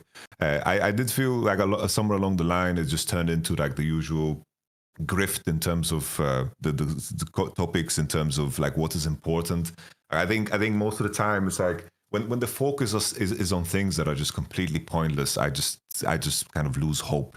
It's like it's so strange to me, Thorin. It's like in terms of like American politics, right? It's like the focus is always on shit that just doesn't fucking matter. Yeah. It's like there's never a conversation about like the opioid crisis, or like the housing crisis, or like the insurance crisis. There's a lot of things that can unify people, but it's always like focused on something that really doesn't impact people's life, like trans issues, for example. It's like it's crazy. There's always like focus on things, and it's just designed to make people angry. And I feel like Jordan Peterson went so hard in that direction. So like for me, I stopped listening to him. I think it's like in terms of what guides my own philosophy, it's like it depends on like what I read, you know. It's like but most recently it's like I'm going through like just the usual like meditations, you know, with Mr. Aurelius himself, you know, Stoicism, you know. I think that's something that like I have to take a lot of ideas from. There's this book that I like a lot, which is called the Book of Four Agreements, where it's very, very simple. It's like 100 pages, 4 agreements in terms of, you know, saying truth to yourself. It's like being impeccable with your words, and never take anything personally. Like these are things that I live by, and I think are very, very easy things to recognize in everything in the day to day, because it's very easy to get stuck in issues that don't really matter. It's like we are designed to be very, very, you know, we have like stress and anxiety that gets triggered in when we are faced with challenges in a way. And I think in a lot of cases, it's just noise, and we forget what is important. So especially in like current day and age, it's like there's so much things that are competing for your attention. So being aware of that is something that I think is super, super important, because your attention is a very important currency. The funny thing is, I actually was really interested in Jordan Peterson for probably like maybe the first 3 or 4 years. Like he came around, if people don't remember, around like sort of like 2015, 2016 sort of period in time. And then he had those few years where I always thought in some ways there's an idea that like specific circumstances of history call forth certain people. So this guy, if you don't know, was already in his like 50s, I think. He was already like a guy who'd been a lecturer and done all these lectures, which are already on YouTube, by the way. You could see the ones where he's doing them in Canada and he's doing his own weird thing, but no one's vibing with it, because at the time the political environment wasn't the right one. And crucially for him, obviously his main thing was like he was against things like compelled speech and things like that, and things that actually no one else was putting an interesting argument forwards. Most of the people who were against that stuff was like the chodosphere of the people who were just like, hey, check out this new video where all the feminists are doing this, like, and that's just like you said, the grift's just obvious with that. You can just see that immediately. It's like you're not even that into that topic. This is just your little grind to get your money. The difference was he was coming with like abstract, like philosophical ideas. He also had actually like a unifying effect at the time of sort of like, here's the areas we could like sort of build bridges and stuff. And I actually thought, I agree with you, his best stuff wasn't about politics. It was all philosophy, and especially that Bible series was straight fire. Everything he did about myth, I thought he had a really interesting perspective on. That's actually his biggest strength. The problem is, if you're a journalist, some of the people that pay him now have literally, as far as I can tell, their job is they pay him to promote certain agendas and to be the person doing the devil's advocate for certain positions. I don't even know 100%, I can't know the person if he believes in all those positions himself, or if some of them are more like, right, this is how I make my money to do the rest of my shit. Who knows? Problem is, I actually haven't read any of his last books. I haven't followed any of his stuff in the last few years. It's just all the shit I'm into. So not as interested now. I would say nowadays, what's funny is I'm going two different directions. On the one hand, I quite like Ayn Rand stuff and objectivism. I think there's some interesting stuff there. That's more about I think if you like the idea of the great man, there's a lot built in there. But I also am quite into sort of mysticism and the idea of people where it's not just like God said this. It's more like, here's my own actual experience of God or some sort of spiritual dimension. And here's how I feel. Essentially, it's more about feeling than knowing. I think there's some really interesting stuff there. Some really brilliant artists. I actually, believe it or not, quite like some Orthodox Christian stuff about that. So interesting stuff there. Yeah, let's move on. Let me just double check. Yes, okay. Eve says I got scared because it started. There's been some historical research. What sort of history? Where we going? All right, good. It's just something good. There's been some historical research in my field, history at uni, into esports, but most of it is very shallow. Just a timeline of what happened from the invention of gaming until now, or just sometimes takes the popular perspective, Riot, and gets certain aspects of esports history wrong. What aspects or events of esports history do you find the most important, and or would you like to see research more? Now, what's great is you'd think this is a question for me. You can still answer it first, because from your perspective, where you've been in esports, you've had a different slice to me.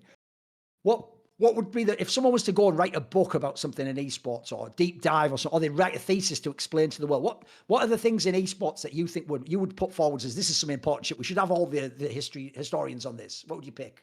I think the main thing for me that comes to mind in terms of what made it real for me personally, is especially coming like from Sweden, is just it's like the success of Inferno Online and DreamHack. Okay. Really put forth the idea of how big it can truly be, because I do think that without the visual, in terms of how many can be involved at a LAN and how grand the scale can be, without the visual, it is easy to kind of lose the perception of how many people actually playing a game and competing in a game. It's a number is just a number, but when you see a crowd roar and you see everybody in the same zone, and you connect on a more, let's say, like a deeper social level, because you're all in the same space. It's not the same as being on Discord and forth, and that really cemented the idea for me of what it could be. Right? It's I was a big fan of StarCraft 2, so I saw the big events in terms of the insane entrances of players coming into it, and in terms of being allowed to dream. I think that's the key thing. That's a key factor for me. So that's what came to mind. It's DreamHack, streams, and just the big events in itself really, for me, just gave me ambition, because you need to have kind of a goal. Otherwise, you're kind of playing aimlessly. And I think for me as a Swede, CS was such a big deal, bro. All my homies that I grew up with, we were watching Heaton, we were watching Spawn, we were watching, it's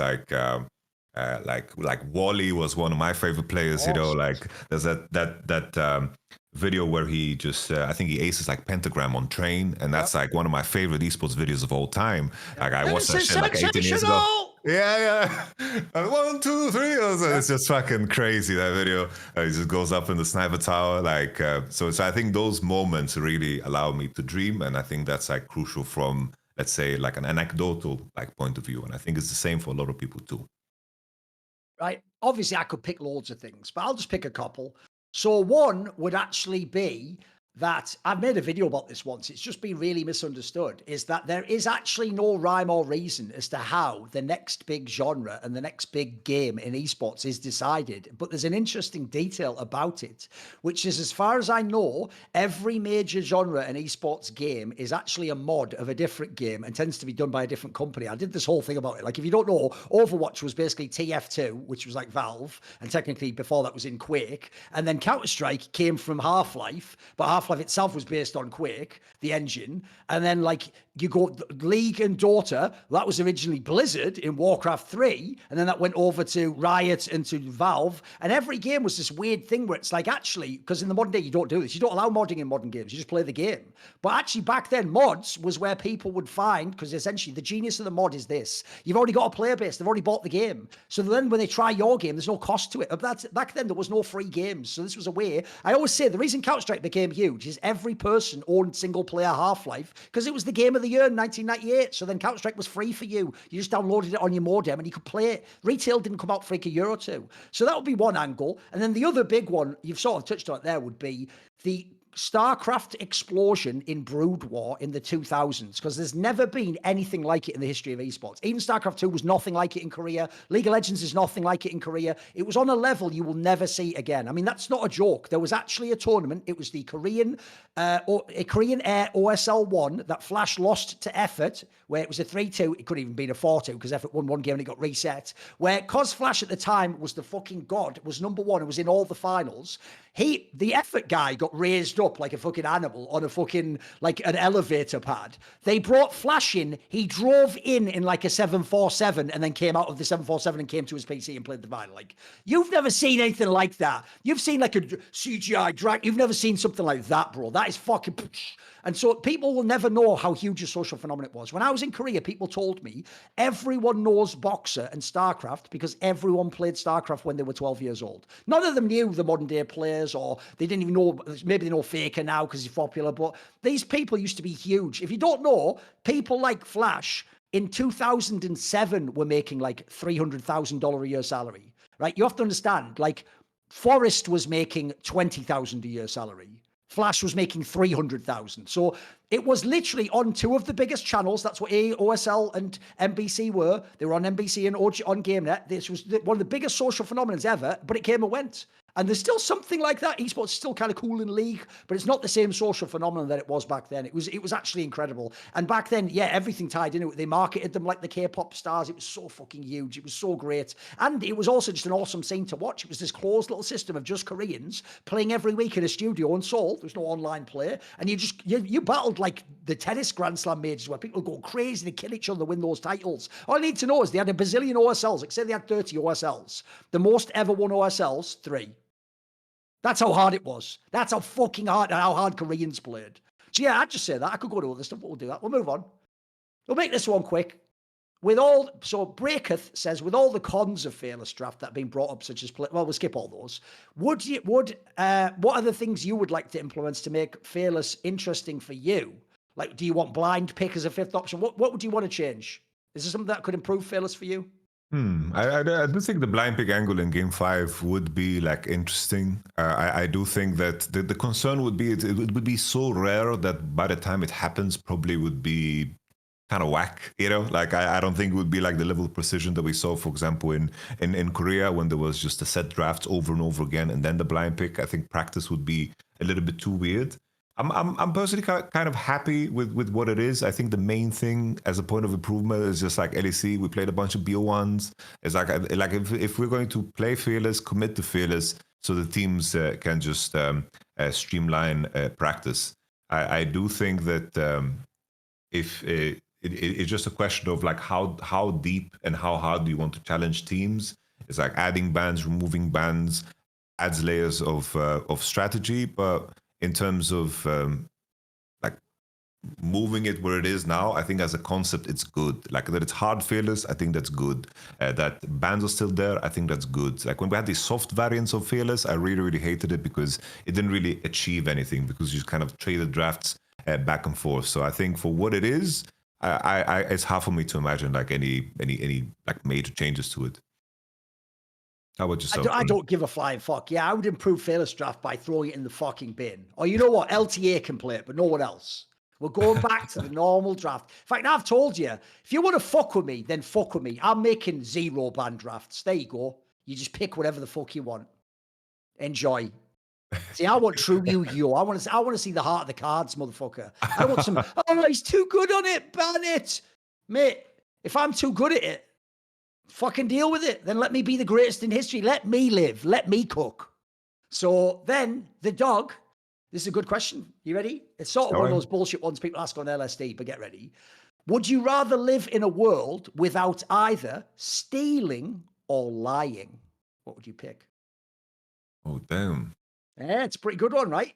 You can go back and forth on this one, mate. I do feel like stealing is an extension of lying, right? It's like there's no stealing without the lie. It's dishonest, yeah.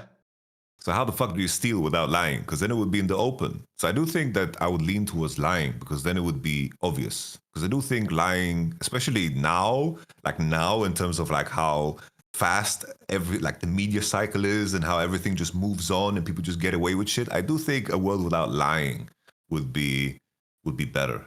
But now that I think about it, it comes with, you remove white lies then too. But I think that's also good because more truth, like just truth always liberates you. So I have to say lying out. It will fuck up stealing as well.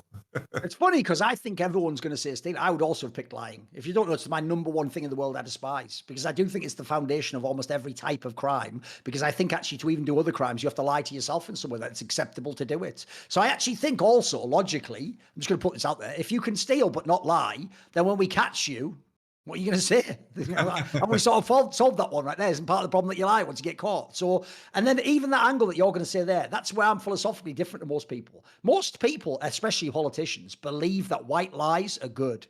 I say white lies are still lies. They're still evil. Black truths might not be popular, but they're still the truth. Now, here's the thing. That doesn't mean, maybe I didn't get this as a younger person, it doesn't mean you have to say every truth to someone's face and be mean to them or whatever. But I do think it's important that even black truths are told. And I'm with you. I don't believe in secret societies and secrets and oaths. I think in general, you should be able to talk about most things.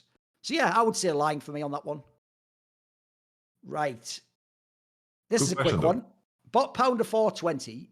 What the fuck is a skibbity toilet? Do you know? I have no idea and I'll never Google it. So what is it? Well, Sniper explained it, but it's just got more confusing. Like, okay. I don't know, it's some Fortnite. Bro, I have no clue, bro. Okay. Like, I have no idea, man. Like, Sniper explained it, I just got more confused. Like, explained to me and we'll go Dom. to the next one. Fuck that shit, bro. This is a good one. Sassy says, who do you guys think, because there's quite a few we're going to get through now, who is the GOAT of film music composing? The Zoomer pick would probably be Hans Zimmer, but most people would maybe say John Williams. If you don't know, Hans Zimmer did like Gladiator. John Williams did like Indiana Jones, fucking Superman. He says, I personally think it is Howard Shaw, the guy who scored the Lord of the Rings trilogy. What do you think? Would you nominate anyone different? Who would you pick? Well, I have to take the Zoomer pick because that's what I'm the most in the loop with. It's like Hans Zimmer. I got to see him live as well. I think he's just made too many like legendary tracks. It's like together with Christopher Nolan. And we have like the James Bond theme and fucking Lion King. It's just like the run is just too legendary, bro. Like in terms of like picking his movies as well, this is like fucking Floyd Mayweather picking his fights, like he just like only home runs. So I have to go with Hans Zimmer. Like he's just he just doesn't miss, bro. And it's exactly in the line with the movies I like as well. So. Yeah, the problem people have is this. They're so used to being sold a bunch of shit by the mainstream. They forget that, like, sometimes things like Christopher Nolan are really good and super popular and marketed. So, like, Hans Zimmer can be a valid answer. I would probably pick Hans Zimmer. Think about it. He did, like, fucking Gladiator, Inception, fucking Interstellar, The Lion King. Like, he's had some fucking unbelievable ones, mate. He's also, to me, got one of the most like, consistent flaws. He just does a mega job. John Williams is certainly very good. But I meant Mission Impossible. I confused them. I'll tell you one that's if you want an off meta one, there's a guy who actually used to be in a pop band called Clint Mansell, who did a bunch of films where he did some interesting work that I enjoyed. But you just have to look up what those ones were. It's more like not as famous films. So let's go on. Oh, here's a good one. Zid says, where would Upset be ranked for all-time greatest EU ADCs?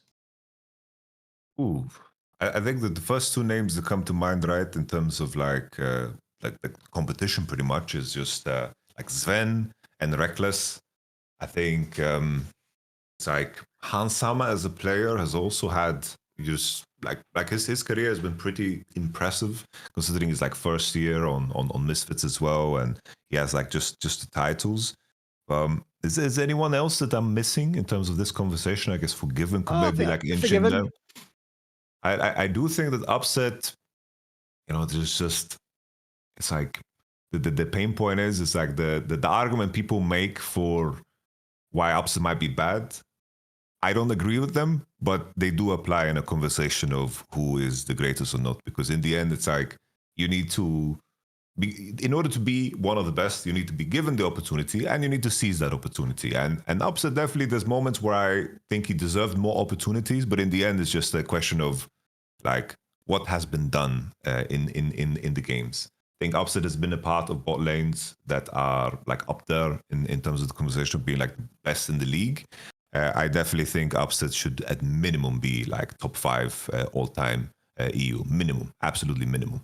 I can even see myself putting him 3, but it's like arguing against like just because of Hansama having so much international play and also like just winning the trophy so many times and being competitive in many moments. It's like the main argument against him would be like his fucking time in Team Liquid, right? Because that was very, very sad and like deflated. But I do think that he has a body of work that might put him like on the 3rd spot over Upset.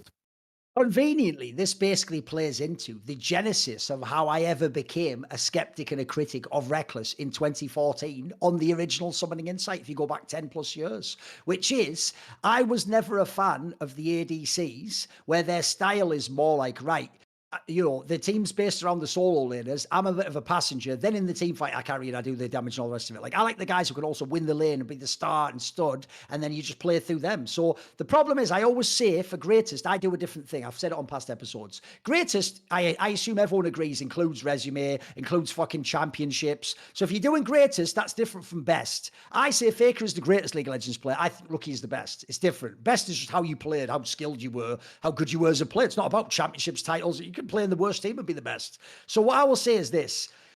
If I'm doing my best, greatest, so it has to include championships, right? Number 1, Rekkles. He has loads of championships, MVPs, and million finals, worlds, everything, semis, finals. Sven, number 2. It's a fantastic career, won championship on both different regions. By the way, 2017 Sven was a carry player. He was very fucking good, best in the West.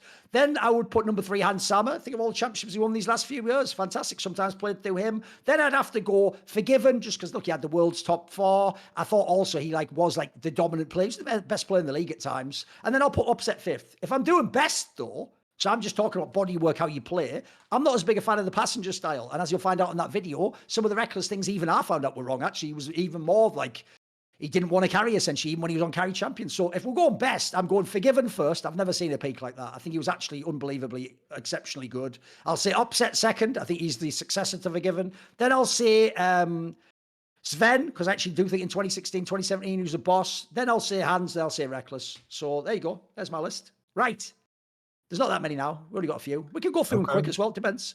I would add on the Rekkles thing though, like I think his run 2018 to 2020, it's like, well, I know he joined G2 2021 and that was a dud, but like that Worlds run with Hilly, it's like that was like a new level of Rekkles, definitely, because I do think like the Huni era was just Huni. I think Huni is one of the most underrated players of all time. Yeah, and then it's like when they made the roster changes, it definitely like they didn't have the carry power and the presence. But then when Rekkles benched himself and made the return, I do think that those years, 2018, 19, 20, were like probably the most impressive in my mind. If you kind of remove the conversation of season 2 when they played at IPL 4, because that was also just a crazy tournament from Rekkles.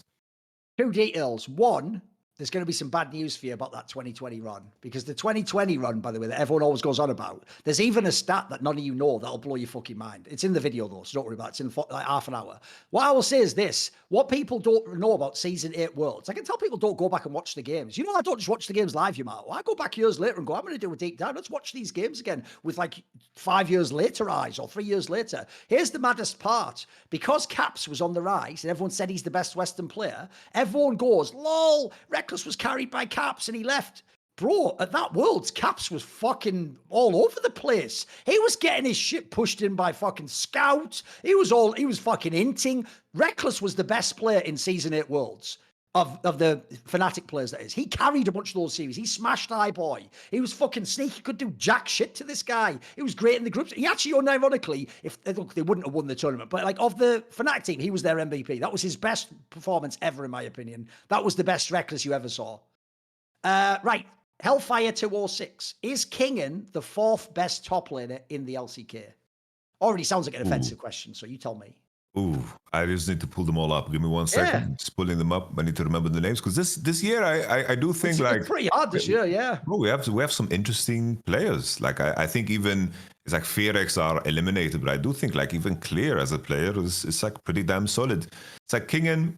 I do think that there was like that Nongshim series against Bro where I thought, oh, this is where Kingen is just showing that there's levels to like LCK top lanes. Like Kingen is not top 3, but when he plays against the below half, then he's going to smack them up.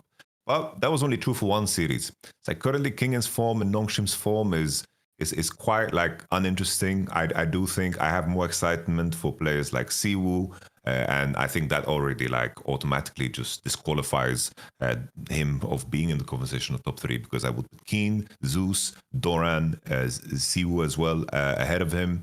Trying to just double check. I think like Dudu has had moments where he could contest with him, and I do think.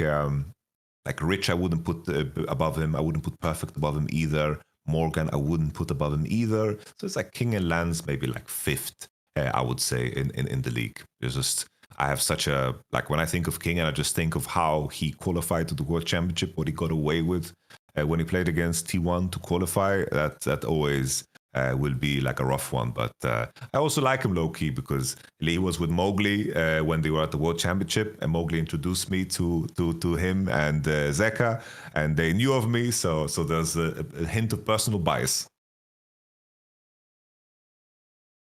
No, he is not the 4th best top laner. That is a fucking insane take. I don't even know where you've come up with that. Like, as you say, this is even the worst time. Right? You could have asked that last summer. You've had a chance. Now you've got no fucking chance. Mate, there's so many more people. By the way, I will say, not as bad as people. Not actually the worst team. They're not even close to it. Like, they've had some all right games, but no, he's not even close to it. We're skipping that one. That's garbage. Right, this one. Shurik says, which of the 7 deadly sins do you struggle with the most? Pride, greed, lust, envy, gluttony, wrath, and sloth. Bro, it has to be like I can pig out, with food. Gluttony.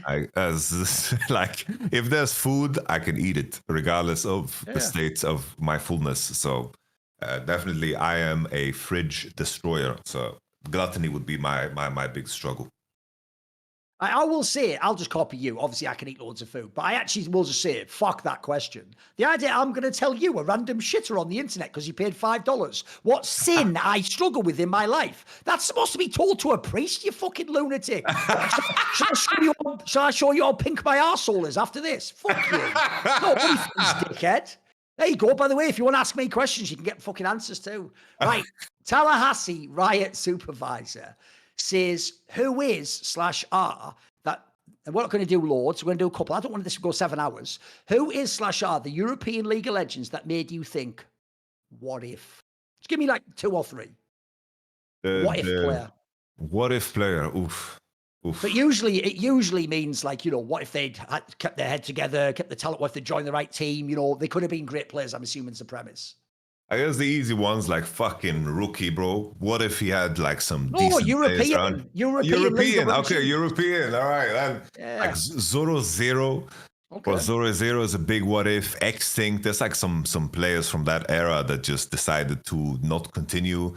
Like Pujo is also an interesting one. There's like a bunch of players that just hung it up because they just decided to do something else because it wasn't enticing enough, or they just didn't have the drive or like the tolerance for risk, because people would give up their studies, give up their life, and at the time it was just like a big fucking question mark because like the ages at the time in terms of pro players was very, very mixed. It wasn't like this path to pro, like, oh, you're 16, oh, we're excited for when you turn 70, you can join the league and you can play, and he's a super talent. Well, that shit wasn't a part of the equation ever back then. So like those 3 names could like come to mind of like players that I played with, and it's like, oh, they just decided to take a different path. I'll give you 3, and these are easy for me. Because it's going to be people where I'm not going to pick bombs. These are people who had like a lot of talent, but different things needed to happen in their career. So number 1 name immediately is Mithy. I think Mithy is like the secret father of this modern generation that can actually compete with the Asian teams. That story where they played Flash Wolves at IEM 2017, and he basically figured out from the game how to then go and then get to the MSI final and be like clapping Faker. Like, that's real. Like, that was the genesis of it all. That's where it all was built from. Then came Fnatic, then came G2, then came everything, right? So if Mithy, this is the key thing. It's if Mithy didn't go to TSM. If he stayed in Europe, oh, baby, we wasted 2 years of this guy. He was still all right when he came back with Origin. He still had the mind for the game. That's 2 years of prime we don't get. Imagine he's on like, look, if at the time you had like Hillasan coming to Fnatic, etc. So I guess he wouldn't have been on Fnatic, but imagine he'd already been on like G2. Imagine 2018 instead of Wadid is Mithy. Bruh. That's where it gets fucking spicy. So there's Mithy's one. Then I'm gonna go, it's your boy. It's your boy, homie. They'll never know how good he was because they didn't see the scrims, Yamato. Self-made. Listen, bro's the only person I think beats this. Self-made had the craziest jungle hands of any fucking Westerner ever. Ever.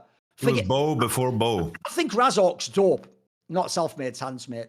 That's actually the part about that TES series. They all rave about the bot lane. Did you see what Self-made was doing to Karsa? They were fucking LPL champions. He was putting Karsa in a dumpster, just saying, fuck you. Yeah, I'm on my carry chops, but I'm on my bullshit, mate. I'm one of those players who can go head-to-head with you Koreans. The problem is, this guy, holy fuck. I don't know if there was 15 personalities in his head, if there was no personality. He was just a fucking, everyone says it, there's just some screw loose. And it's only, by the way, he's one of those people, it's a sad refrain, he was his own worst enemy. I mean, if you don't know, he's still playing like last year, guys, in like the fucking Vitality B team and shit. Oh, it's just sad. I don't think people know the talent this guy had. He just had so much talent. Definitely. Like, he could not conquer his own demons, you know? Like, I think definitely, like, in terms of talent, was up there. Like I mentioned, it's like, Selfmade was pretty much Bo before Bo was Bo in the league. And he would dominate scrims and he would be, you know, just... Like if he was in the right headspace, you know, in terms of talent, definitely could have been one of the best players to ever play the jungle role. But that's the main thing, right? It's like there's so many things that need to be in place for you to be like a great player. It isn't only about like mechanics, and I think this is like one of those, like a story, like that definitely like cements that, because you have players that are worse mechanically, but they do so much for their team. And that in the long run can matter so much more. And that's just what makes roster building so interesting in the end. The last name for me, it'll be controversial. I think Alfari. First of all, he had years left to go, mate. He could have stayed around. He could be playing today and he'd still be a top laner. Plus, he had such an idiosyncratic style where he was just a G. Here's what people never got about that guy. Oh, he's only good in lane. No, he's exceptionally good in lane. One of the things about him as a laner that was insane is you don't even have to give him resources and he gets the lead in the lane. That's what never made any sense. He was like a trophy of top lane. It was crazy. But he did have some weird thing about connecting with people. I even think it, as a person, by the way, but it's weird. A certain thing you're all crediting Rekkles for that's not his fault.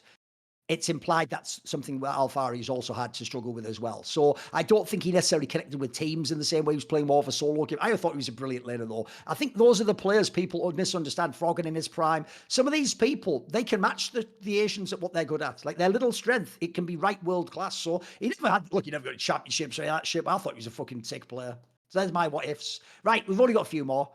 This will be quick. The dog says, if you were the G2 GM at the end of 2024, what moves would you have tried to make, assuming you didn't make these moves, obviously? Is there a different move you'd have done? I think that even though Yak is doing well on KC, I do think that moving away from Yak would make sense. It's like, it's just one of those, like I would have looked for a different jungle. I think the Scrim acquisition is perfectly fine, but I would never let go of Mickey.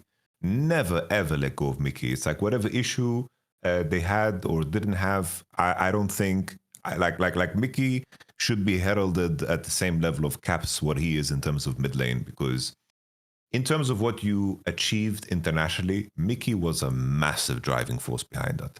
In terms of what your peak was, he carries a level of experience that nobody can fucking touch in the league. It's only like him and maybe Hillisan.